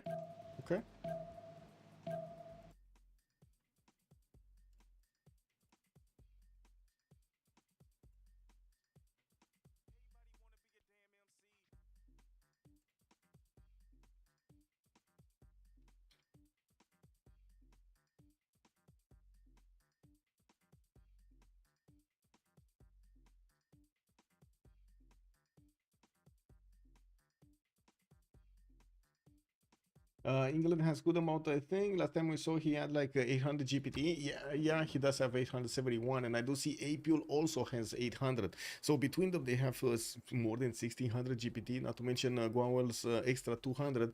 I do see Lin Xia is 674 with Bewewen on 602. It doesn't look like they have that little, right? It's still gonna be nice. We also see Rome starting to deploy those fighters right in the face of his opponent, putting a new airstrip and getting with some more of those jet fighters on the way. Not to mention he does have a settler with him. We might actually see him try to put a nuclear silo here so he can attack much faster and with many more nukes the English cities. We do have spaceports also in London finishing up next turn here. Wait a second, he lost the spaceport? Oh, he did lose the spaceport. Phoenicia actually took out the spaceport, and then France took out his industrial zone. Oh, I see why he's mad now. It definitely, yeah, it definitely makes sense why he's mad. We do have Mapuche starting to get into the borders of Lyon with most of his helicopters, while I do notice France's jet fighters did slow him down a bit from the left side. There are 4 of them here, and they should actually take out at least 2 of the helicopters each turn. We do have a tank coming up from Bordeaux, a tank coming up from Paris next turn, and I do see new spies are getting trained in the city of Rouen. So many spies from France. So many spies. With also a bomber available here, he can do some damage from afar against these units if he wants to. We do have Bewewen here managing to jump over 1,000 tourism. He's on 1,042 at the moment, while in the tech side he still did not get globalization. It's coming out in 2 turns here. And looking at the culture victory screen, he's not halfway there. He's 76 out of 185. Definitely needs a lot more if he actually wants to get this victory condition. And especially with the space project starting to come around from his opponent, that might be an impossible task to do so. Moon landing from Rome, 4 turns to finish. Rome is also going to finish Manhattan project in 4 turns in Puteoli. That's going to be quite a bit later, 3 turns later than the Manhattan project in Obalie city of Stoke-upon-Trent. We might actually see quite a few nukes coming around from Obalie very quickly, and might be overwhelming for Rome. Getting nuked first is a very big problem. Very big problem. Finally, we got some tanks from Phoenicia starting to be upgraded. They cannot take on the mechanized infantry armies of England here, and I would imagine yes, they can take on the Brazilians. They're just not moving through that forest and rainforest in between the mountains. There's just a treacherous territory to go through. What happened? We did talk about this earlier. Yeah, a lot earlier. Okay, we had the post, but someone else.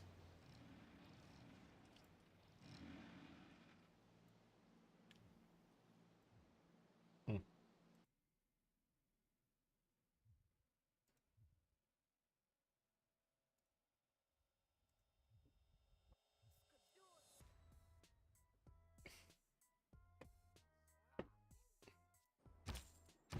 Okay, level 2 and level 3 spies of Brazilian Rome's territory trying to go for his industrial zones and slowing his production down.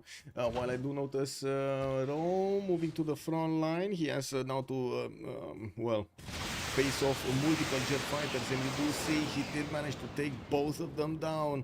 Obalie did not move his mobile center to try to help that one out. Now he's actually going to move it out of the city of Plymouth, but it's too late. The jet fighters did manage to take out 2 units of England while not losing any on their side.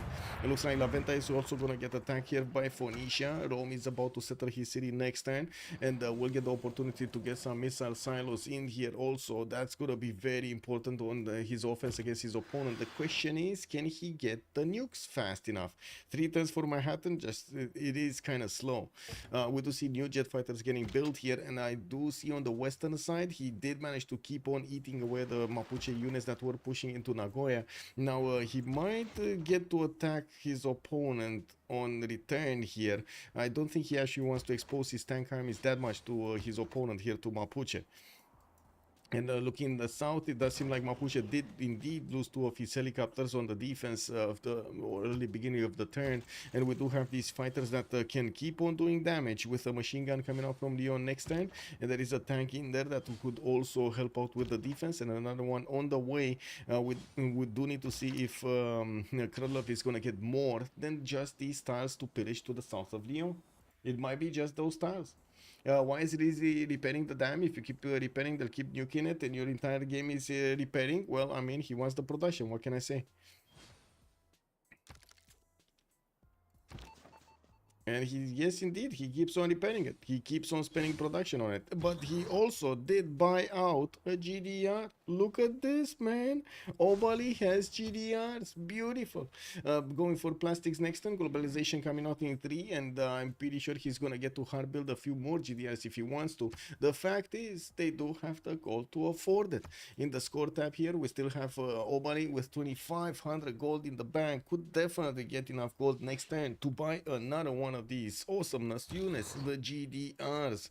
120 range strength, 120 anti-air strength, putting that city, any city he's in, to 148 garrison defense. That's significantly harder than what Rome can attack into, and I'm pretty sure he can't really bomb it with a GDR with the anti-air defense on it. But at the moment, Obalie does not have the extra promotions here on the GDR, not yet. Okay, nukes in Manchester.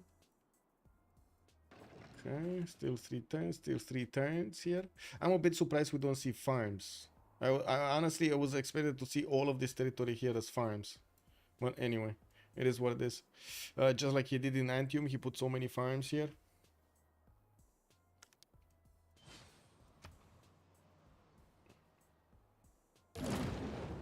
Ooh, Portsmouth. GDR. Wait, what? He bought a GDR on France. Wait a second. He actually bought a GDR on the borders of France. And yeah, there we go. Helicopters moving out. The fighter planes did manage to make quick work of that. I'm actually quite curious what is he gonna do with this. That's a long time to move a city here. This was being prepared for a long time. This is a plan.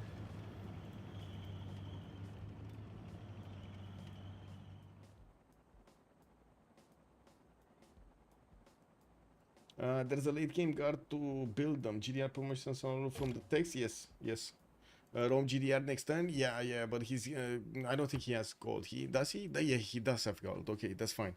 I didn't think, but he does have gold. 3100 and also 2000 on Bewewen. I don't think they actually need to upgrade anything, or at least I didn't see. Let me double check.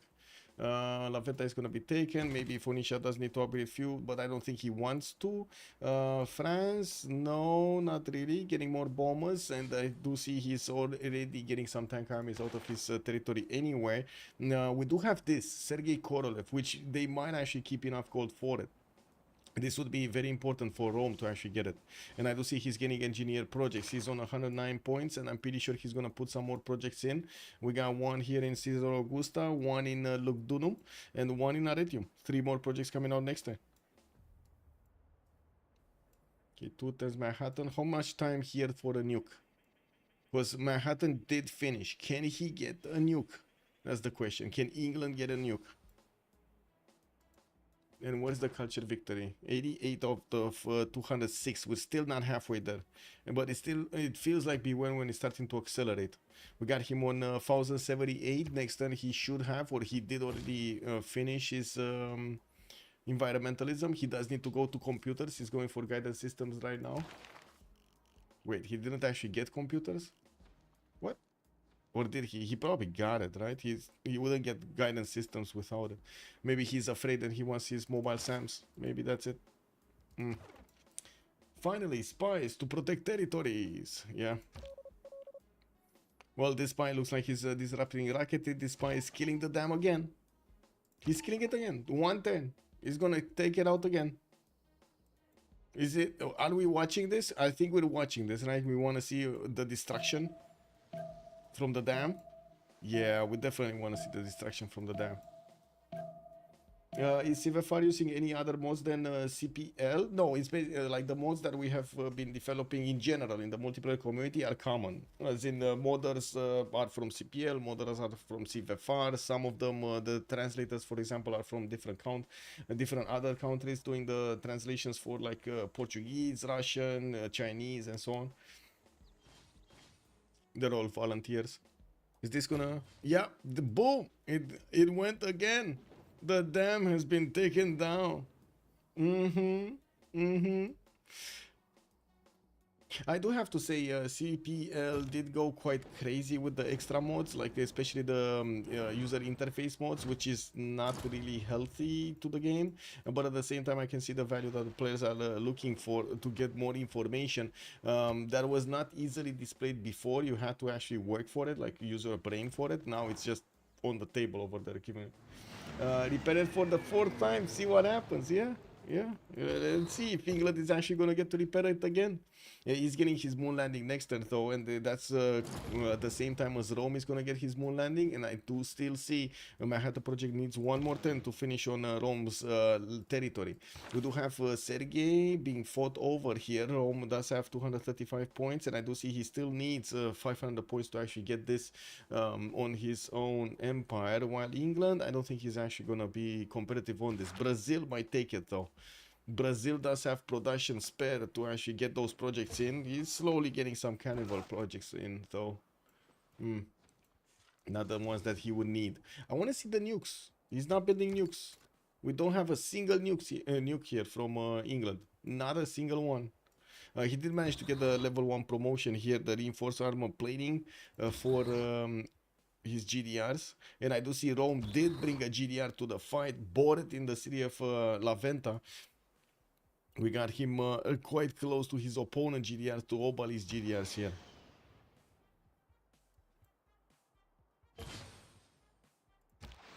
Oh wow, wait, the jet fighters could do some damage here. Oh, GDR's defense is a bit too strong. And Bewewen, 1100 tourism. Okay, he got a little bit more. Is he getting pushed more? There is this GDR starting to move next to Muscat. We do have two of them actually starting to move towards France. While I'm pretty sure at the moment, wait a second, I don't think he knows about these. I don't think Bewewen knows. Oh, he might have known about this though. If he would have seen Portsmouth, he would have known, especially when the GDR was inside of it. He knows that the GDR has been bought just because the GDR adds so much defense to the city center. Yeah, I think he and Bewewen can put two and two together and figure out that he's gonna get attacked here by giant death robots. He does need support help from Rome. That's the only one that could actually supply him with a few GDRs of his own and take on those big menacing units. We do have the record on Antium starting to work on GDRs here, but 4 and 5 turns to finish is going to take quite a bit of time. And of course, with the extra gold that Arcane are making on their side, it looks like they can invest into it quite easily into these GDRs. We do need to see if there's going to be more being made here by Lin Xia and Bewewen in the next part. We do have the next era in 5 turns, and yes, we're going to need to see also if they will keep their golden ages or not. Looks like Bewewen is going to keep his golden age. We got Baptiste here not getting to his golden age. Lin Xia gonna get to. Giara is gonna be dark age. I do have Crudlove normal and dark age by the looks of it. Gwawel is on golden age, soon gonna be golden age. Obalie golden age, and I do see Apeul is probably gonna be dark age. We do have France trying to get some rock bands out and about. He's slowly adding the points on the culture victory screen and still did not get to the halfway point. He's 100 points out of 213 here to get the victory. While we do need to see also the production queues of England, if we do have those coming up. No. There is a nuke in Manchester coming out in 2 turns, one in Bradford in 6, but it doesn't look like he's having that much production here. And finally a city. Oh, La Penta actually got taken down. Okay. Interesting. And Rome just attacking with as many jet fighters as possible, took out the mechanized infantry of his opponent of Obalie here. We do have Phoenicia's tanks close to the border, but they're just not, they're not going to go through the GDR line. That's the problem. We'll see over here if Obalie is going to have more success to take over the city of Lyon and push France from the south. This will cause quite a bit of a problem, and I do see Mapuche is bringing in some more helicopters to try to help with the pillage. Rome did manage to push back Mapuche's line a little bit between Kyoto and Osaka, but still there are enough defenders here for him to not want to move out of the borders of Nagoya and Sendai.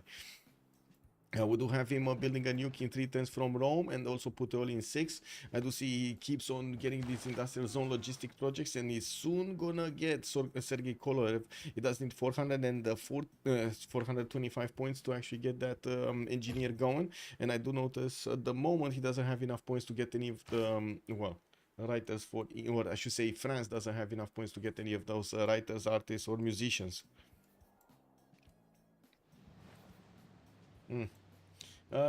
Wait, he did?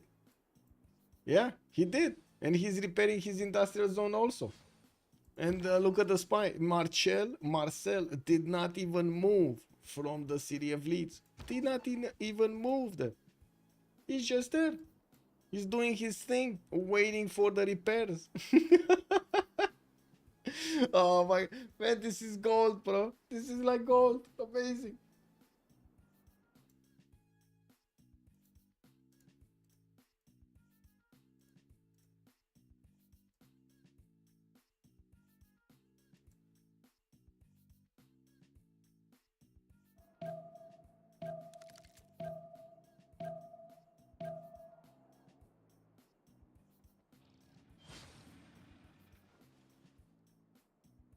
Oh, let me check something if the temperature.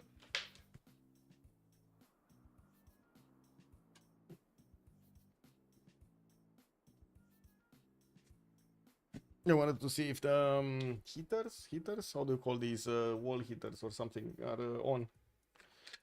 From repairing them to repairing IZ. I mean, big game, you gotta try all of the buttons to see if something else works better.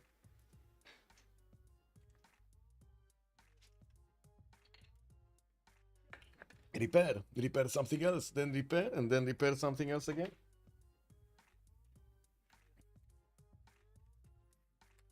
Okay, 2 GDRs actually from Rome, a third GDR coming up from Ravenna on the front line towards England. It looks like they're actually starting to ramp up. Both of them have GDRs on each side, and of course some jet fighters alongside that, with military engineers sprinkled in between to get all of those cookies and the donuts to their respective places.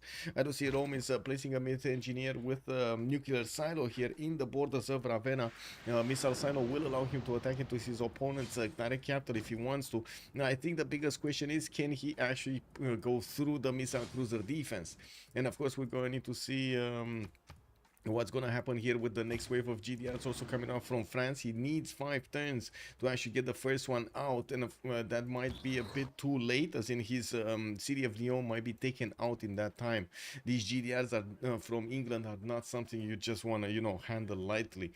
I don't understand, I really don't understand Kane's thought process this game, mostly stress too. I'm not sure, but anyway, he has got the particle beam. He cannot 2-tap the French cities. Yes, it's not yet there, but he's getting there quickly. We do have Obalie also getting telecommunications for his nuclear submarine next turn. Also nuclear physics or something, whatever, pollution, whatever is that, nuclear P. Crudlove 2 turns advanced flight, 4 turns totalitarianism on Lotaro. While we did have Rome earlier getting his fascism, he did manage to push back and hold Mapuche at bay quite nicely here in the borders, the former borders of Japan. Where's the second GD? Here, okay. He's getting in there. He's getting here. He's getting here. Is there a third one though? No, only 2 of them. So France should be defending this. It's fine. They're pillaging Hattusa. Wait. Is France? Do you think France is pillaging Hattusa? Yeah. Oh, they took Hattusa away. This was Bewewen city. This was Catherine de Medici city, and it looks like they did manage to take that city down. Oh, wait. Athena, want to come in? Hi, princess. Ce le faci?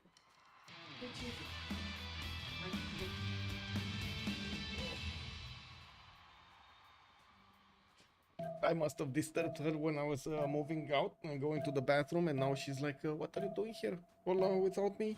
What is going on? What is going on? So it's petting time by the looks of it. Good rock bands. I didn't actually see if he did manage to get enough tourism. He's on 1110 tourism per turn, and I do see he's on 1.0 from getting past the halfway. He's 108 out of 217 points to get the victory condition. And in the Diplo victory screen, we do have still Catherine de Medici with 12 out of 20. He couldn't really manage to get more points from the last one, between the last one and now. Yeah, we do have them also 2 turns away from getting the next Congress, and we're gonna need to see if they will manage to add more points on them. Unde te duci, mă? Atena.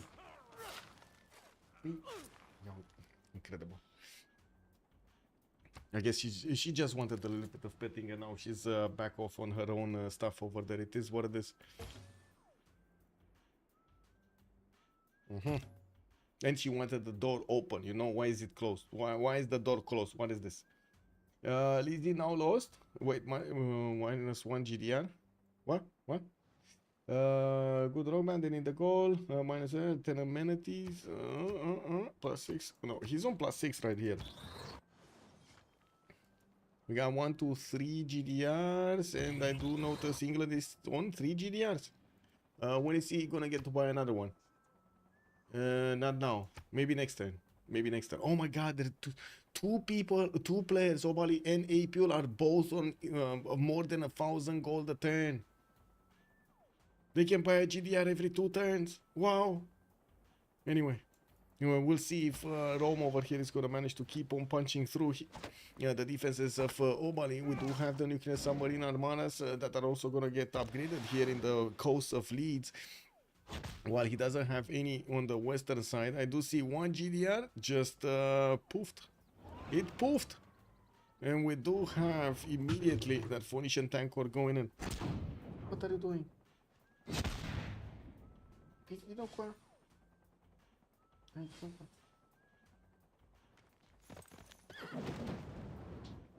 my god, she's in a happy mood. She wants to play, and I don't have time to play with her.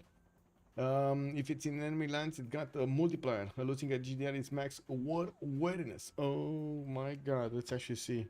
No, yeah, no. Yeah, it's fine. It's fine.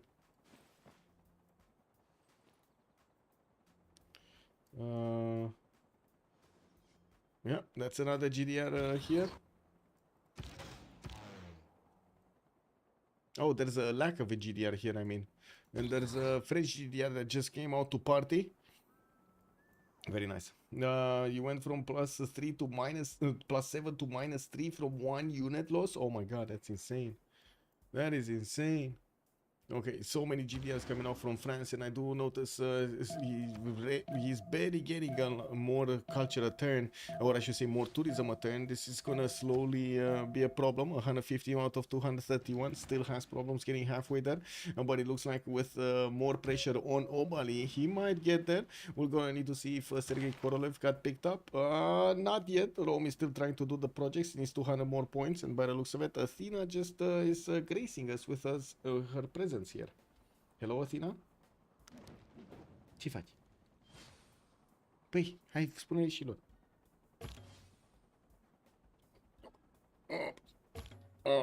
Așa, bravo, așa. Okay. I got her to stay in a, how to say, comfortable position over here. Okay, a third GDR here from England arriving into Plymouth. We got the first nuke being thrown at somebody. Let's actually see from where it is actually getting out. Oh, the nuclear submarine armada, and it is gonna drop on Rome City of Ravenna, destroying a lot of those tiles and also the missile silo. Now we do need to see Lin Xia getting a new one, and I do notice he's bringing back a builder from that city center. We do have quite a few airstrips that were also damaged. He's gonna need to get a builder to start recovering the land here, cleaning out the radiation. We also need to see Brazil actually putting up a defense against the tanks of Phoenicia, which is just, you know, having a little bit of fun here with his units. Not much happening. Here we do have the GDR of England also getting pushed back. France did manage to get his GDR back in to defend the city of Lyon, and they kept on pillaging the tiles of Hattusa here, but couldn't manage to take that city down. They will take it down when the GDRs, the rest of the GDRs of France are gonna get out. And looking at the first nuke of Rome, I would imagine we're gonna see it soon finishing. Let's see in the army tab, he does have a nuke. He actually right now has a nuke. We got helicopters from Mapuche trying to get to the cities of Japan, but these are still wall cities, and the one single helicopter is just not going to do much. He might go for the pillages. We do have the tanks of Rome getting out everywhere. Really? You're doing the exact same thing? Oh my god. Look, big game. Look at my cat. It's doing exactly the same thing over and over again. The GDR is outside the lands. Which one? Because I'm pretty sure Obalie's GDR died inside of the territory. A casual civilian. Hello there, sir, and welcome. Athena.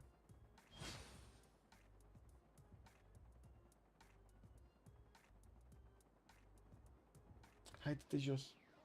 Haide-te jos. Come on. Go down.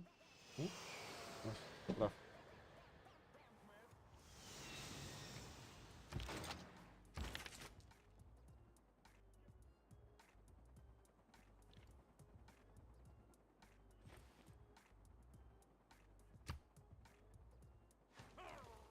Oh, and another one. Let's actually see. Is he gonna shoot it now? Is he gonna shoot it now? Missile silo? No? He's not shooting it now. Or maybe. Last second. Yeah, there. There it is. There it is. Where is he going? And boom! That's right next to the capital city of London. And looking at the production queues here, Obalie is 1,000 points of production, while Rome is also 1,000 points of production. He did manage to destroy the Government Plaza with also the spaceport that got contaminated. We're gonna need to see Obalie here repair as much as possible and as quickly as possible those tiles. We did also jump over the halfway point. Bewewen when he's 121 out of 239 points. I do notice within the turn that we just flipped into the new era, and the Bewewen is gonna be golden. We got Baptiste here normal, Hojo normal, Trajan is gonna be golden, Crudlove normal. I do see Pedro is gonna be golden, Obalie is gonna be also golden, and Apeul is going Dark Age. Now that means we're gonna still have a lot of gold pattern here from Obalie. Might not have that much from Apeul, even though I did notice he's on 709, so yeah, he's probably gonna have it anyway. And we do have tanks from Phoenicia getting to the borders of Brazil, and I gotta say it's quite surprising that Brazil still has biplanes and not fighters or something, you know, much stronger. Yeah, oh well, it is what it is. I'm gonna need to see them invest a bit more into this line of offense so he can get more tanks to go against Brazil here. And then we're gonna need to see also these GDIs of Rome keep on pushing towards Plymouth and dealing the damage against the other GDRs of England. France did manage to push back the GDR of his opponent. Looks like he took it out entirely. There's no more GDR here available for Obalie to use. While we do have more GDRs in the production queues of the French cities, he did stop to build his musician projects. We're going to need to see when he's going to get back on the horse. And I do notice that Rome...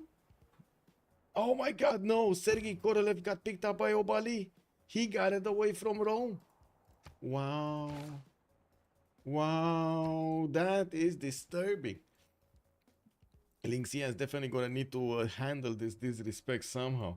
We got him getting his nuclear bombs, and I gotta say, I gotta say, Brazil has like 4 spies in the territory of Rome, just doing a lot of bad stuff here to his styles, trying to get his fingers into his industrial zones and also poking around his campuses. Not cool, man, not cool. I guess he's putting the fingers in all the pies, you know what I mean? Think about the civilians. Exactly, exactly. Think about them. Near French land, it was Giara. He missed. He missed. Yeah, he missed. I guess he missed.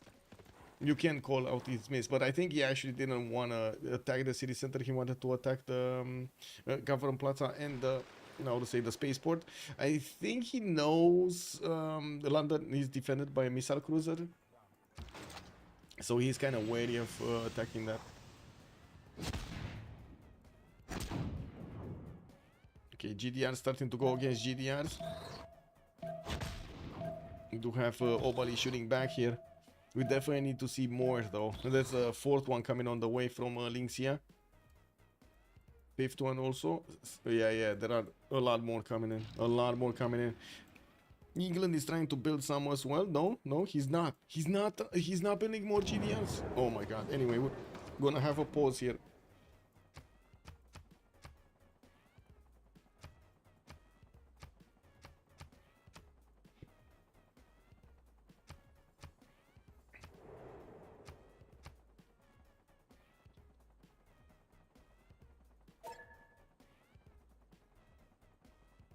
Okay, so be right back. 2 minutes.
Let me unfix my wires here. No, fix my wires actually. Unravel, whatever. So many spies griefing, yeah. Wait, the rule is dead? What? Oh yeah. Yeah, another one of these dam breaks. Love it. Love it. It used to be so rare to actually have dams on the map because they cost a lot. They cost a lot of production. So people weren't building them. Now they started building them everywhere as they are like, what, Aqueduct cost now? Do people not? No. Big game. Big game. Remember this game had, you know, like, how to say, the disasters with the flood, right? And with the volcanoes. People kept on putting cities next to volcanoes, and then they were complaining, but why did the volcano start exploding when I was fighting? That's how the volcanoes don't have this anymore. Yeah, no, yeah, I'm sorry, big game. It just doesn't work like that. I don't know. In the game, players do come first to that by the looks of it, and especially when BBG wants to change something, they're just gonna change something. You know, what you have a exclamation mark that actually tells you that's dangerous. No danger there. No problem. No problem. No problem.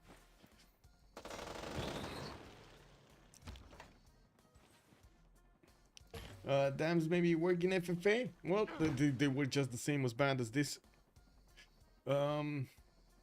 We did have more nukes coming out from Obalie here. He does have one more in his chamber, and I do notice on the other side at the moment Lin Xia does not have another one. He's building new ones here in Puteoli. He's gonna get another one in 210s while he kept on building his GDR count. We do have the same to be said about France, and to be honest, they could actually try to go and take out Hattusa in the meantime to shave off that extra science that Obalie has. Does it matter anymore? It might not matter anymore, to be honest.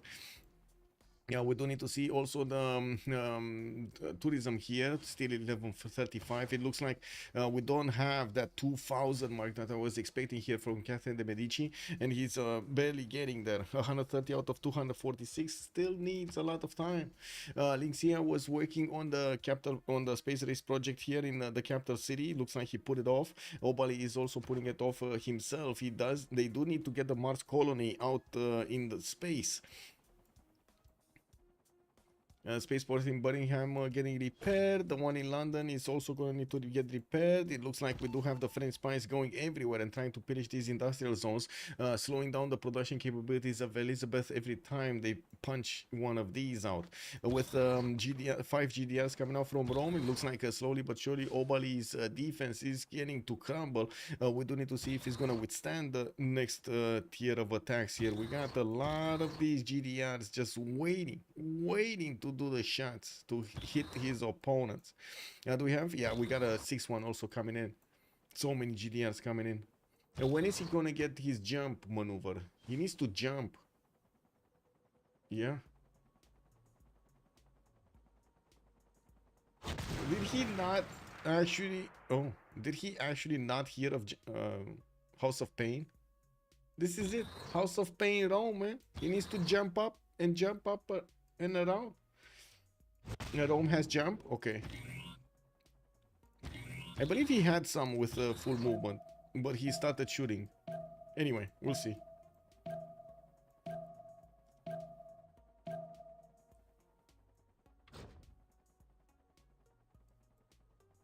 Okay, brought another one here.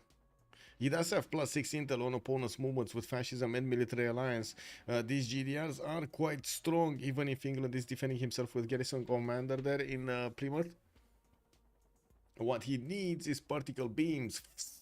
Oh, he's gonna get there. He's gonna get there. It's soon happening. Nanotechnology on Obalie, environmentalism also on him. He's also 800 tourism at 10. He did manage to acquire himself quite a few of these tourists, 68 out of 343. Much harder to actually get the victory on his side. And you do see Bewewen is, yeah, climbing higher in points, but his opponent Obalie is managing to get more every time. Another GDR has been bought in the city of London, and we do have Obalie here with Apeul still managing to make 1800 gold between them. There will be another GDR being taken out though. I do believe England will probably lose another one. By the looks of it, these GDRs of Rome should have enough damage, and they're sufficient enough in numbers to do the damage. France is also pushing in through the territory of Brazil. He did manage to connect his pathways here with Rome's units through the lands of Phoenicia, and getting those GDRs right in the face of Brazil is gonna start cleaning out Brazil here from the map. While he is ignoring Hattusa, I do see he put one of defensive GDR to help out against any kind of next aggression from Mapuche, or maybe there's another GDR by over there in Portsmouth. New GDRs coming in, and it does seem like we're going to need to see Mars Colony. I mean, 3 from Rome. And where is Sergei, and why is he not working? Where is Sergei Korolev? Because I'm pretty sure he got picked up by England, right? Where did he put it, and why is he not working? Oh, here. Okay, I see. He's still here. He still has a charge. Okay. Well, we'll see when he gets there. He does have so Obalie did finish already Mars Colony with Sergei. He's gonna have another charge for Exoplanet Expedition, and we'll finish that one up. Extremely valuable that he got the Mausoleum at Halicarnassus. He just went ahead of Rome here with that engineer. 3 turns for Mars Colony to finish in Rome's capital, where he does have multiple mobile SAMs deployed, and a GDR to defend his spaceport. Nobody's really attacking into him though. And of course, we're going to need to see if these GDRs are going to manage to punch through. They do have full movement, and I'm pretty sure Lin Xia is waiting for the last moves of the turn to do his attacks. Let's see if he's going to manage to breach through. Are they playing marathon speed? Yeah, it's taking time. I mean, you went trick-or-treating, now you're full of candy, you're back home, right? You get to eat all of your candy watching me. That's perfect. Wait, is actually trick-or-treating a thing in France? Or is that only America, basically, and Canada? And there we go, we got the jump maneuver. Lin Xia jumping in his GDRs, and I do see Rome is lashing out to try to kill one of them. We will see probably, England is lashing out to try to kill one of them, and of course he doesn't have his pathway blocked anymore. We do have 2, 4, 6, 7 GDRs available for Rome to attack into his opponent, and some jet bombers also to, try to get to nuke the cities with. In the army tab, I do see Lin Xia does have 1 nuke, and I do also notice he has low uranium. That's a problem. These units are going to be lower HP here because of that. Now he only has like -3, so I guess it's not that big of an impact at the moment. Okay, 1 GDR got taken out. We're probably gonna see one of Rome also getting smashed out. I'm pretty sure there will be enough strength from these other ones, these other units of England to do that damage. And there we go. Missile cruiser starting to attack. Also, we did have the GDR from Plymouth starting to do the attack. 2, 4, 6, 7 GDRs. Whoa. Yep, there we go. That's DAD. 4 more GDRs actually just passing through the territory of Brazil and going directly towards the cities of England. They will try to smash down Obalie. That's how to say, that's Damori here that has a significant problem. Too many GDRs, a GDR problem on his side. Way too many GDRs on his territory. Even though we did have Mapuche here with a decent amount of science and culture, he did go full into helicopter cores, and he did try to place as many as possible against his opponents, but unfortunately he couldn't actually get through the borders, and by the looks of it, we don't actually have him starting to get his pillages off. Well, we will need to see if we're gonna have CC here from Arcane. It is kind of hard, I gotta say. Damori is one of the players that really doesn't want to CC. He's gonna try as hard as possible until the last second, until there is no more choice, basically. There is no more choice other than a concede vote. Rome going reinforced plating first. Yeah, he did. He actually did. Athena. Păi dar nu pot să-ți dau de mâncare acum, mă, fată, mă. Mai așteaptă, mai trebuie să mai aștepți o oră, două. Ia uite-mă.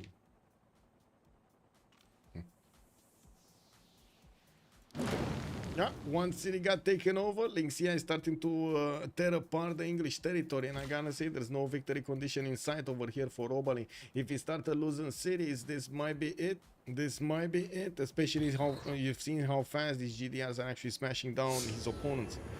We got a nuke coming out, nuke going in. Where is it going in? Where is he trying to shoot it? Oh, same place. Never mind. He actually throw it at exactly the same time. Okay, France here is gonna start smashing through the Brazilian line of defense, and we'll start taking cities from the other side of England in Sheffield. We found another nuke from somewhere. I don't know where. Oh, here? Okay, never mind. The nuclear submarine armada tried to attack probably the capital city of Rome and failed. Now we don't have any more nukes on anybody in the game.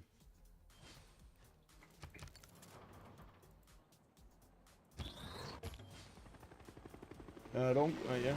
Okay. And there we have it. France's GDR starting to walk in. We're gonna see them jump in right next to the city of Sheffield, and we're also gonna see them take out all of these units of Brazil in the meantime. With Mapuche's helicopter corps also trying to stop this. We do have GDRs being bought left, right, and center from Obalie.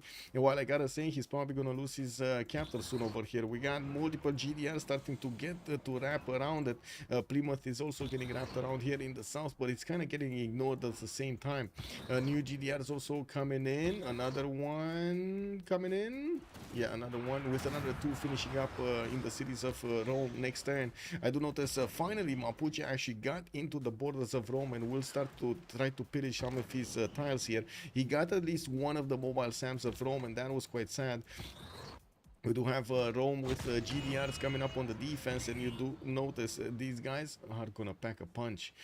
We got only 5 more helicopters coming from Mapuche, and they don't seem to be strong enough to do this defense. With another GDR being bought by Rome, we're probably gonna see him just sending it on the front line to deal the damage here. Okay, Plymouth is starting to be attacked. Rome's GDRs are slowly dwindling the points of damage there, and I think London, yeah, there we go. London is starting to get ripped apart here. Ripped apart. And another one. And another one. Yeah, walls going down. Walls are going down. Yeah, that seems like it's GG right there. The capital city of England, the crown jewel of the empire here, will be controlled by the giant death robots. What say you, Athena? Yeah, she just left. Yeah, when she heard the giant death robots, she's like, I ain't taking this shit. What is this, man? What is this? Talking about giant death robots over here, man. Yeah, it is what it is. Can't have them all, huh?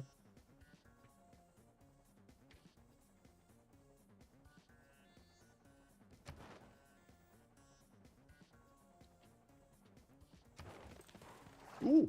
Actually, Obalie did actually finish that last project with Sergei Krudlove. He was so quick. He was so fast on getting that science victory. But not fast enough. Way too many GDRs coming out from both France and, of course, Rome on him. And it looks like the GDRs will win before the space victory.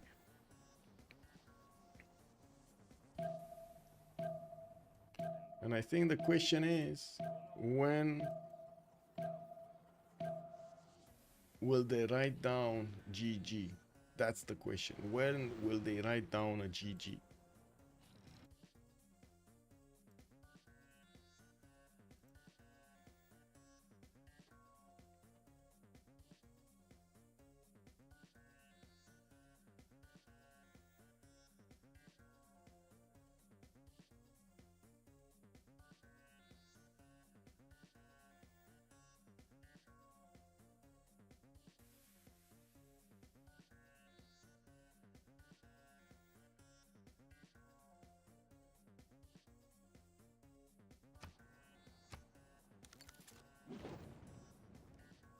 Is he taking that capital out? Yeah, he did take the capital out. That's it. Capital city has been taken out. We do have Obalie trying to get new GDRs, and as you can see, he's climbing up next to Birmingham, where he does have another one of these spaceports, which is, by the way, going to be disrupted next time. There is a French spy in there trying to stop that from happening. I do have to say, also Obalie is 3 turns off from Oxford, from Off-World Expedition, when he's gonna get access to the projects he needs to actually do this. I would note that London has been taken back. There was a bit of a change of GDR count over there in the capital city, while Plymouth is gonna be much easier to be taken down here.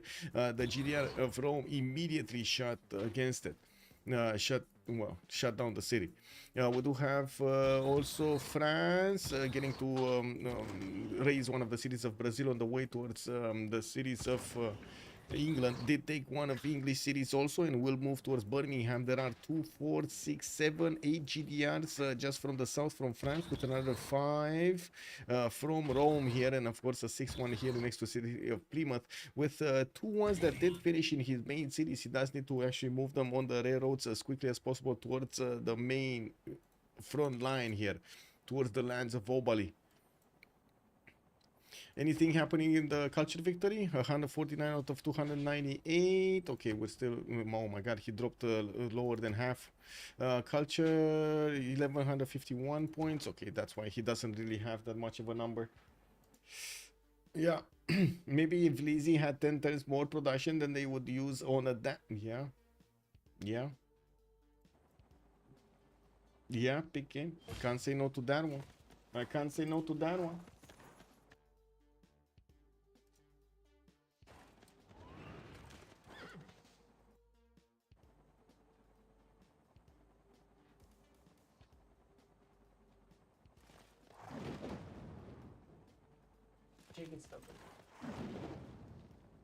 My cat found something and is playing with it, and I'm pretty sure it's not something that she would play with normally.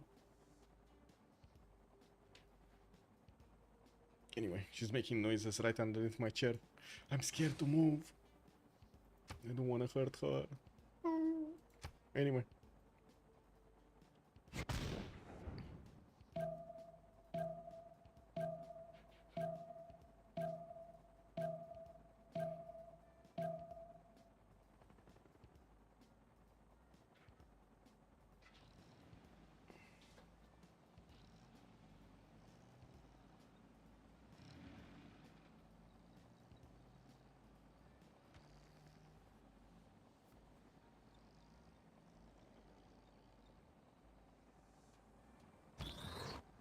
I don't think Stoke-upon-Trent has a spaceport, right? So to stop the victory condition, they need to take out the spaceports, the spaceport cities especially.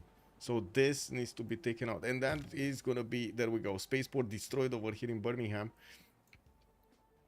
There is another spaceport that is going to be destroyed here in 2 turns.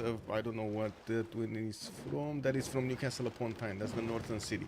There's none in Bradford. And I do notice, of course, the GDRs are starting to make way, getting a placement, and that's going to stay there, by the way. That's not going to move next to the city of Birmingham. It does look like that city falls, whatever happens next turn. And we do have France also deploying some of his GDRs to take on Manchester next, while on the way, they are just hitting all of their shots on Birmingham here. Hey, it's Abdul Salam in Birmingham. Wow. Ooh. We do have Brazil trying to put as many units as possible in between the cities here. And I do notice France is still bringing more GDRs to the fight. Another 5 are going through the mountains and through the lands of Brazil, while he already had 5 on the front line. Looking at the southwest, looks like Muscat has been taken over entirely by the Brazilian nation, while we do have tanks moving in. There is a GDR in Lyon, which I'm pretty sure is not going to move at the moment. We do have France also with another 3 GDRs in his cities, the core cities that he needs to actually deploy in the front line. We might actually see them appear as quickly as possible here. with Lin Xia getting also his off-world expedition in 2 turns. Looks like he did manage to keep his cities alive here and kicking, not to mention push back most of the Mapuche's units. We do have another new coming up in 2 turns, and I do see he's getting the exoplanet expedition, but it's 9 turns to finish. That's incredibly long time. Is there somebody else that has a victory condition that we are not aware of? So it's 15 out of 20 for Bewewen, and that's going to be on the side of Golden Age, right? They have that victory condition. Rome has the online spaceports, and there's only one online spaceport for England, because this one got taken out, right? He needs to repair it, and he's going to lose the cities anyway. Like, that city's gone. There's no way he can actually keep Birmingham anymore. Because of this one GDR that did manage to get this one tile. Now all of the GDRs just need to shoot at that city center and they will take it down, while this one needs to move in and take it over. Delete everything.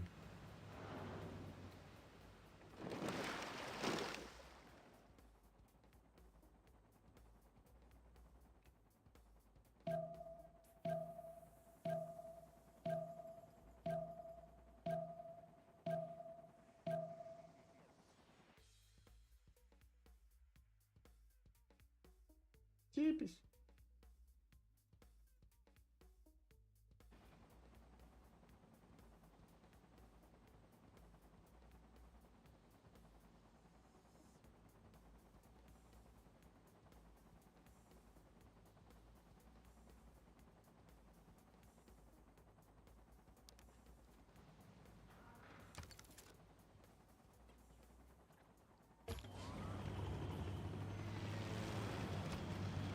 Okay. Let's see how fast this is gonna go. France just digging his way towards Manchester. Got to sit on one of the spaceports and just ignored attacking into Birmingham. I guess he's gonna leave the new ones, the new GDRs coming in to deal that damage against that city center. And I do notice, there we go, he just took out the walls, and the Rome's unit just needs to go in, 2 shots, and that city's gone. Boom, boom, boom, and let's see, bam, there we go, boom, boom, bam. And we got another city and another GDR wiped clean off the map here. Obalie is down to 260 science, 200 culture from the 800 he had before. And I do notice Bewewen is 159 tourists out of 312. Still needs a long time to get that one down. We do have Rome here with the ability to also take stock upon Trent, which, by the way, doesn't have a GDR anymore inside of it. Boom! That city's gone. And it looks like he's raising it to the ground, so he doesn't allow the English to get it back. Manchester is also about to fall. England is trying to protect his last spaceport there, but it's too late in the science screen. It looks like he just did not manage to make that long of a journey there with the exoplanet expedition. That's another one of the spaceports being taken out. The Stoke Newcastle upon Tyne is the last one, trying to get Lagrange laser station in it, but it's gonna be disrupted in the next 2 turns. Not to mention, it might actually die completely when these GDRs are gonna wrap around it. Yeah, I guess England is just gonna be wiped clean off the map here, with GDRs going towards Anshan, and I do notice only 2 remaining cities in the north. That's England on 3 cities is just gonna die. Oh, he has this city over here. Somebody needs to take care of this. Oh, there we go. We got France going there. We got France going for Portsmouth. Yeah. Very nice.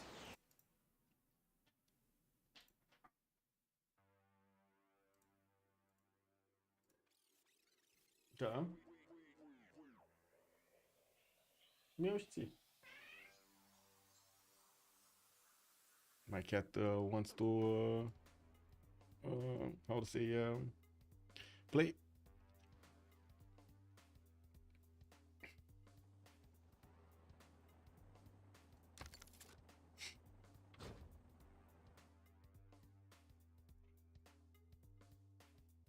Also, Andrew Bates, hello there, sir. And Anshan is MVP indeed. Also, Sabir did not expect the game to last this long. Yes, I didn't expect it either. I honestly thought it's gonna finish after the samurai timing there. It seemed like Golden Age is gonna win with win this, especially when Japan pushed into Babylon with samurai. Yes, I was thinking exactly the same. Also, Michael, there's Dr. Zazga. Good evening, sir, and welcome. Did still got some win conditions? I don't think so. I don't think Arcane has any win condition at the moment. I didn't see any. So they don't have culture. They won't have space anymore. The only one was Obalie there. They don't have Diplo. Diplo is on Bewewen. Then they don't have religious victory. Like this, yeah. There's no other victory condition. Wow, so much lower uranium. They kind of went ham here with how many GDRs they did get this. And it looks like they're just cleaning up house, drilling that line towards Newcastle upon Tyne, while England is going to try to defend himself. It looks like his GDRs are basically dying, doing anything again to France city units. We do have Rome also with the ability to take Bradford. He can two-shatter with his GDRs, and the next one are moving towards Newcastle upon Tyne. Well, they will start to shoot down that city center, and that's another city gone. I do have to say over here Dido has a city, and over here France does need to start jumping in the air so he can get Portsmouth. Now we did have another one. Where wasn't there another one from England? Oh, Anshan. Anshan also got raised to the ground. Okay. Yeah. Wow. Well.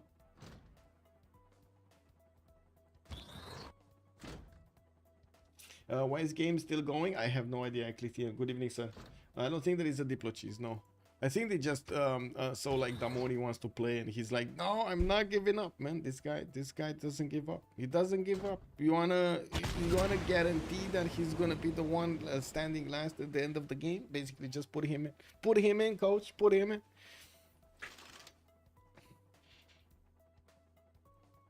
Does it matter if England full dies? This game won't go to another Congress? Well, I guess it does matter in the sense that Damori cannot say I play. We go on, basically. That like, how can he go on if he doesn't have a game? Oh, I know. He can sub into another player in the game. Oh, my God. Oh, man. We did have some experiments like 4 years ago when we were playing... and that's the GG and I did. Sorry, I'm gonna catch up with that later on. We did have Golden Age managing to snatch this victory from their opponents, from Arcane. It does seem like with the concentrated power of the Roman GDRs and Catherine de Medici spies and GDRs, they did manage to go and take out all of the English cities. All of them were raised to the ground except the capital, which was basically like a crown jewel being kept off of them as a trophy for the mighty Roman Empire. We do have over here Damori putting up an amazing fight from the beginning of the game, even though it looked like a dire problem, especially at the beginning when we saw Japan just smacking down Apeul over there. Apeul putting up also himself quite a bit of a fight and came out of it with so much gold per turn. I do have to say Hammurabi's efforts of getting his cities back and putting Karkar here, this almost made the game for them. So much gold, so many GDRs were bought because of this city. I do want to also take here on the post-game chat and say hello to the boys over here.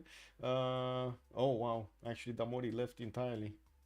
Not only left the game, but he left the comms. Let me double check my sound settings and move in. Go. Oh, GG, well played. Hi, GG. Thank you. Oh man, that was quite rough. Quite rough. Yeah. When did you make the decision to go with GDRs and instead of trying to keep on the Space Victory road? We had 2 players with who were able to go GDRs, and I think we just swarmed them with GDRs and they can't keep up. And we have much more uranium than us. Yeah. And we need to push because he do a scientific government building.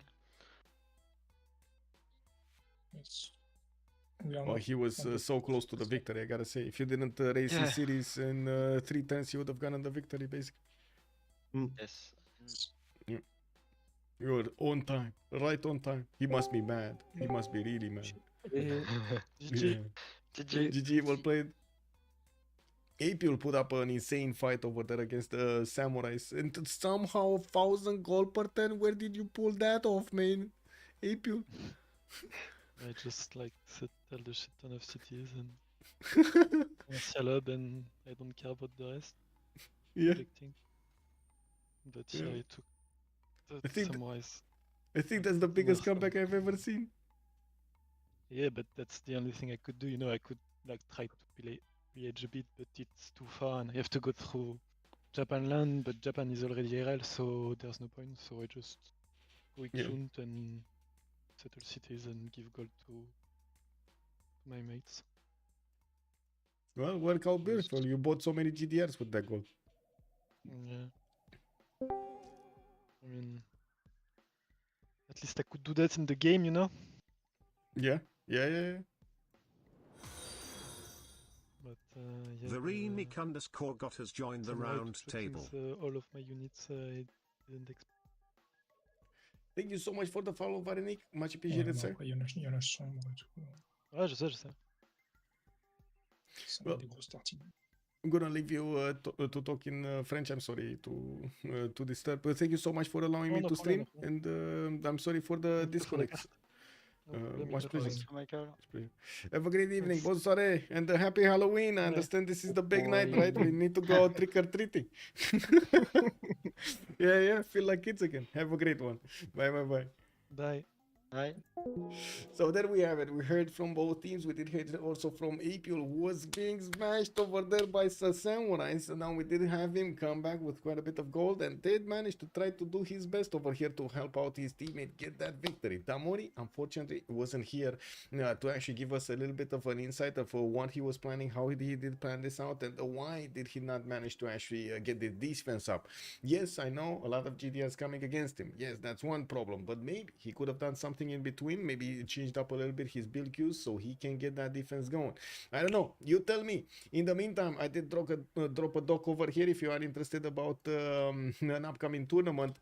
Take a look over there on the lore of the tournament, and we're gonna have to see tomorrow the announcement. Have a great evening, everybody, and thank you so much for your support of the stream. Much appreciated for the follows, much appreciated also for the bits, the subscriptions, the primes, your support over here, your amazing presence, and of course your questions and your answers. Have a great evening and see you next time. Don't forget to like and subscribe on YouTube, and of course have some fun with some Civ6 content. Bye.